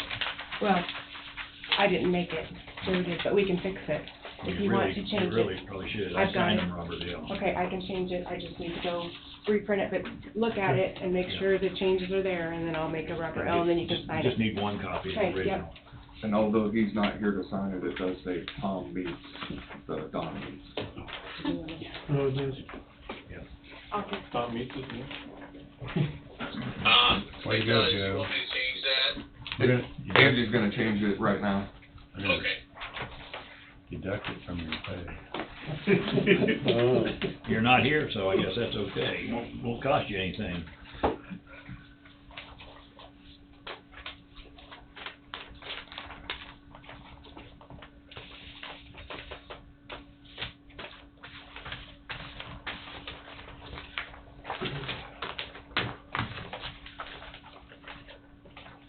Hey Angie, go ahead and put the resolution number in on the original. Okay. 891. You see the last page, I think.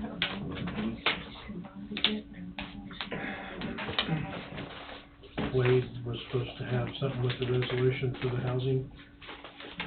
I need Only thing it does is tell you. some additional information on the acronyms, and I got an email with the second paragraph saying create a resolution from that, but I don't have enough,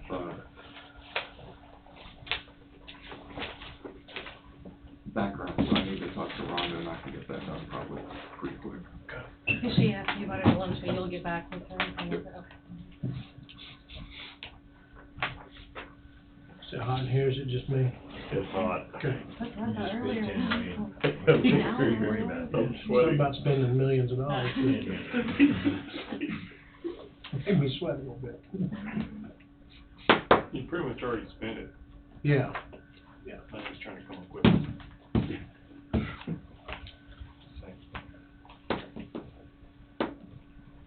I guess Joe could. Do we need him on here anymore? Yeah, Yeah, I'm still on. Joe, do you wanna stay on, or are Well, you? I think unless there are any other questions, I'm happy to answer. I don't think you need me any longer. Yeah. For today. Yeah, I think that's the consensus, so. Okay. If you don't have Well, anything. thank you. Tell Don I apologize for the mistake on his name. I don't like to do that. My apologies on that, and look forward to seeing everybody really soon. He won't know it if you don't tell him.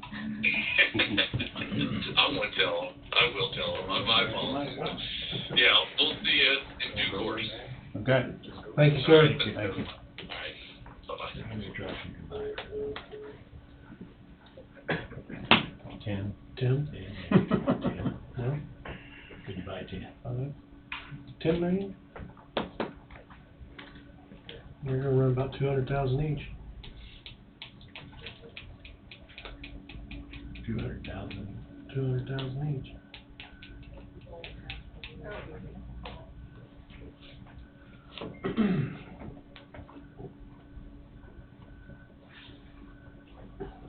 That's how you make $1 million trucking.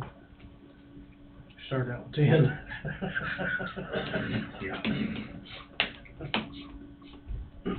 Start with 10 million. Yeah. Quit. I said on one of those fishing shows, one of those outdoor things, this guy was talking about catching crappie. I got to talk to him afterward. I said, "Man, that must be nice, just get a fish all the time." He said, "Oh no," he said, "I'm a boat mechanic." I'm like, "You got all these sponsors on your jacket?" He said, "Yeah." So you want to know how to make a couple $1 million fishing? I said, "No," he said, "Start out with 4. Yep. So yeah, it's along the same lines. Mm-hmm.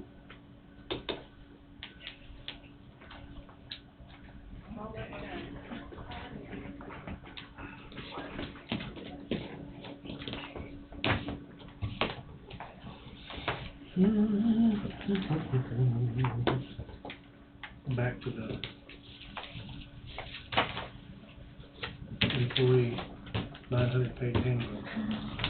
Thought you were gonna get his. You ain't bad directing tonight. Oh, I know. 40 pages. 40 pages. Yeah. I came here, we had a book about like this. Oh, that was, we had 3 handbooks. So I think we've all come to consensus that we buy out anybody over 960 hours at half. And then, the way this reads, if somebody retires or departs, they get 160 hours paid in full and half of the balance. Yeah. I'm game for it. Thank you all again. Thank you. I want to emphasize that we are buying out over 960. Not buying out pieces of revenue. Right, we're buying anything over 960 hours at half the pay, so to speak. Because that's all they would have got to begin with. Oh, yeah. Thank you, ma'am.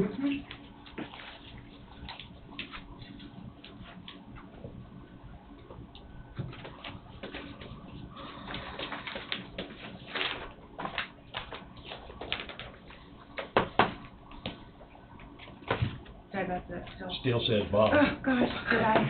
I was trying to print off. Throw it away. Oh, God. You need to change your name. Yeah, to Bob. To Bob. Just accept it. You know, I would, but the problem is,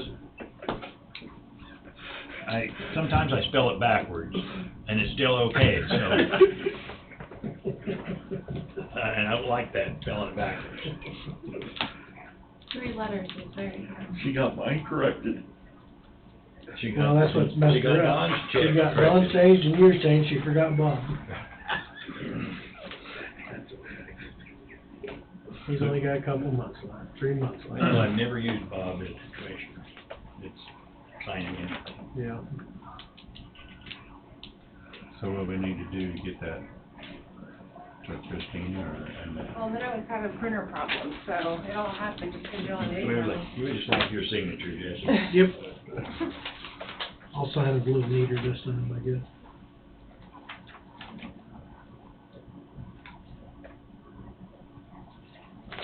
That's horrible. There you go.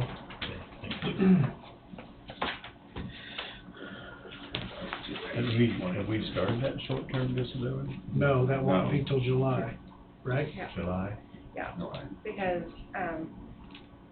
of the timing, and people had already started signing up with their own short-term disability, and so, even though we could have backdated it, you guys decided just to hold off till next year. We didn't get a word back until August sometime, and they'd already Right. signed up for it. Yeah. And they're like, oh, we can backdate it, and I was like, well, what are you gonna do about the people that's already paid Right. for it? And then it's just gonna be a big So we just left it the way it is. snowball Next headed year we'll- downhill.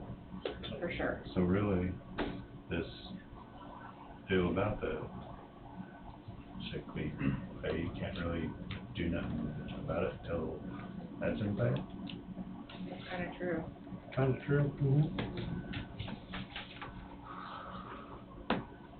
Because if someone needed it, I mean, they got the pool, but then they're gonna need the sick time, you know. Well, yeah, really, we could, because, what was there, only three There was three that was. that was over, they're still got the 960, when even after they're bought out, they still got the 960.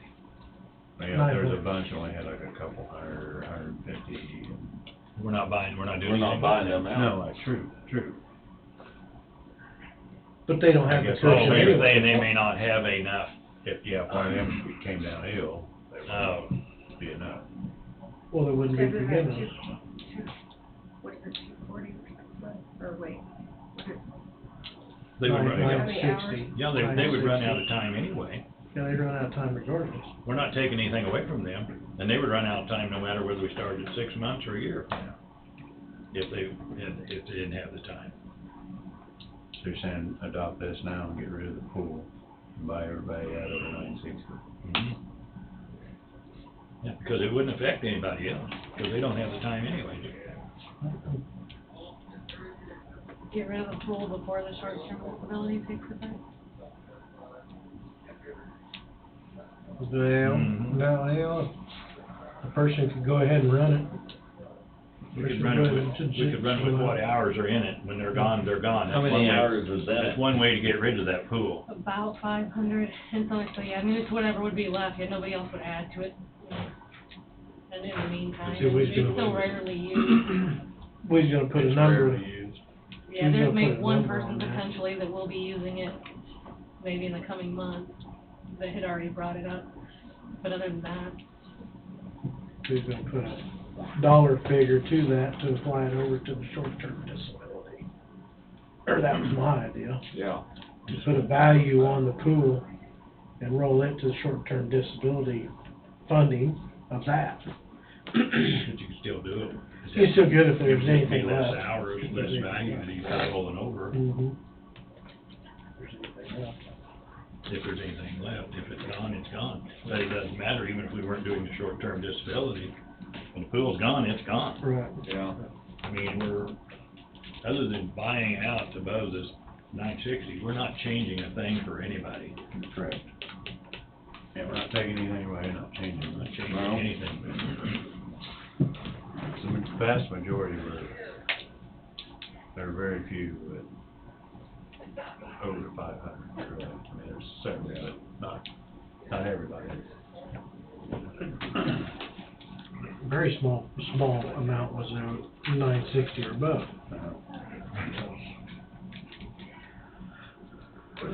Did you type that up? Type what up?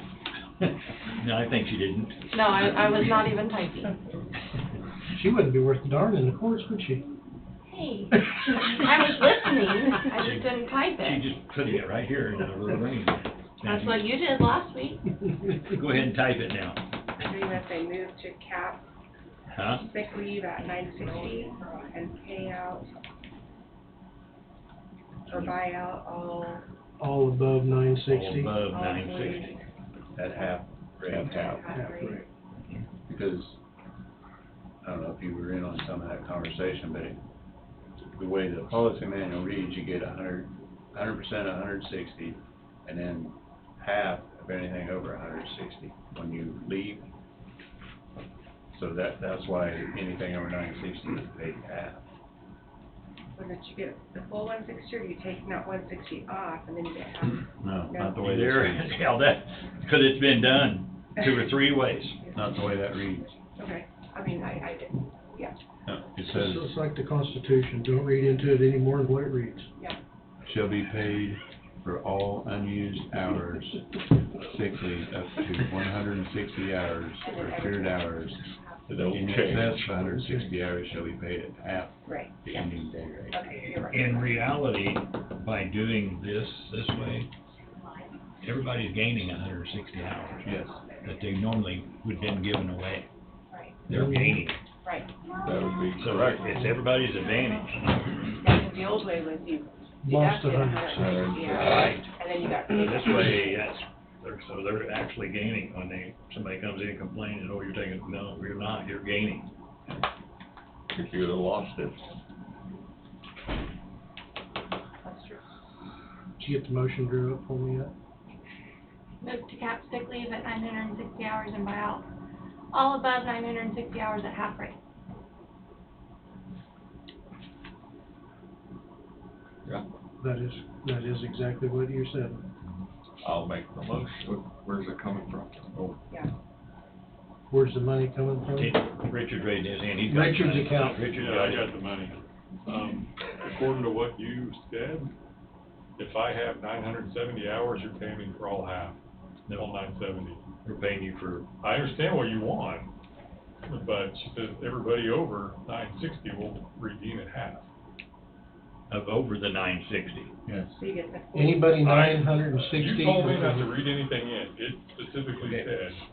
When I'm thinking, when she said that, I'm not sure that it was worded quite right. Cap is 960. cap is Cap Hey, at 960, anything over Over 960. We're paying for the hours over 960, not Right. anybody with 960, 960 gets half, no. I know what you wanna do, I just don't want too much money coming out of my pocket. What's your personal check?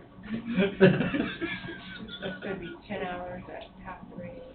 Yep, 5 hours. 5 5 hours. hours. Does that make sense? But that really is, come out of wage pay. I think we ought to read it again.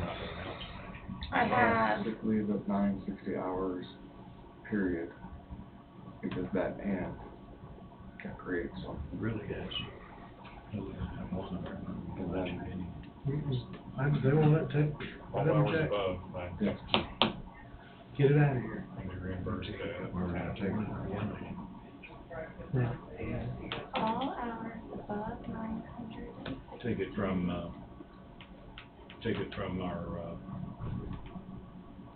Risk management. Risk management. risk management, where it come from, that's what it is. Then you got employees benefit as well. You know. Actually, yeah. Which one's got more in it? Employee Employee benefit? That's the 9.9, That's the isn't one it? budgeted, We're really not talking very much. Yeah, you're not talking very much. 15. could probably come in employee benefits. Employee benefit. Well, does it need to be worded away, because these are people who are grandfathered in, so nobody can, in the future, you can't go above 960. Can't go Or above you get paid 960. half of your wage, so this only applies to people who currently have, so it needs to reflect that somehow, that people in the future can't go above that and still get paid half. True. Well, but you wanna be careful when you use the word grandfathered in, because you're not grandfathered them in. I would not grandfather them in. I would just Find say, out, you're not as of- grandfathering them in. Yeah. As of November 7th, anybody, whatever that reads, and to the future, 960 hours is the max. Is the max, no matter what. No matter what. No grandfathered in. I have moved to cap sick leave at 960 hours, period. Effective, November Whatever works for your payroll. 2022. Is that gonna work for your payroll? Yeah, for November, yeah, but this is only 7th, isn't it? And then I have all sick leave hours above 960 will be bought out at half rate with funds to come from, and then we never. Or employee benefits fund.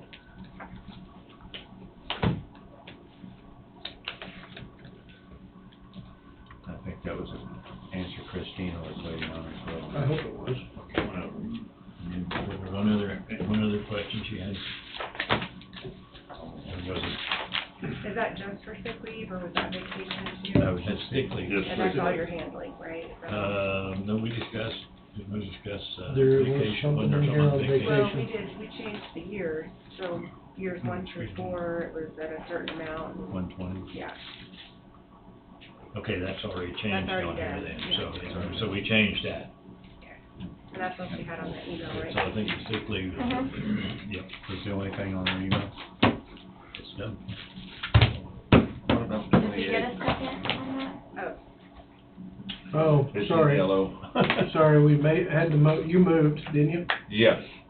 Tom, did you second? Sure, I did. Tom, I'll second it. Okay. any other discussion? I voted for it. Does that matter? All in favor, say aye. Aye. Passes 4-0. Well, it must have been a squirrel run across that branch over there or something. I lost way out on that. I was just waiting for the second. Good grief. Okay. Come by here. You asked me a question.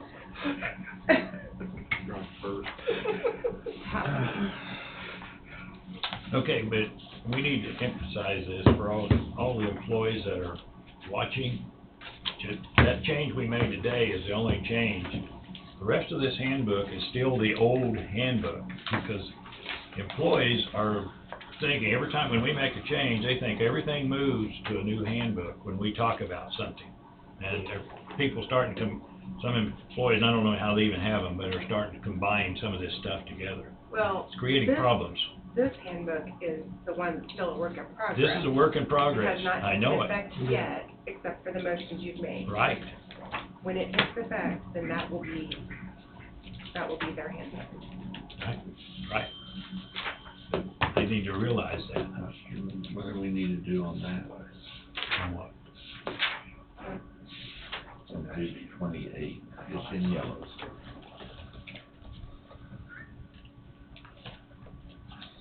Page 28. Yeah.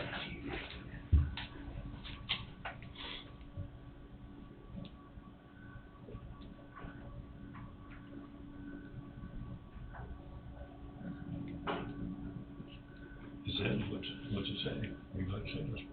Recommend a listing of benefits and use for the EAP. Most EAP programs have a URL and login credentials, or how to connect with the representative. That's gonna be added in our, benefits book next year, Okay, benefits guide. okay. We've already got that lined up. That comes through CSC, no. No, with benefits management, they put that book together, There you go, yep. and, it shows all the benefits in there, and that will be included. And page 15 is red. Need to add background checks and definition of self-disclosure of MVR or criminal offenses employment. You said page 15? Yeah. There's also red and yellow on 13.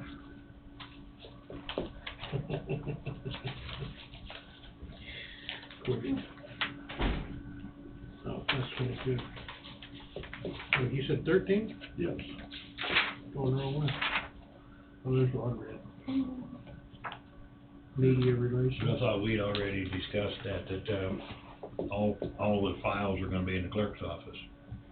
Thought we had I thought that was already decided. Did you just print these off today, or for today? These are Christina's updates from her. And I thought that was already determined. I can check with her. I hadn't seen that yet, so.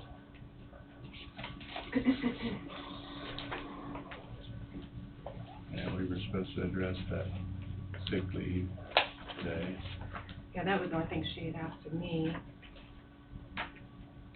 We got some time to ponder on the rest. I'll check with her on that. All right. Yeah, 'cause I agree with Bob, and I thought we already. I thought we did. Yeah, Because at one time it said, what it said, clerk or something else.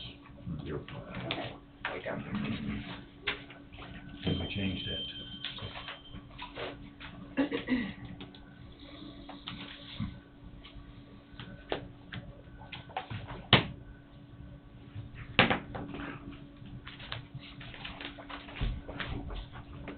We did that when she was here.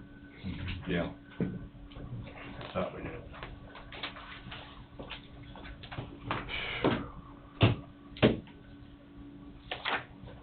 Wade, doing a roundtable for us? No, I need to get you, unless you still have your copy of that, the Lawrence, government services, the people who were here. Oh, yeah, I did, but I just messed up my drawer this morning. And I mean, I messed it up.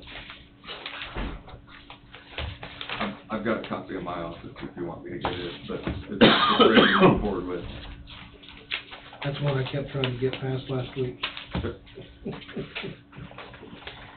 Yeah, go for it, because I've messed mine. My drawer up. But time wasn't, not of the essence, if it's retroactive. Yes.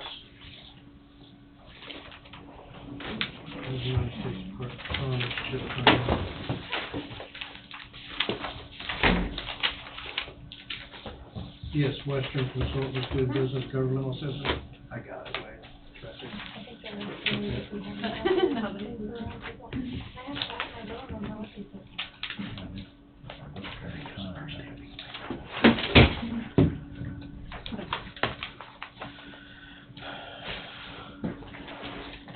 It's gonna be 4 o'clock for me. Somebody took mine. Seems like it's 4:15 right now. Okay. Feels like it. 49 male. Injury. I think that detail water like blue and sometimes. There's one back here. Okay. Oh, there is? Oh, okay, they moved They it. got recycling bucket? Okay, 'cause they're not, well, they won't be voting anymore, so they That's why they were moved. Time pulls on tomorrow, 7 o'clock? 7 a.m. 7 a.m. sharp. All polling places are up and ready to go, starting 7 a.m. in the morning. We had 657 votes in the office, which is What was that? That's huge. That is huge. huge. Is that the most you've ever had? I think about as much as we had last presidential in 2020, pretty close. I'll have to go back and double check those numbers, and then we've mailed out 220, or 249, I think we said. So, it could be a busy day tomorrow. I hope everything goes good. Yeah. So we're gonna use the We have to. Vote smart and often. Uh-oh. Only get a vote once. But, Right. like I heard someone say, that if you wanted to vote more time, the legal way is when you vote, you text 10 of your friends and tell them to vote, and text 10 of their friends. Remember that? Yes. We were there for that meeting. Oh, really? Yeah. Bring So friends just with told you to people vote. to not Yeah. forget to vote. I don't know if everybody else has it or not. It's the same one, I think. I thought I did. Boy, I do. I know I say it. Brett Wagner? Garrett Nordstrom, right? Governmental assistance services. Can you approve this way? You're okay with this? That's why we delayed it a week. Look at it. Just you're gonna read it all. What? That man stood up here last Monday and read what it was. I will move to authorize and direct the chairman to sign the contract for preparation of proposals to the United States Department of Commerce on behalf of Coffee County, Kansas for fiscal year CHIP funding. I'll second. Bob's moved, Tim seconded, any discussion? Is that enough verbiage for this motion? Sure, if they want to read the rest of it, they come in and get it. Because they're not gonna understand, when I read it all, they're not gonna understand it. I was just making sure. With who? Well, yeah, I'll do with Western Consultants. Western Consultants doing business as governmental assistance services. Okay. Is there a dollar amount to that? Yes. Yeah. Not to exceed $286,000. And funds to come from where? And the I don't remember. The bank. Professional. It's for professional services and Courthouse general, contractual services? I would say that's, yeah, it is contractual services. What's the current budget year? They'll be starting this year, right? I've already They've started. Started, Yeah, yeah. I think But we won't be paying the 286 and all this year, will we? No. Well, when we get new invoices for next year, it'll come out of next year's budget, so. Right, yeah, But you'd still be general right, fund, so general, so it. courthouse general contractual. Yeah, so the money is there no matter how we do it, so yeah. And Got it, sir. retroactive to October 13th, 2022. You just had to mess it up, didn't you? I'm sorry. I'm sorry. You just had to question, no, that's good. It's okay, because it should have been that should have been October that. 13th? Yes. I'm just reading the first line of it. I know, but The headline. we've But had to then come that back. prompted more things, so yeah. We've had to come back and resend and repeat. Yep, All like that. that's right. It's all in there now. You're learning. Any more discussion? You jog mine. Hearing zero discussion, all in favor say aye. Aye. Motion passes 4-0.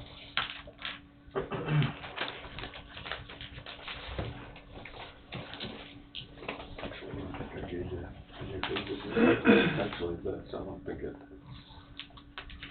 that's only two that you have, but it's actually three. We trust you.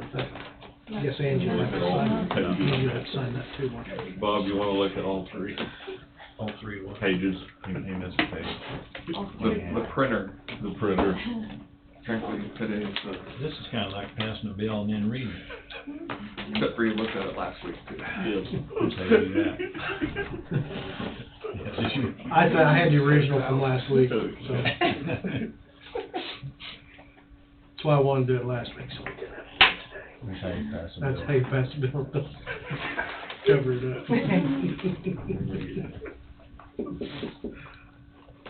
I asked Bobby if he had some, because he was in here hanging out. You want to call him, see if he's got anything? Or have him answer my text message or something? He Yeah. visited with me last week for a little bit. Did he ever catch up with you? Yes, It was last Friday, maybe? the days run together, but Yes, I that's agree. probably, About, media? Okay. but he and I had a conversation about that. He was going to brainstorm and then get back together with me. Okay. Okay. So I'm not sure between then and now, if there's anything that has changed. Okay.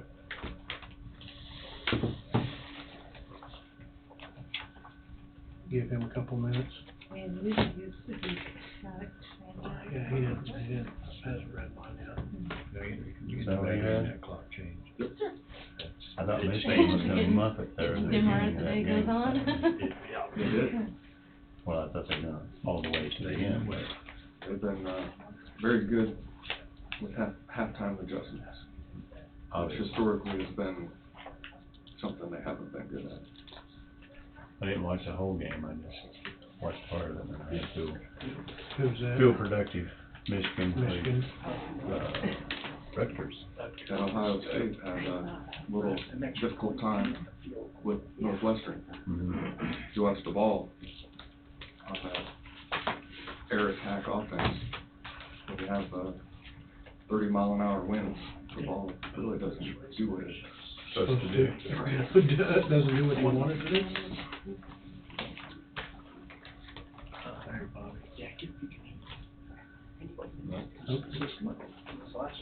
I can only get Tim's footsteps.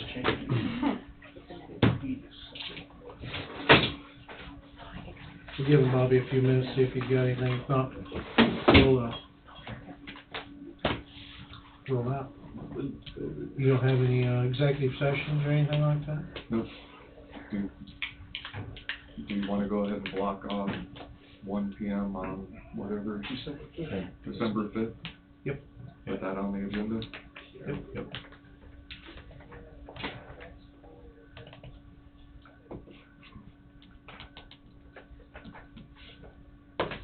That'll be here before we know it. Mm-hmm. 20, 30 days late. Less than that, yeah. Right.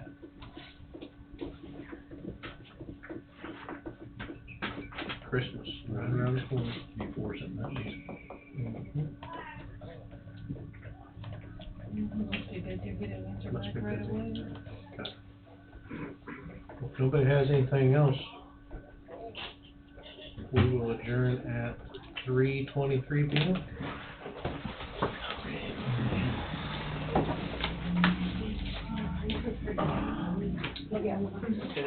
Did you get Phil